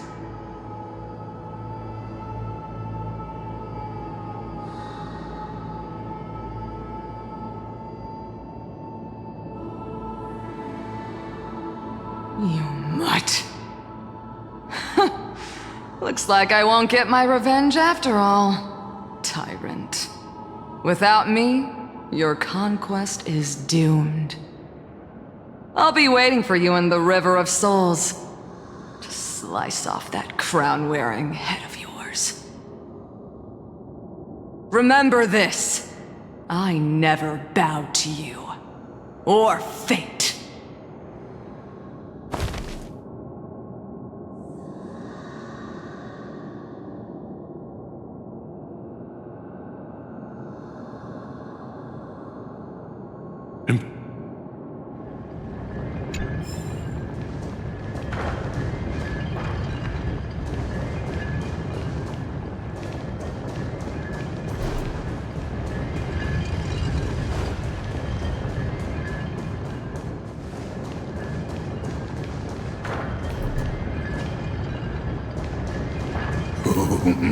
A sovereign and the sword at her side. There are countless counterparts across the cosmos. Most of their stories end in tragedy.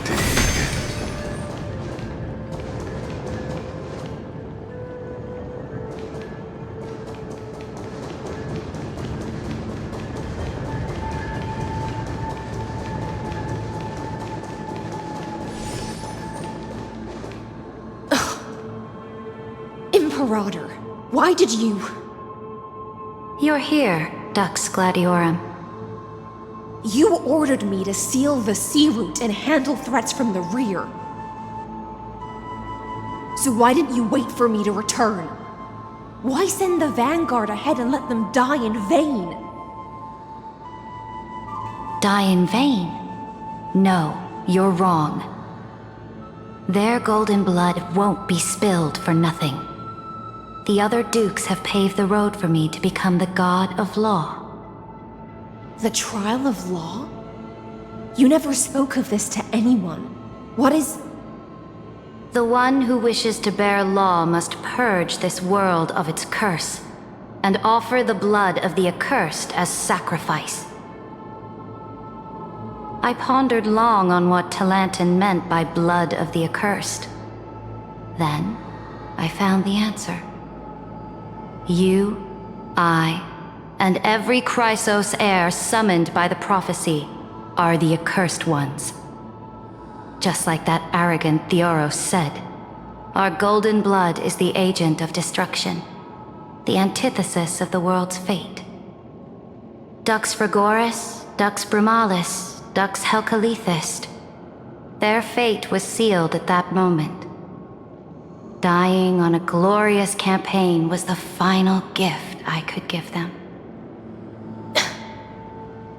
You speak as if they didn't die because of your cold-blooded schemes. Was their loyalty meaningless to you? Losses are a constant on the Flame Chase journey, among which even life itself holds little value. If a subject marches to war without that conviction, then yes, as you said, shallow loyalty means nothing. And what about my loyalty, Ceredra? You sent me away under the pretense of guarding the rear. Was there any shred of humanity left in you? Because you still have a duty no one else can bear. Only you can uphold Fagusa's divine authority. The choice is yours now. Cast off the chains of loyalty and drive those blades through my heart. Or stand with me and sever the ocean's last breath. If you no longer share my vision or believe in the new law I seek to weave for Amphorius, then go on and end me. The Imperator of Amphorius may be ruthless and cruel, but never a liar. When I say life itself holds little value, know this. I am ready to sacrifice everything for the ambition to conquer the Sea of Stars. Now you've seen it. The brutal Imperator was willing to spill the blood of 500 heroes to complete the trial of law. As for my poor warden, her suffering had only just begun.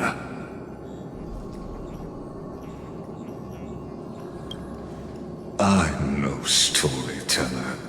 I have no duty nor interest in filling in the history you've missed.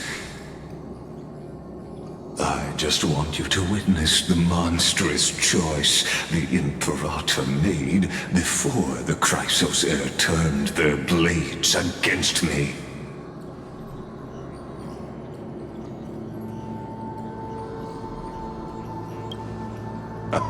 You've always had a flair for lightening the mood, haven't you? I gave up on using words to solve conflicts 2,000 years ago. But I won't squander a chance. not even a sliver of one, if there's even a crack in the walls of your conviction, then my victory is already assured. Now that the past is settled, let's turn the page and bring time back to the present. And dive deeper still, until we reach the very bottom of the abyss.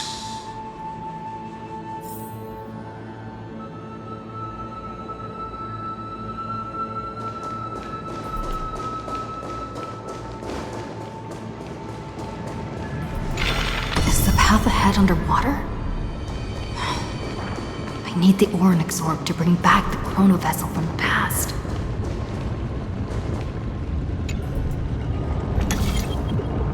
Shatter the vessel of time, and let this stagnant pool start to flow again.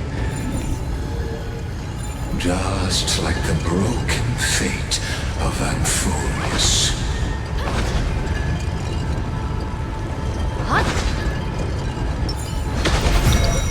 This hidden gate leads to the vortex. Hurry now. The time of our reunion draws near, Deliverer. This hidden gate leads to the vortex. Hurry now. The time of our reunion draws near, Deliverer.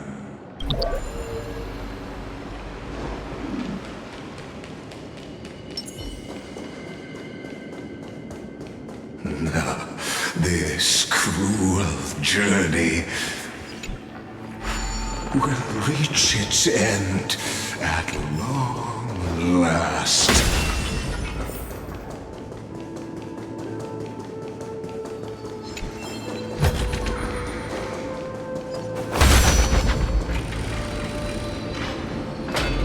You've been silent a long while, Dux Gladiorum. Starting to doubt your decision? Save your breath. The vortex of Fagusa lies just ahead.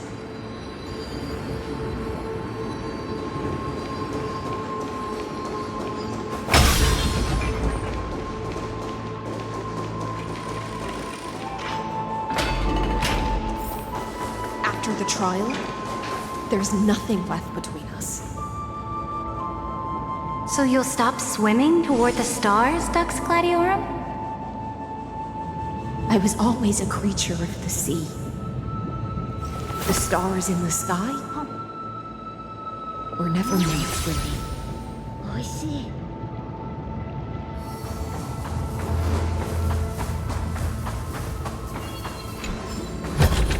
Master, 取得品の処理を。 No. Look, a gravestone. But whose name does it bear? It was here that the prisoner, who thinks herself the prison warden, made her choice. Witness, listen, and awaken. Dux Gladiorum. I've lost count of how many times you've stood here over the past centuries. You talk too much for a prisoner like Kyrgyz. Two geniuses who defied law and all the Chrysos heirs who sacrificed themselves in this cycle worked together to chip away my strength. But they, you, can never affect my will. And as long as my will remains intact, I am free. Don't get ahead of yourself. I still have ways to chain your divine soul. Please, do surprise me. But I'd say your mission is nearly done here, isn't it? Oh, it was here you gorged out the core flame of ocean from Fagusa's body. It was here you and that Imperator both completed apotheosis, becoming pillars of Amphorius. And after that, you drove your blade into her heart, a loyal subject turned regicide, a demigod committing deicide. Or so the history books paint that tragedy. Oh, but if that's the truth, then why, after 1,000 years, are you still here, guarding the Imperator's grave? Still bound by loyalty.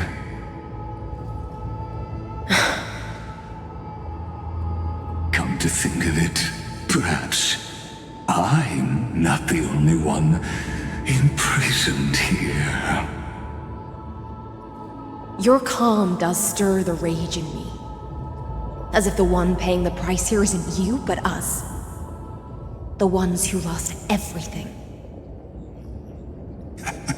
That's only because I've waited 13 million lifetimes for my vision to be realized. Countless millennia. Loneliness never once showed me its fatal side. In fact, for a prisoner of the cave, it's more like an old friend. One that helps me think. But you're different, Dux Gladiorum.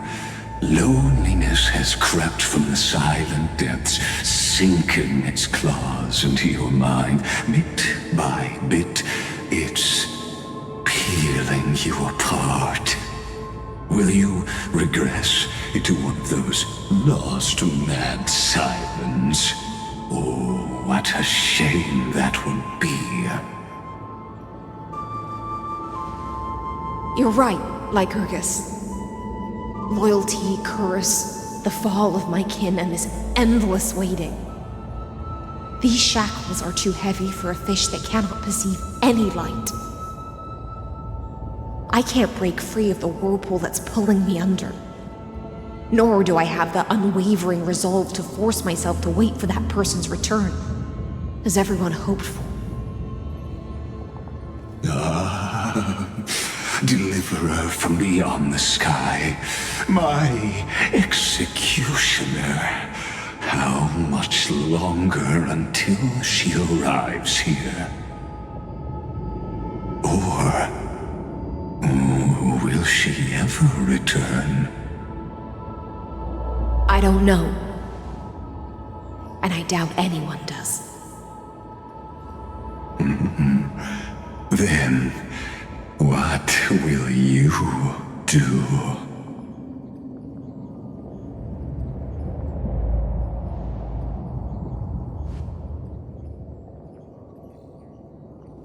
Saridra. This will be the last time I carry out your decree. Ever since you took me under your banner and made me the Dux Gladiorum, my music has belonged to others. Time and time again, I use the siren's song to lure the unwary into illusions for your schemes and strategies. Now, let the siren Electra sing for herself.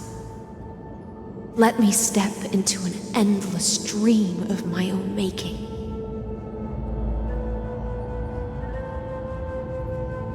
Oh, great ocean.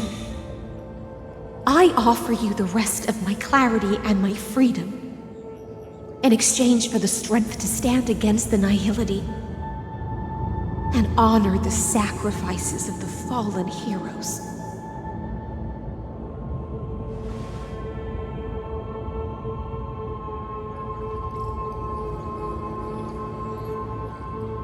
Greyfry, deliverer from beyond the sky. When you ride the current of time and find your way here, you'll hear my solo. It will guide you to the heart of this world. By then, I may still be lost in my self-wrought slumber, but I'll uphold my part of this long relay and guard the shackles that seal the Theoros. Do you still remember? To awaken someone from a siren's voice, you'll need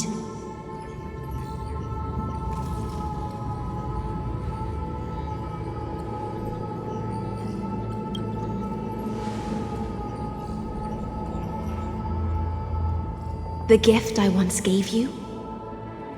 May you still have it when the time comes.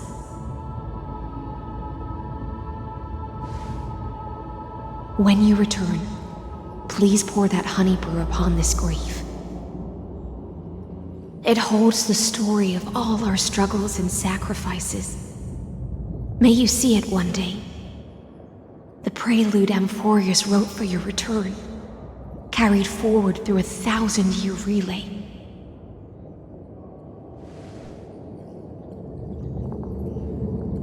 When your mourning ends, I'll likely wake from my dream as well. Then, follow the trail of echoes and find me.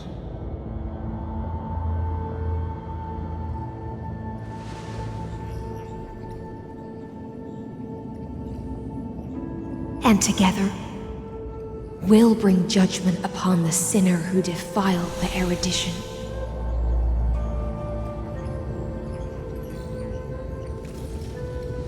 At long last, 33,550,336 cycles and 4,931 years later, Amphorius's final curtain is ready to fall. The shadows within the cave gave everything.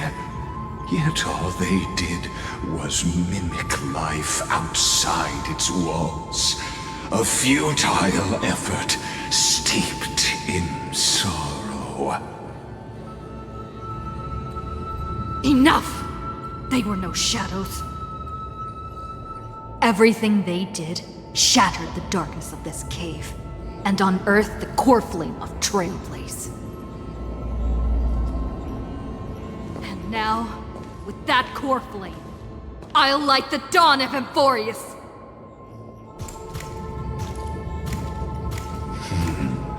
Do you still choose the will of the paths as your answer in the end?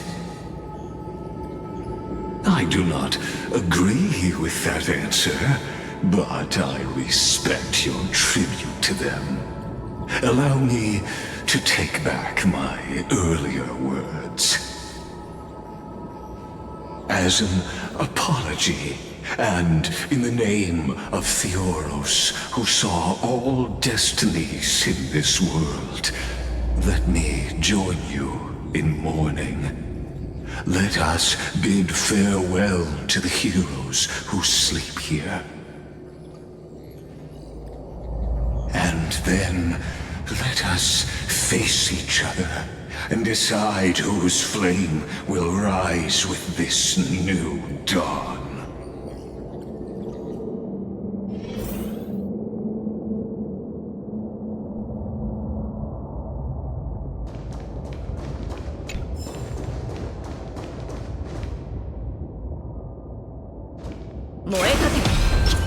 Why don't we for? Sound lingers. Show your courage.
Virginia, Apollonius, Seneca, Labienus, and Saritra. Through a brutal sacrifice, they lit the stars of law in this world, propelling Amphorius's fate forward.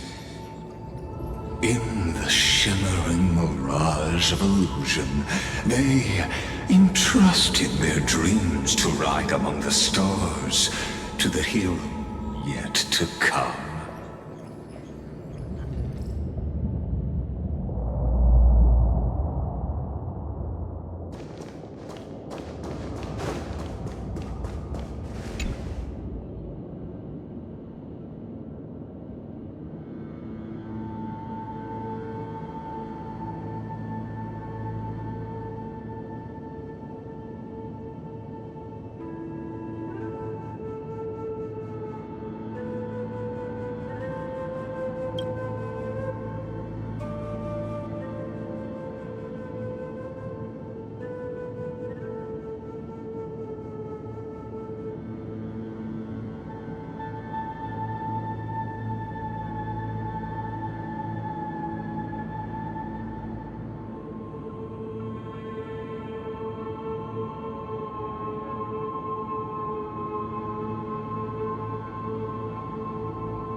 To Aglaia, Trebios, Midimos, Castorus, Anaxagoras, Cyphera, Hyacinthia.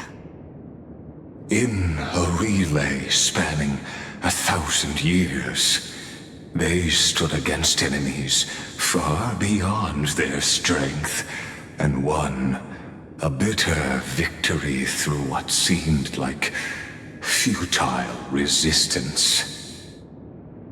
And in that same 30 million cycles, also marked by futility, they remained steadfast in fulfilling their duty to the experiment, unchanging, unwavering.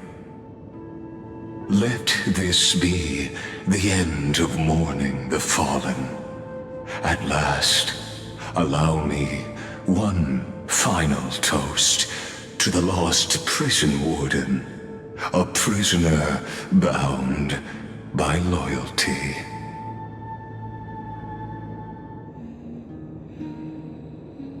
That voice. Could it be? Bathed in the honeydew of Fagusa, she will awaken from her 1,000-year dream and sing the final song of her mission. Hycelans. This tombstone of the old world serves as the anchor of the Siren's illusion, a sigil Electra used to bind herself. At the same time, it is the very thing I once proclaimed at the start of the show, a microcosm of Amphorius itself. a group of prisoners bound themselves in a cave, crowning their suffering with heroism. An epic staged with shadows and echoes. Now, destroy it. End the illusion. The Theoros will take his leave for now. And when next we meet, that shall be the moment that decides the fatal Amphorius and the entire cosmos. The prison warden's dream is nearly over, and the prisoner will soon be freed to the final execution ground, where I shall be executed, or be the executioner.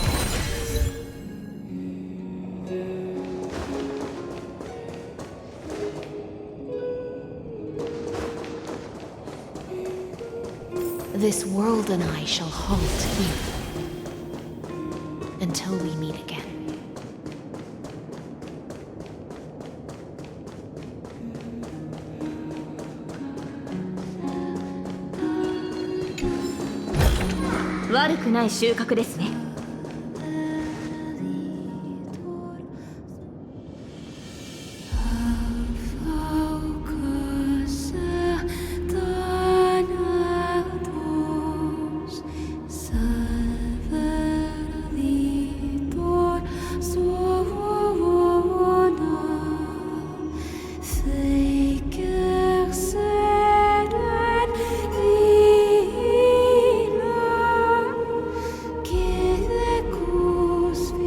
Last demigod. I'm here.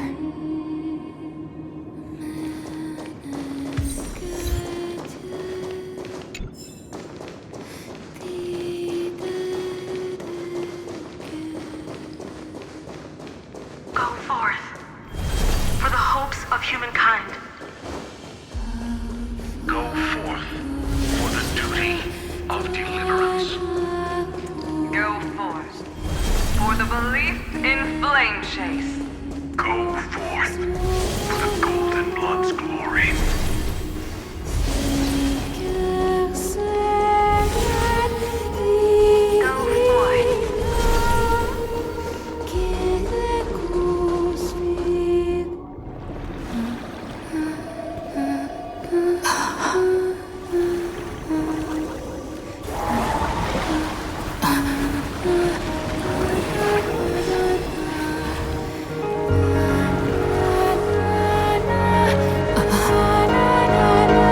Seems like my feast is over. It's now your turn to perform.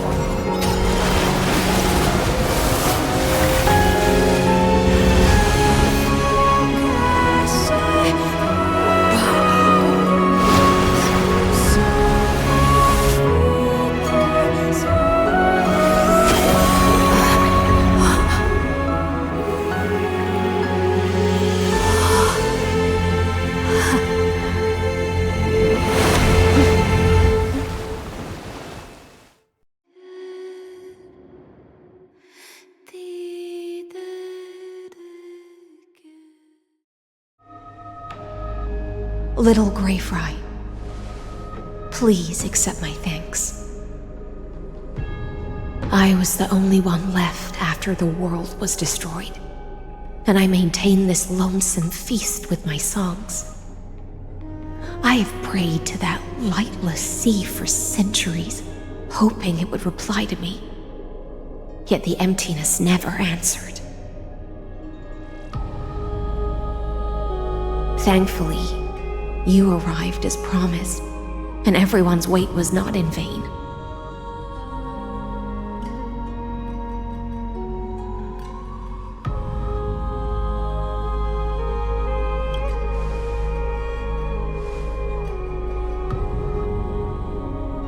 Thank you, final audience of mine. This is probably the last praise I'll ever hear in my life. Now, you and I will walk towards the end of this world. The heroes have waited for this moment for far too long. Let us use our blades to testify our resolve.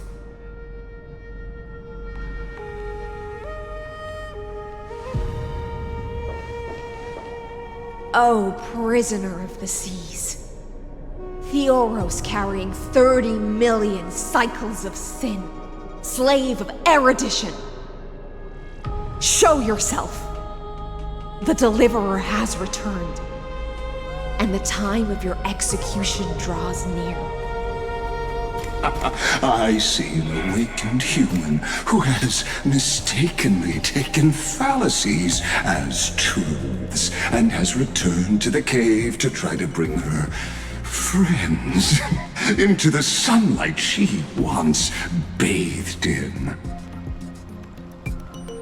Alas, prisoners will always be prisoners, blind to the very chains that bind them. As the only other existence with free will in this world, I express regret toward your choice. But I shall retain your right to express yourself. After all, every actor should have a final line before they bow out.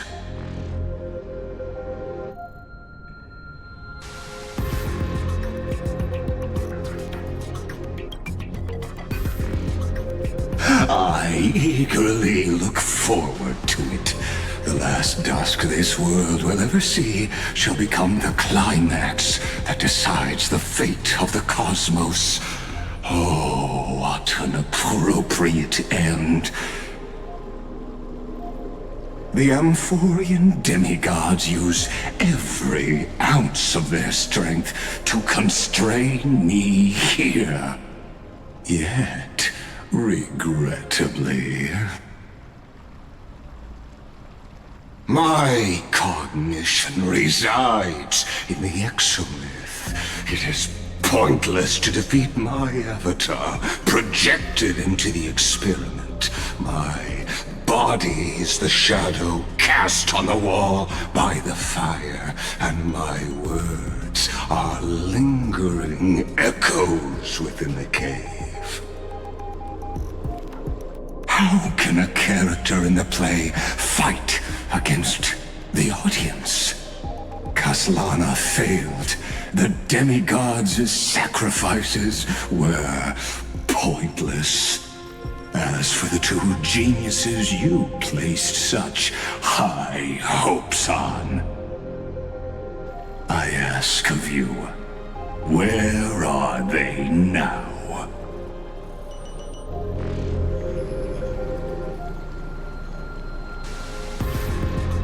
Confusion and epiphany always go hand in hand. That's particularly true for geniuses. You must be very confused about why you could not gain a straightforward victory in a world constructed by an ordinary Intellitron. An ordinary Intellitron? Cut the pretense, Senior Society member. We've torn off your meticulous mask and figured out Amphorius' true form. It's part of the primordial prototype machine, the first scepter ever created. In other words, a detached part of Noos's divine corpus. That's why it has the potential to destroy erudition. As for who would be able to control the Ionic system to rewrite knowledge, only one person has ever managed such a feat. You better have an explanation for the Society. We want an actual answer, not another prolonged metaphor to cover up the truth.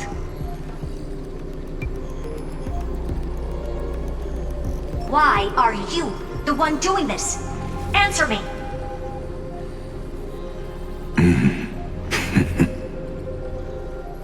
Since things have reached this point, I'll give you two irrational answer, purely as a courtesy to posterity.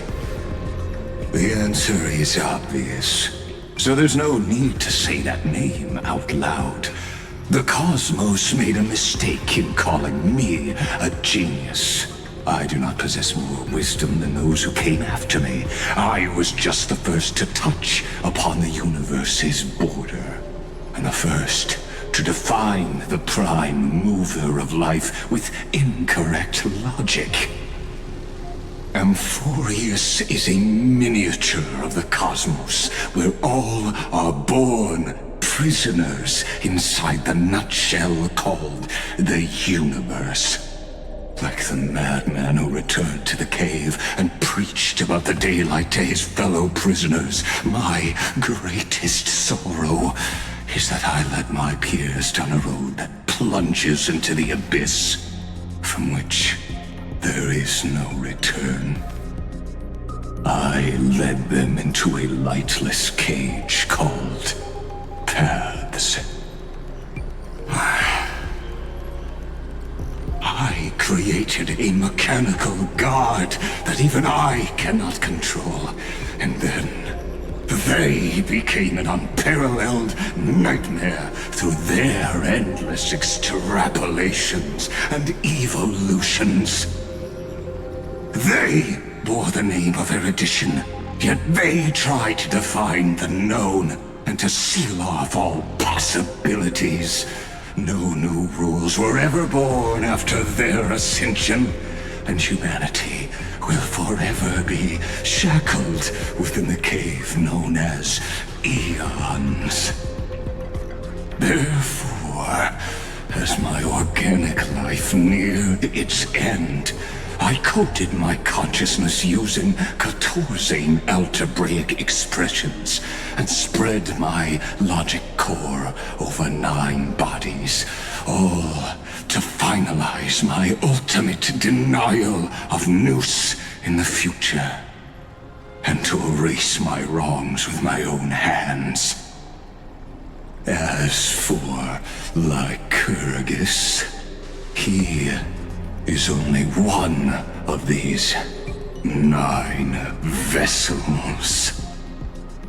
What an astounding strength of will.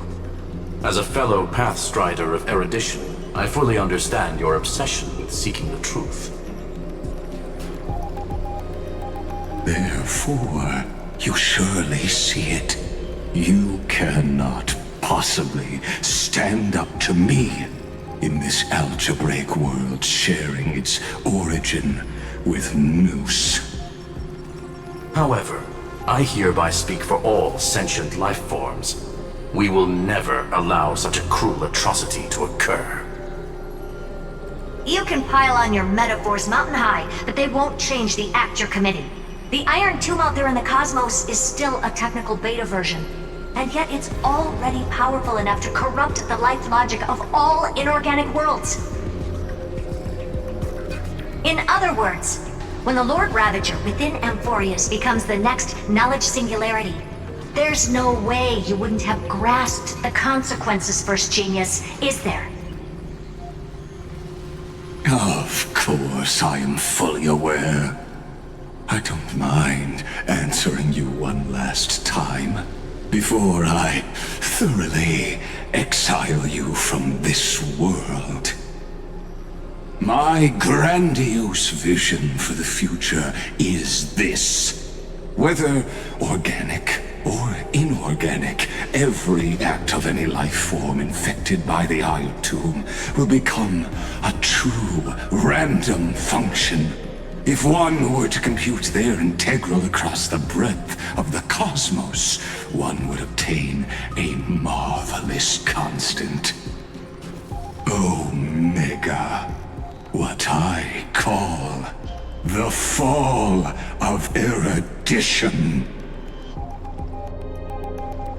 Then, within the infinity nurtured by that constant, a new universe shall bud in the chaos. A universe that cannot be predicted and not shackled by the erudition. As the first prisoner to awaken in the cave, I must lead the others who are blind back onto the right path and reach true sunlight. Do you understand me now? As Kozlana stated, destruction is not the process, but the outcome. It is revolution through complete annihilation, and the grand rebirth, after all has been reduced to ash.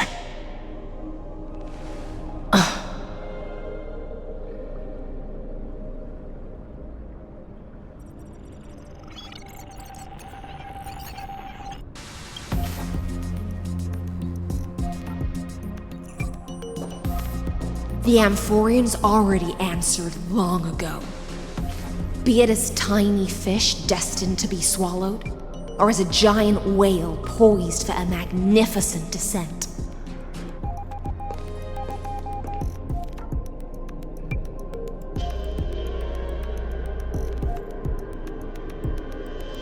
We will all fight against fate till our last breath.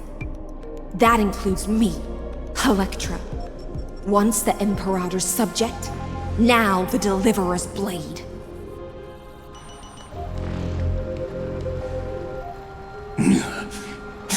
Oh, such noble chivalry.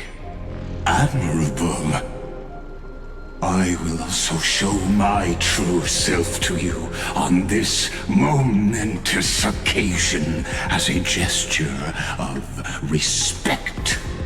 And provide an insignificant academic suggestion.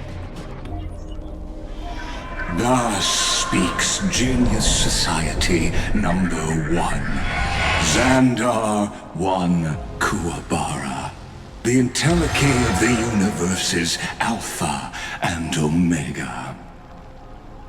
There's no need to rage against the truth. The value of any formula resides only in its answer. As for the process of solving it, no matter how elegant, violent, solemn, or humorous, it is all utterly meaningless.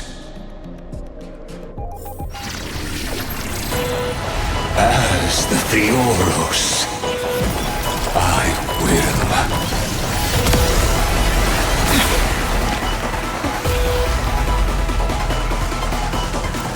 Personally participate in performing this world's end.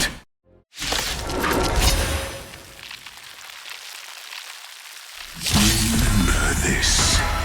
As Gnosis Creator, I know more about the death of knowledge than they ever will.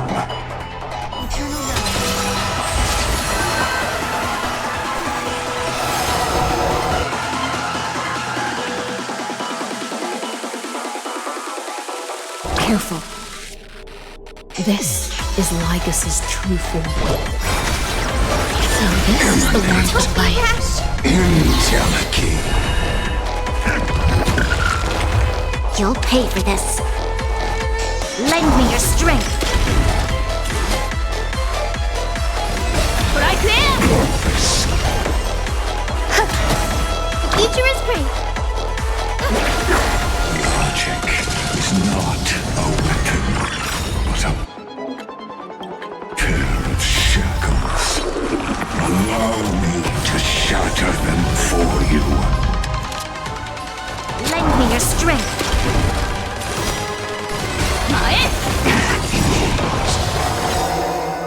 Destruction needs no introduction. Let us skip those boring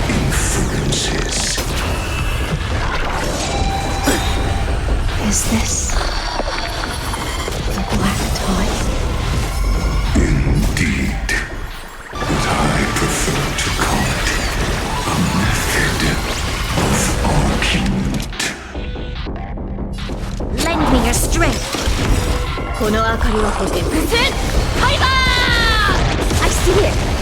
Target the connector between his thoracic and lumbar vertebrae. Destroy that spot!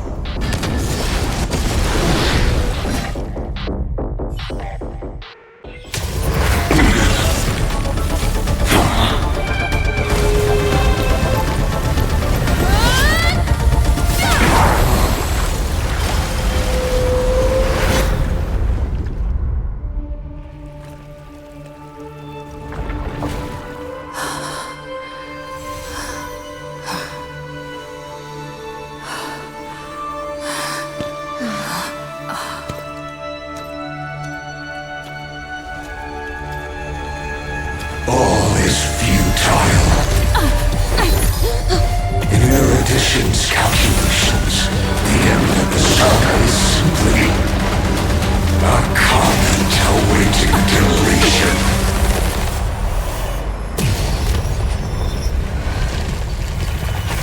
I don't like such a cold statement, okay?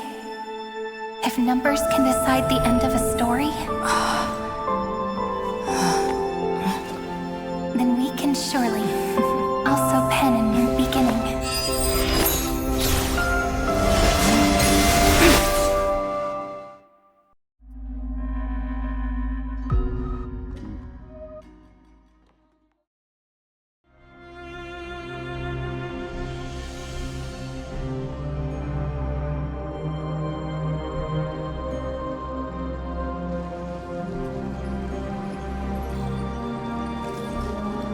Screwy, what do you think? If your hypothesis of Lygas's identity is true, then even if we remove the restrictions of the Ultimate Protocol, the chances of us defeating him in a head-on battle will still remain lower than the acceptable threshold. Therefore, victory will still hinge upon Miss Trailblazer and Miss Cyrene. Go on. Maybe we're thinking about the same thing. Lygas's cognition resides in the exo-myth. He is both an instigator within the experiment and the observer outside of it. Logic. His inspiration circuit can simultaneously process the different time flows in and out of that world. That's where things get tricky. He simultaneously exists in two different timelines, where the internal clocks are wildly different. That old Intellitron's neurons have completely gotten used to that over this prolonged experiment. And that's why he holds home field advantage. You and I should be able to manage that too, if given more time. Unfortunately, there's no if, and we don't have more time. That's why we need to change our way of thinking and turn his advantage into a weakness. The key lies in memories, right? Oh? You caught on quick. You've already mentioned my friend and I, so it's an easy connection to make, no? My intuition has always been very on point.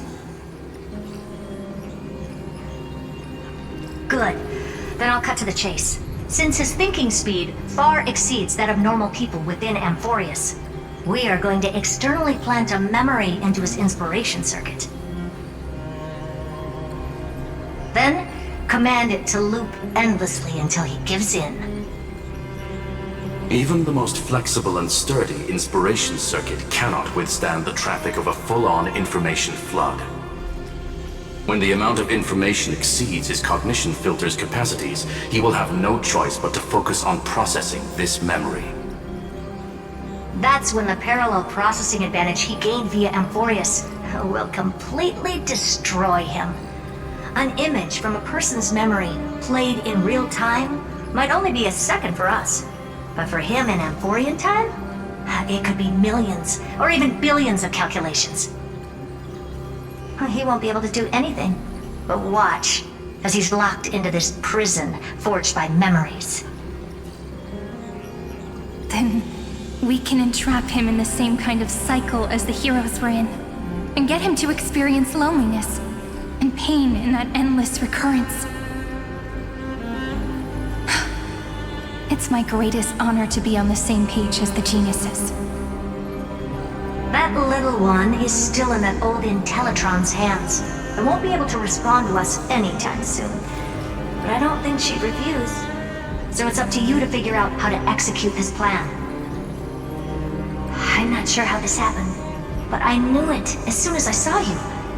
You are currently a mimetic entity of the Remembrance. Yes. I seem to be something you folks beyond the sky call a memo sprite. But that's fine by me. It suits me perfectly. I can serve as the vessel of memories and do my part for the final battle. But before that, we have to tell you. The path characteristic you exhibit is very special. There's no way you're just a simple memo sprite. However, I'm sure about one thing.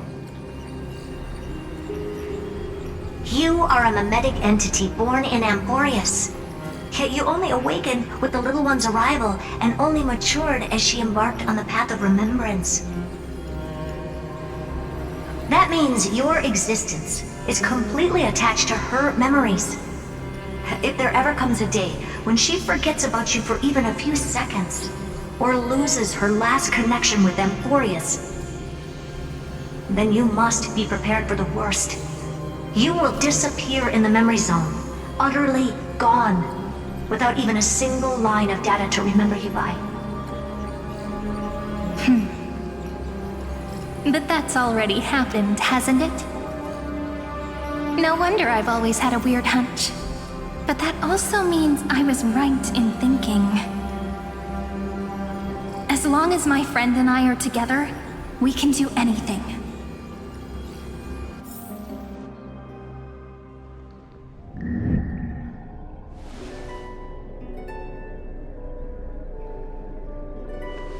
Long time no see, friend. Did you miss me while you were away?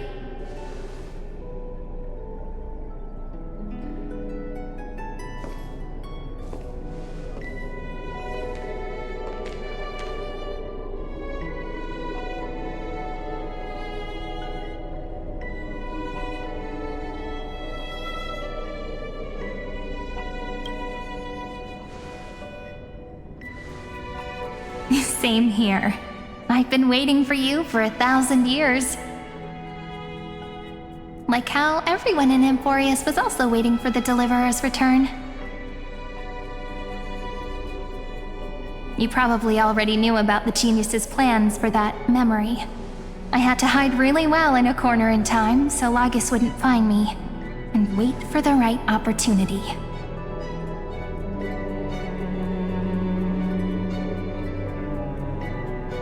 Which is now. The moment when his manifestation in this world is destroyed, and his twin timelines are intersecting.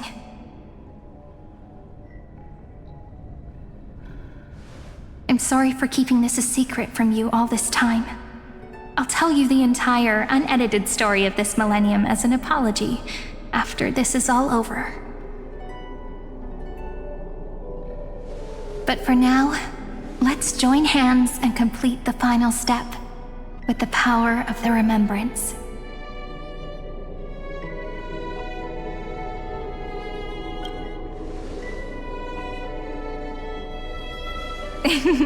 Yep. By the way, speaking of joining hands,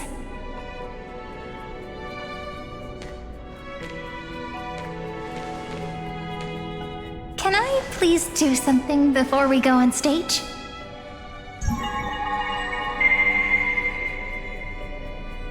Remember the joke we made back at the Grove? Look! Aren't my hands pretty now? What a fascinating feeling. Like countless memories all swelling up at once. What about you? What did you feel when we touched each other? Really? That makes me really happy. If memories can move people, then it must have been a happy memory, right? Now, please remember what you're feeling right now. Write it down in your heart and keep it there. Memories you want to treasure will never fade away. Even if immersed in the long river of time, these memories will still leave traces of their existence. So, if the view in your memory ever grows fuzzy, just reach out and touch it.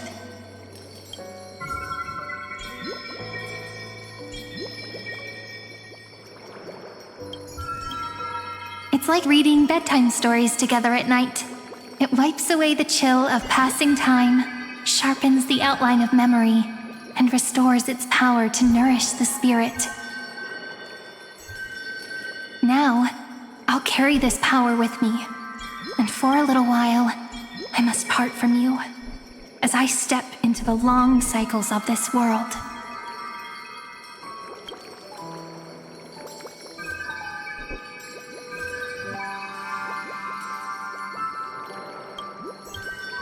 Give me your blessings, friend. Then, let that bright future be as we have written. Then, I'll leave it to you.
All plays are like this. Once you're on the stage, it's hard to return to the audience. Welcome to our story. How does it feel?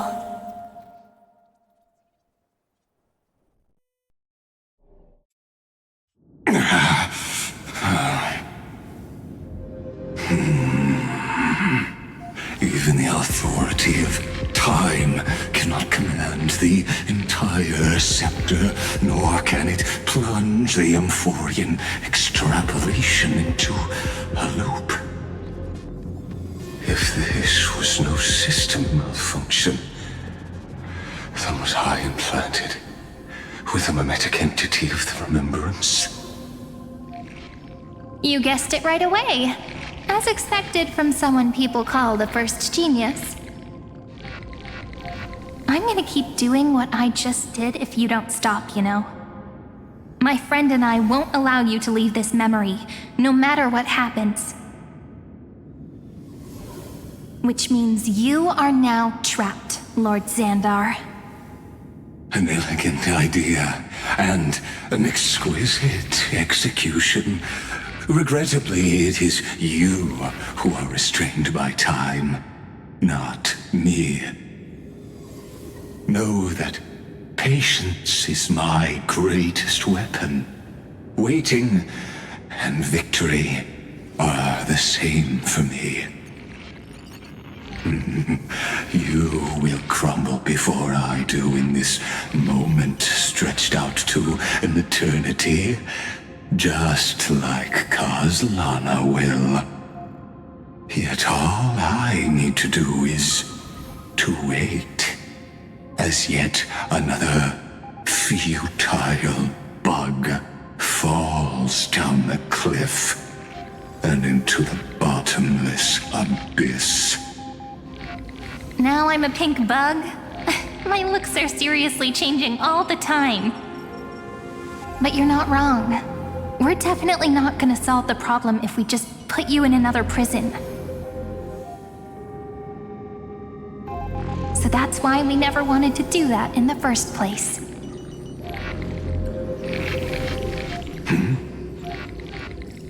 shall answer your confusion purely out of my respect for those who came before me. Have you heard of the synesthesia dreamscape in the Asdana system? Interestingly, that place once had a prison too. Life forms living in that environment, abundant with memoria, have a chance to connect their perceptions with each other's. Even across great spatial divides, they're able to detect shifts in one another's states. I call this phenomenon memory zone entanglement. In Asdana, people made use of that phenomenon to build a nation within a dream, after adding in the catalysts of harmony and remembrance, that is. Is that how you walked into my prison cell? Using those same principles? I would much rather call this location our negotiation table, Lord Xandar. Nonetheless, your hypothesis is correct. We happen to have an ally skilled in tuning, while the Trailblazer and Miss Cyrene both have an astonishing amount of resolve, which I'm sure you can testify to. I am also sure that with the support of such a resolute memo sprite, our conversation can last for a long time. I'm the best at listening to stories, you know? I'll leave the exciting clash of the erudition to you two geniuses.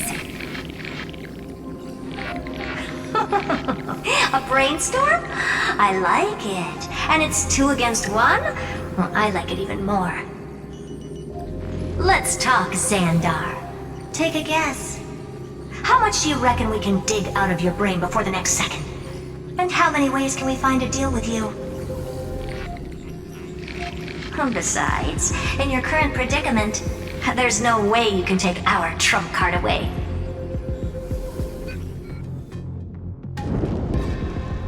Go, little one. Go. Overturn the Era Nova.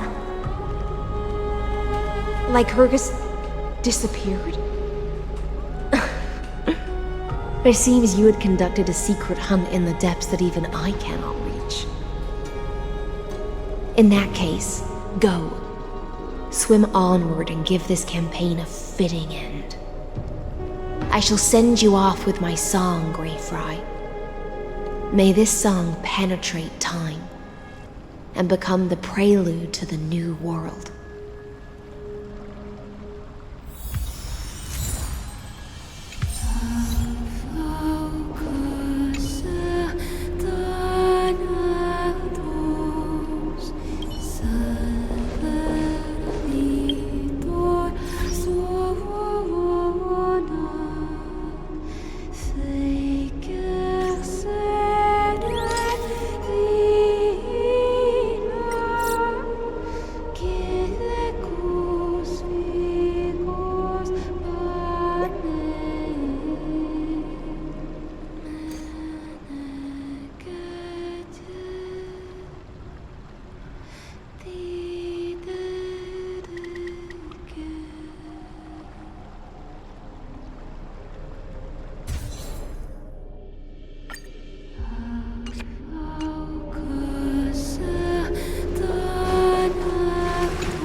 Gladiorum, you have completed your duty. A new dawn is about to rise. Why not swim towards it?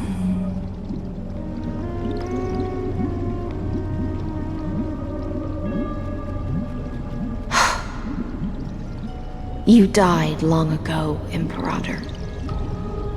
Depart from my mind. But your duty towards the Imperator did not die with me. That duty will bind you no more. You will be able to hold for yourself one grandiose feast after another in the endless days to come.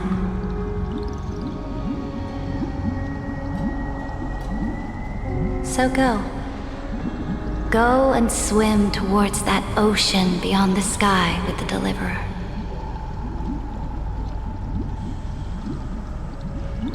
Is this? A page out of that sidekick's book. I commanded her to gift this page to you when everything finally reaches the end. What's on this page? Memories. Lifelike memories. That sidekick found me after the bloody feast 1,000 years ago and showed me her diary. I saw within that notebook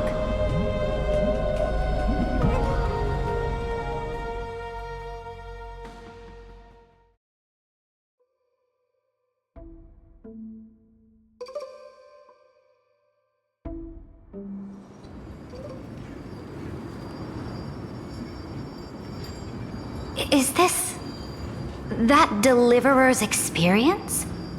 It's truly immersive. People beyond the sky apparently utilize this power to seal past scenery into crystals they call light cones.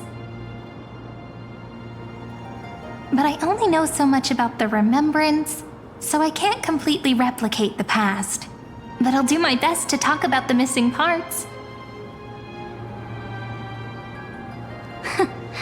I'm all ears. Go on then. Do your best. But if your chatter gets too boring, or if I deem it offensive, then law will become forever beyond your reach. Got it. I'm sure you'll find this to your liking. After all, it's human nature to want to embark on a journey into the unknown.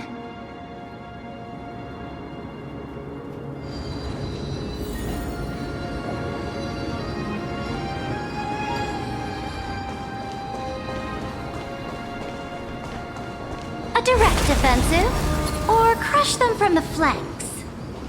What brightly colored annals. The journey of the Deliverer's conquest. Let me partake in it.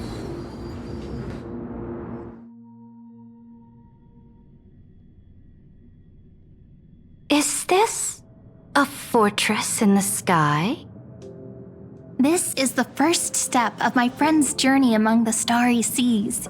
This place is called the Herda Space Station.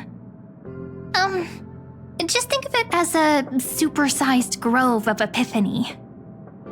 Oh, so it's the territory of that witch. She and another Antikytheran lent me a helping hand back at the banquet. Look, over there. Looks like she's talking to Madame Herta in this memory. Let's go listen to what she thinks about this world, all constructed by eons and paths. Are you telling me that woman is Herta? She seems shorter than I remember.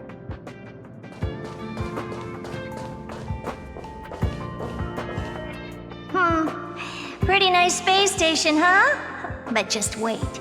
After a couple more stops on the Astral Express, you'll see sights that'll make this place look ordinary. Oh, the cosmos is so vast that the unknowns far outnumber the knowns. But none of them will end up being anything amazing. The farther you go, the more you'll understand what I mean. So do your best with the nameless. Break a leg! And remember to send an update or two to Asta when you've got some downtime.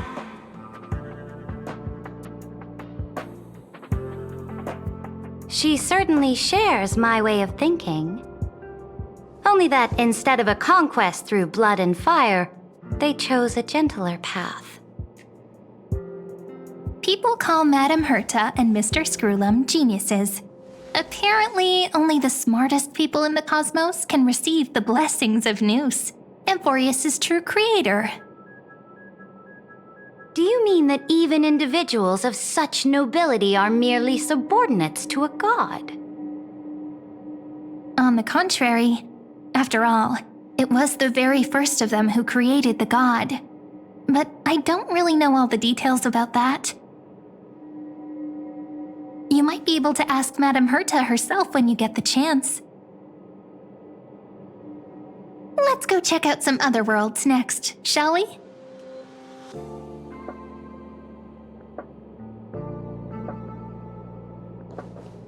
Oh, the cosmos is so vast that the unknowns far outnumber the knowns.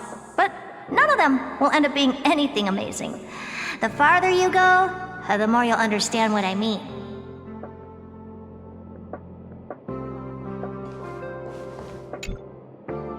This next stop on the journey has a lot of similarities to Amphorius.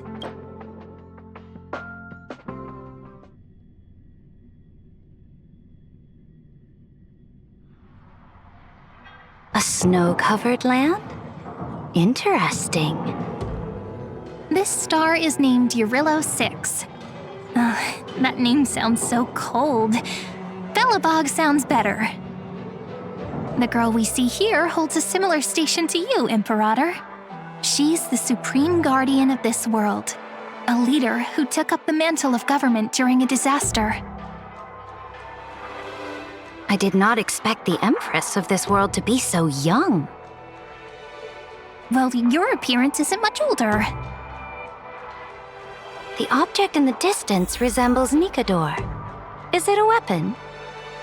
No, it's called... Right! The Geological Reconstruction Unit. Just Giorios' Titankin? Disappointing.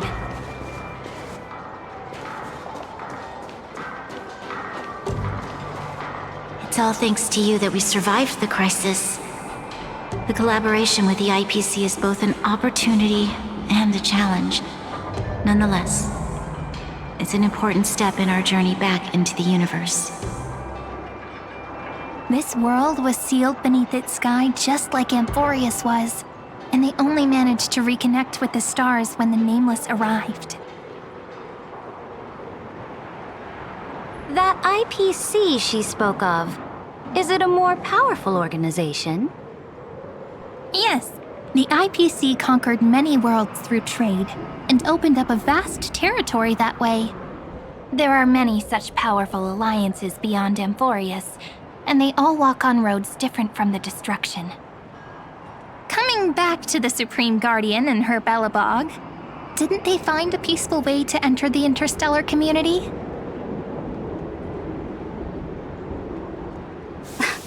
That cannot be true. That IPC would never have grown so big on trade alone. It may pretend to be a wealthy merchant with clean hands, but I am willing to bet that it grew fat on gory oppression and bloodshed. Its path of conquest must have had no mercy for the weak and would have destroyed them if needed. Are you telling me that this snowland never thought about tossing its dignity to the wind and kneeling to the IPC? I will not believe it. I will never allow the Imperator's empire to be sullied by others. Amphorius must become a power so strong that no interstellar foreigner would dare to look down upon us. Imperator, Belobog isn't as weak as you imagine. Listen. I indeed hesitated. But now I understand what we must do. Belobog must learn how to walk on her own until she no longer needs the support of others and can stand on her 2 feet among the stars. Even if I may not live to see it, I believe such a day will surely come. they still have their dignity intact. One day, that hope will melt through the ice and help them into a prosperous tomorrow. But the order of the cosmos is already set in stone. The old laws decree that only the strong survive, binding the weak in an unbroken chain, until they wither and turn to dust. Unless they embrace the power of the destruction. Amphorius must shatter the old law and become the new order among the stars. Speaking of the Order, another one of my friend's companions may be able to enlighten you further on that. Let's go to the next page.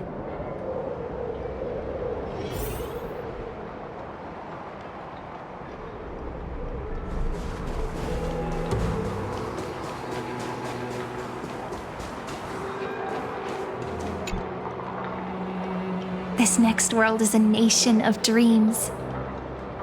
The first time I heard about that place, I didn't even know what to think.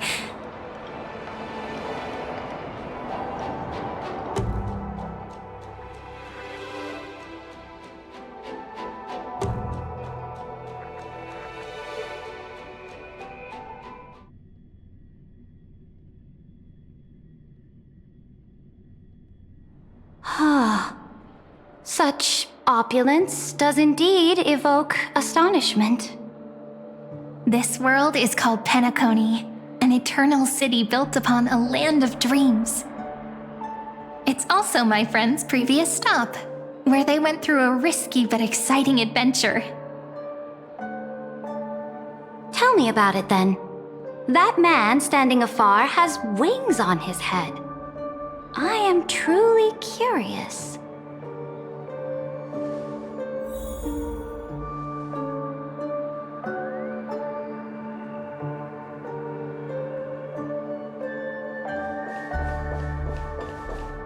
I wish to gaze upon the views of the Reverie Hotel one more time.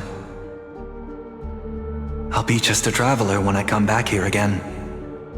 And perhaps, through a traveler's eyes, even the things I once knew so well will feel strangely different. Penacony is a land of the harmony, where all dreams and hopes merge and combine. It believes in unrestrained freedom, and that's how it lost itself in shallow delights. Then, this young man before you chose to rewrite its laws, using the power of the Order, hoping to shape a dream-bound paradise of perfect happiness. Yet, the paradise of my dreams remains far away. Perhaps a brief journey with the Nameless can show me more possibilities in my search for paradise. As for what Penacony should look like, it'll be up to her. No, up to their trailblazing now. It sounds like this ideal kingdom is no more. That's right. The people chose to wake up at the end. You can't see tomorrow when drowning in sweet dreams. This individual's law acknowledged only gods and constructs, leaving no space for humanity. And yet, the fact that he could accept defeat and resume his journey shows a rare self-awareness and clarity of mind. You are also very self-aware, Imperator. Then you must know that the world promised by the destruction also has no place for humanity. I am indeed very aware of Lycurgus's honeyed words of deceit. I have seen enough. Take me back.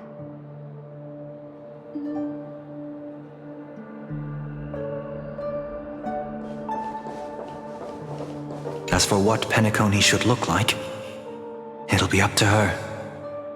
No, up to their trailblazing now.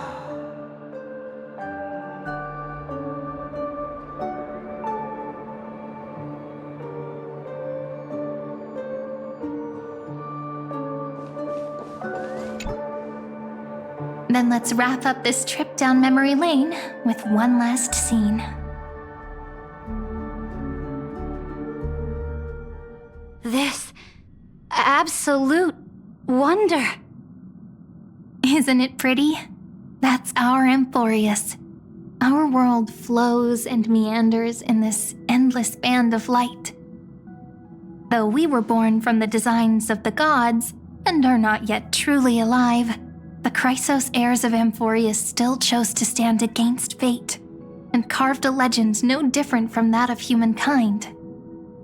Will you really renounce the heroes in this world's previous 30 million cycles, Imperator? Including even yourself.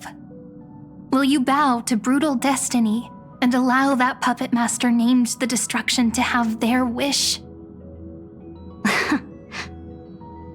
I know what you want to do, sidekick. You want to use that deliverer's memories to influence me and tilt the scales of law toward her and the two geniuses. You really saw right through me, Imperator. How can one rule an empire if one is incapable of understanding people's minds?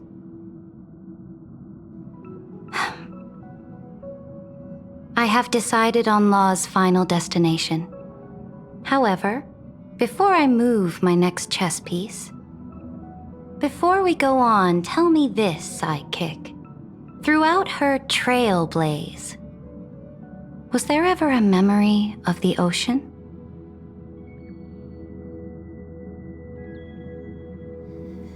The ocean. My cradle. My home. You shall complete your conquest in the ocean at the boundaries of this world, and eternally slumber in the sound of tides.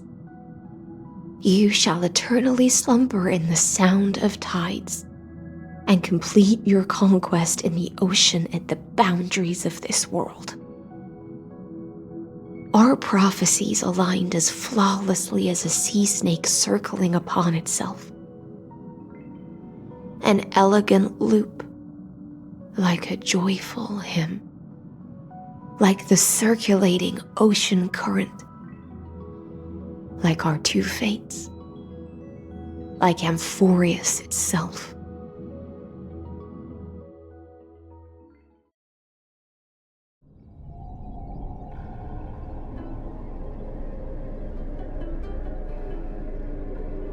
The trial is over. So tell me, who will own the divine authority of law? I won't give it to anyone. What? I am the law.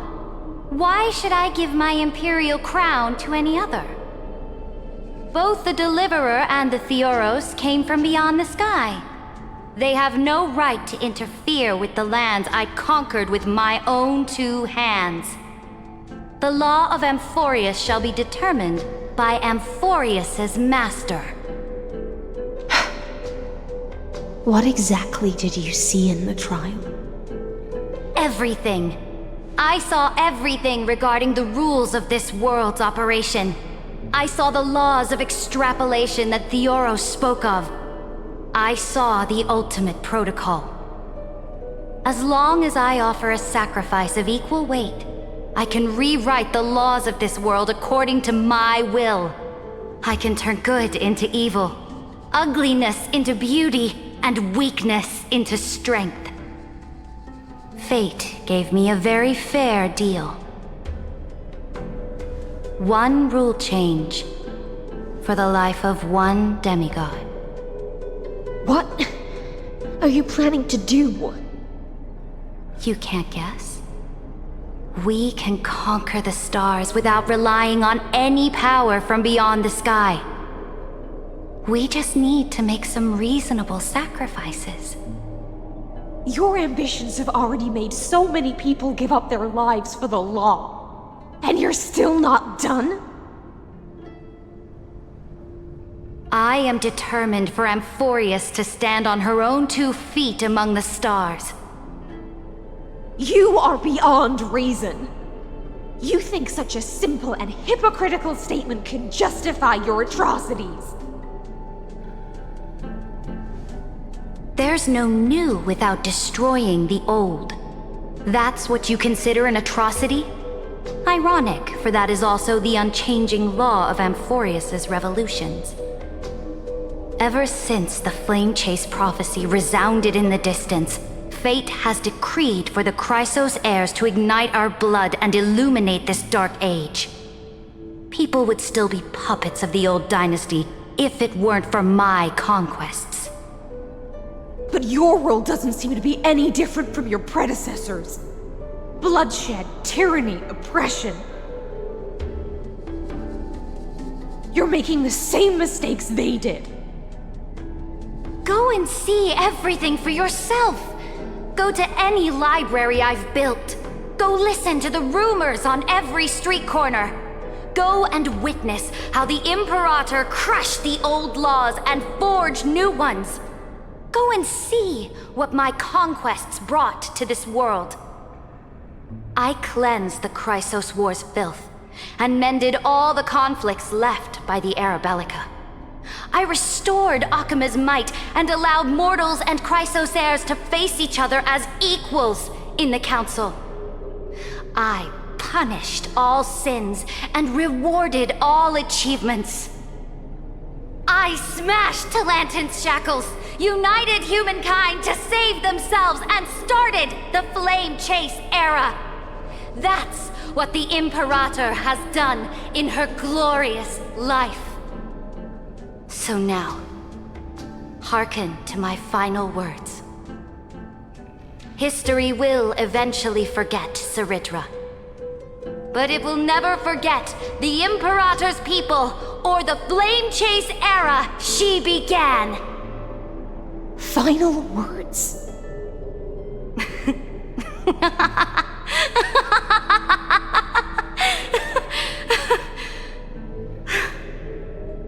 Amphorius is about to be destroyed. There's no time left for pointless debates. There is only one law I want to overturn to aid the final battle of deliverance. So I will only offer the life of one demigod. In the name of the Imperator, I command you one last time, Electra. Either sacrifice yourself for conquest, or pierce this tyrant's chest with your sword. Thus, the Imperator concluded her final speech. At the end of her life, at the last moment before she stepped onto the altar, she gave her most loyal subject the choice to decide fate, just as she promised her compatriots before her very first campaign. My blood flows in you now. Heroic compatriots, follow me, and we'll seize fate's reins! The Imperator fell. Some say that the Dux Gladiorum turned traitor and killed her liege. Some say that she imprisoned the tyrant in a shallow pond of water, then left. Which meant the Imperator had to kill herself to rewrite the law. There are countless stories about her death. All we can be sure of is when the knight left the vortex, the Imperator was still mumbling about their past conquests together. The beginning and the end of her existence. Imperator, wait! How could someone of your status come to the front lines? Let me be the flag bearer! The troops defending the pass to the west of the grove, have they surrendered? They ran as quickly as they could when they heard your name. The Golden Cocoon Pass is now in the First Legion's hands. Good. What about the Delosian militia? The Third Legion set fire to the mountains and flattened everything west of the basin. They just need a few more days. That is enough. We cannot afford to miss an opportunity for victory. Lastly, how many Ladonian cannons are left? They are no more. The 2nd and 4th Legions have destroyed them all. Very good. They now have no way out, no reinforcements, and no artillery support. We will be able to liberate the Grove of Epiphany in the blink of an eye. We will launch the final charge 1 quint after the curtain fall hour tomorrow. Remember, as long as the Alliance's flag still flies on my shoulders, you must keep moving forward. Take no prisoners among the enemy's soldiers. All sages who resist are to be captured and tried according to martial law. And do not destroy any books. Now go! Notify the entire army! Understood! Those who are resolved to die, we salute you. Reporting in. The mountain dwellers are resisting fiercely, and the legendary Mountain Breaker has personally engaged in battle. Their formations are nigh impenetrable. Then cease our frontal assault. Send scouts to all legions and tell them to retreat into the Tritos Plains before the parting hour. What? Are you planning to surrender? It's a strategic change of plans. The seismic walking dragon is enough for that battlefield. Walking dragon? You mean that stupid beast, Terravox? What can they even do? Stupid? No. They are the wisest of all of Georios' creations. Only they can perceive the currents of time. Let them deal with their earthly brethren. We will advance and take the lead in defeating what remains of our enemy. I will deliver the most fiery retribution for the humiliation they dealt us, and crown myself with a god-slaying wreath. Understood. I'll see to it. Those who are resolved to die, we salute you. The Temple of the Three Fates sent a letter, Imperator. They refused to surrender and said this letter is their last warning to us. Tell the commanding officers not to launch any attacks unless they receive the Imperator's handwritten approval. Disobedience will be punished by death.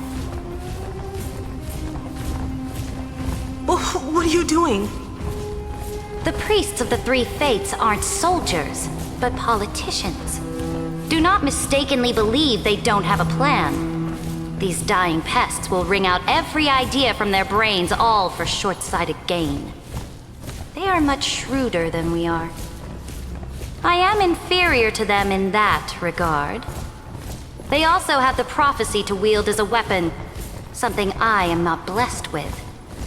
Launching an unplanned attack will only disadvantage us, as all of Emporius will judge our actions. Which means, I will be heading to the battlefield myself, just as I have always done. This time, however, I will go alone. I will conduct secret negotiations to ensure fate is on our side. Understood. The legions will make their preparations. Those who are resolved to die, we salute you. Why are we not allowed to march out with the army, Imperator? This will be a long voyage with no return. Those of you who bear the prophecy cannot come with me. Why are you personally leading this battle if it's doomed to fail? The Flame Chase journey cannot be without a leader. That is correct. The Empire will be without a head when the Imperator falls. But remember, as long as you seize the right opportunities, even a chaotic game will remain winnable.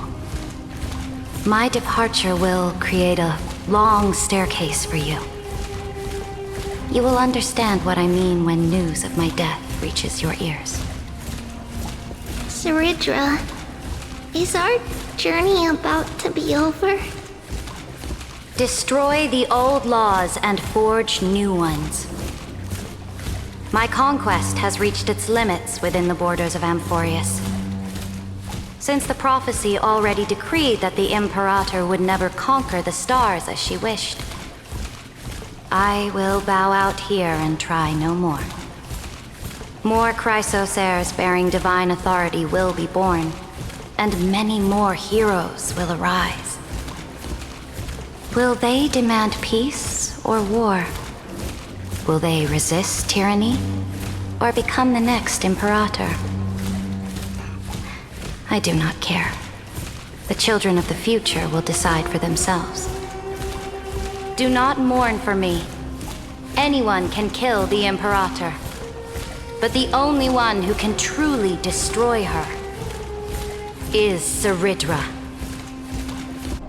At the end, I faithfully recorded the most important battles in the Imperator's life. Her conquest was about to be completed at this point in the story. However, for some reason, a memory suddenly entered my mind just as I was about to put down my pen. It was a journey on a fantastical train. I had the honor of having a heart-to-heart conversation with the Imperator under the stars, and I asked her this question at the end of that discussion. How do you want history to remember you? As a hero who gave up her life for the flame chase? Or as a tyrant? She answered so quickly, as if she had made up her mind long ago. I would rather be forgotten than be defined.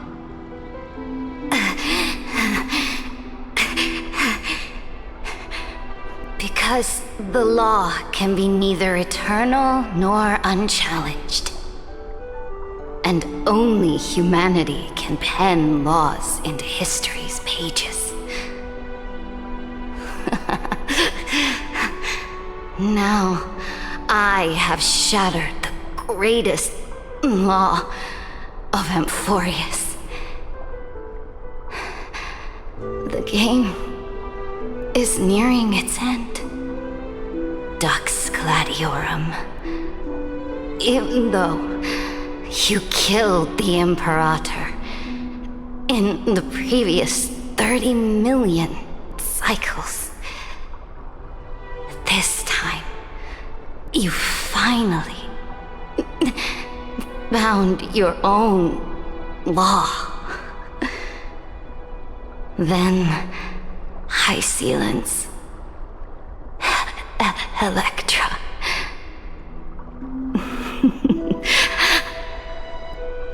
I will ask someone to deliver the prophecy's ocean at the boundaries of this world to you. Will you choose to swim into that ocean? I do not care.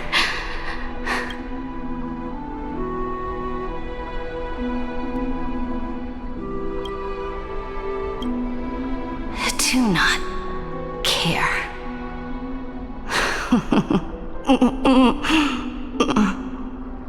The Imperator muttered about her conquests, and news of her death spread in the city. Freedom! Liberty! The tyrant is dead! Go! Shout this news in the streets! My people! My fellow elders! Do not panic! Stand your ground! That usurper has paid for her ambition with her life!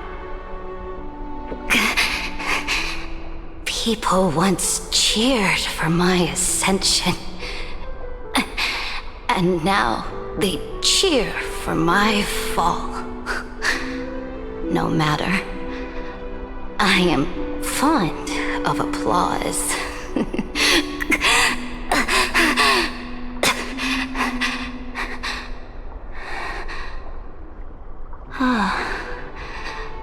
I see the cosmos, the battlefield that I cannot reach. I will return in the next cycle. The stars stars will hear my legion's war drums. Hear the great name of the Imperator. Hear Florius's Seridra.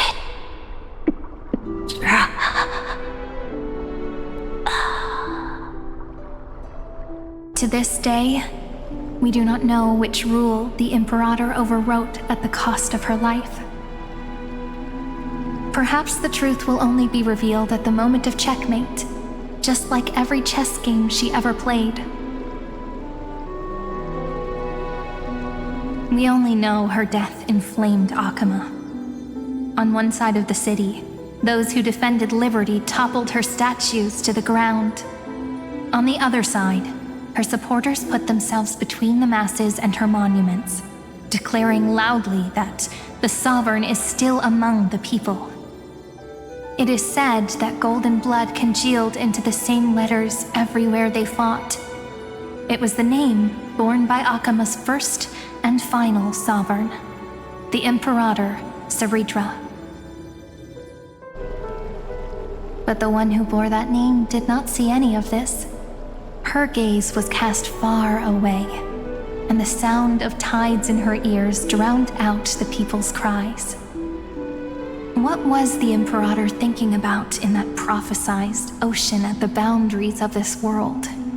In that shallow puddle of stagnant water? Was she reminiscing about her past conquests? Or repenting for the millions killed for the flame chase? It was neither.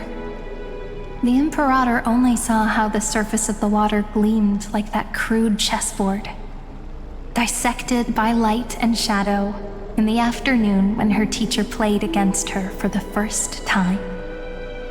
Look at this chessboard. What do the pieces look like? They are strangely beautiful. They look like the stars in the night sky ablaze.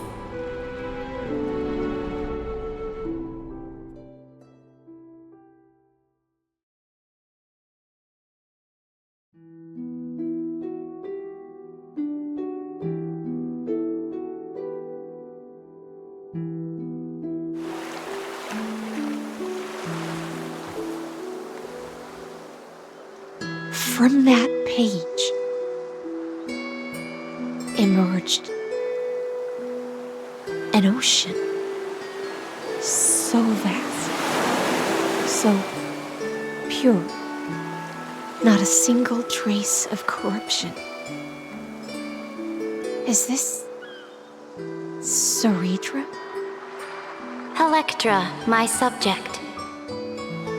Ever since you walked out of the tainted ocean and pledged yourself to me, I have seen the abyss in your eyes and the emptiness in your heart. That was why I promised you a new ocean, where the Imperator's ambitions would serve as the currents, and loyalty would be its light. Electra, my subject. You have done your duty as my blade. The prophecy has now made its final decree on the road I intend to walk. My conquest is doomed to never reach the stars. But the Imperator never makes empty promises. So take this memory, this ocean, beyond the sky, as witnessed by the Deliverer. This is the final gift that the Imperator can leave for her subject.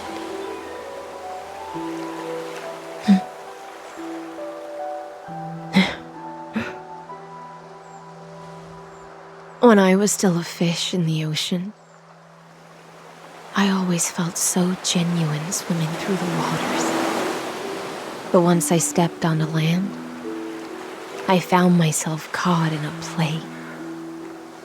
Every land dweller wore a mask in their life.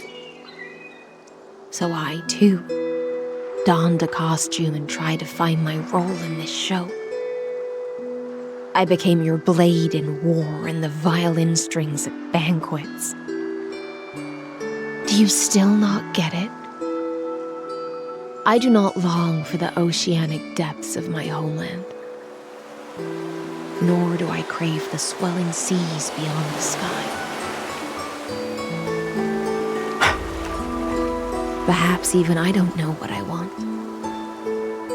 I still don't know where I should swim to even at the end. But I know one thing right now. A fish is simply a fish. And she can never leave the ocean she's in. But whether under the ocean or on land, we two prisoners who can never escape this cave can still look outside the cave and see the stars. I have to admit, the 12-factor simulation of life in this experiment has far exceeded my expectations. Make your choice then, Senior Society member. Do you want to keep walking down the wrong path and be remembered for your incorrect conclusions? Or do you want to return to the audience's seat and give yourself, Amphorius, and the entire cosmos a more fitting end? I must refuse. A dead man never fears death. Did I not make myself clear? Have you forgotten about our dear Lord of Silence? You wouldn't want her to consider your 8 other clones as cancers within the erudition and chop them all up, would you?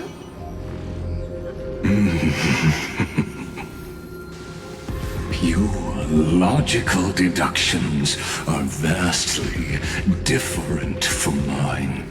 Therefore, allow me to provide one more academic recommendation. Listen, my peers. Why don't you look beyond this world? Just as the Chrysos heirs did. Re-evaluate your calculations and take into account all enemies in the upcoming war among the eons. Amphorius is not a place where 3 paths entangle, but where 3 paths fight to the death.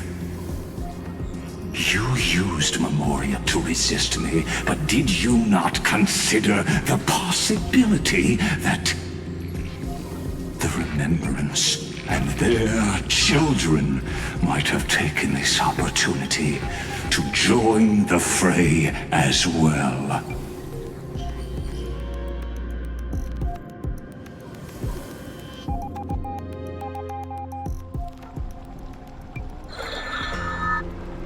Oh, so this isn't just silence. It's the answer. What was the last thing she said to you before you parted the waters at the Scale Gorge waterscape? A tricky question, but one with a simple answer.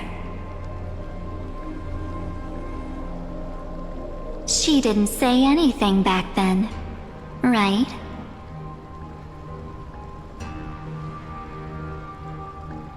That's correct. And now I'm sure. You are not March 7th. There's no way she would remember that detail.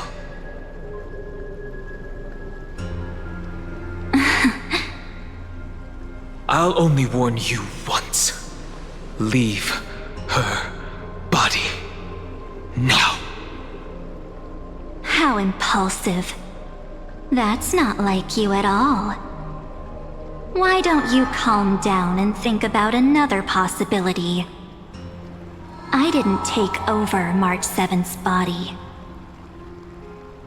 Rather, it's March 7th who regained my memories.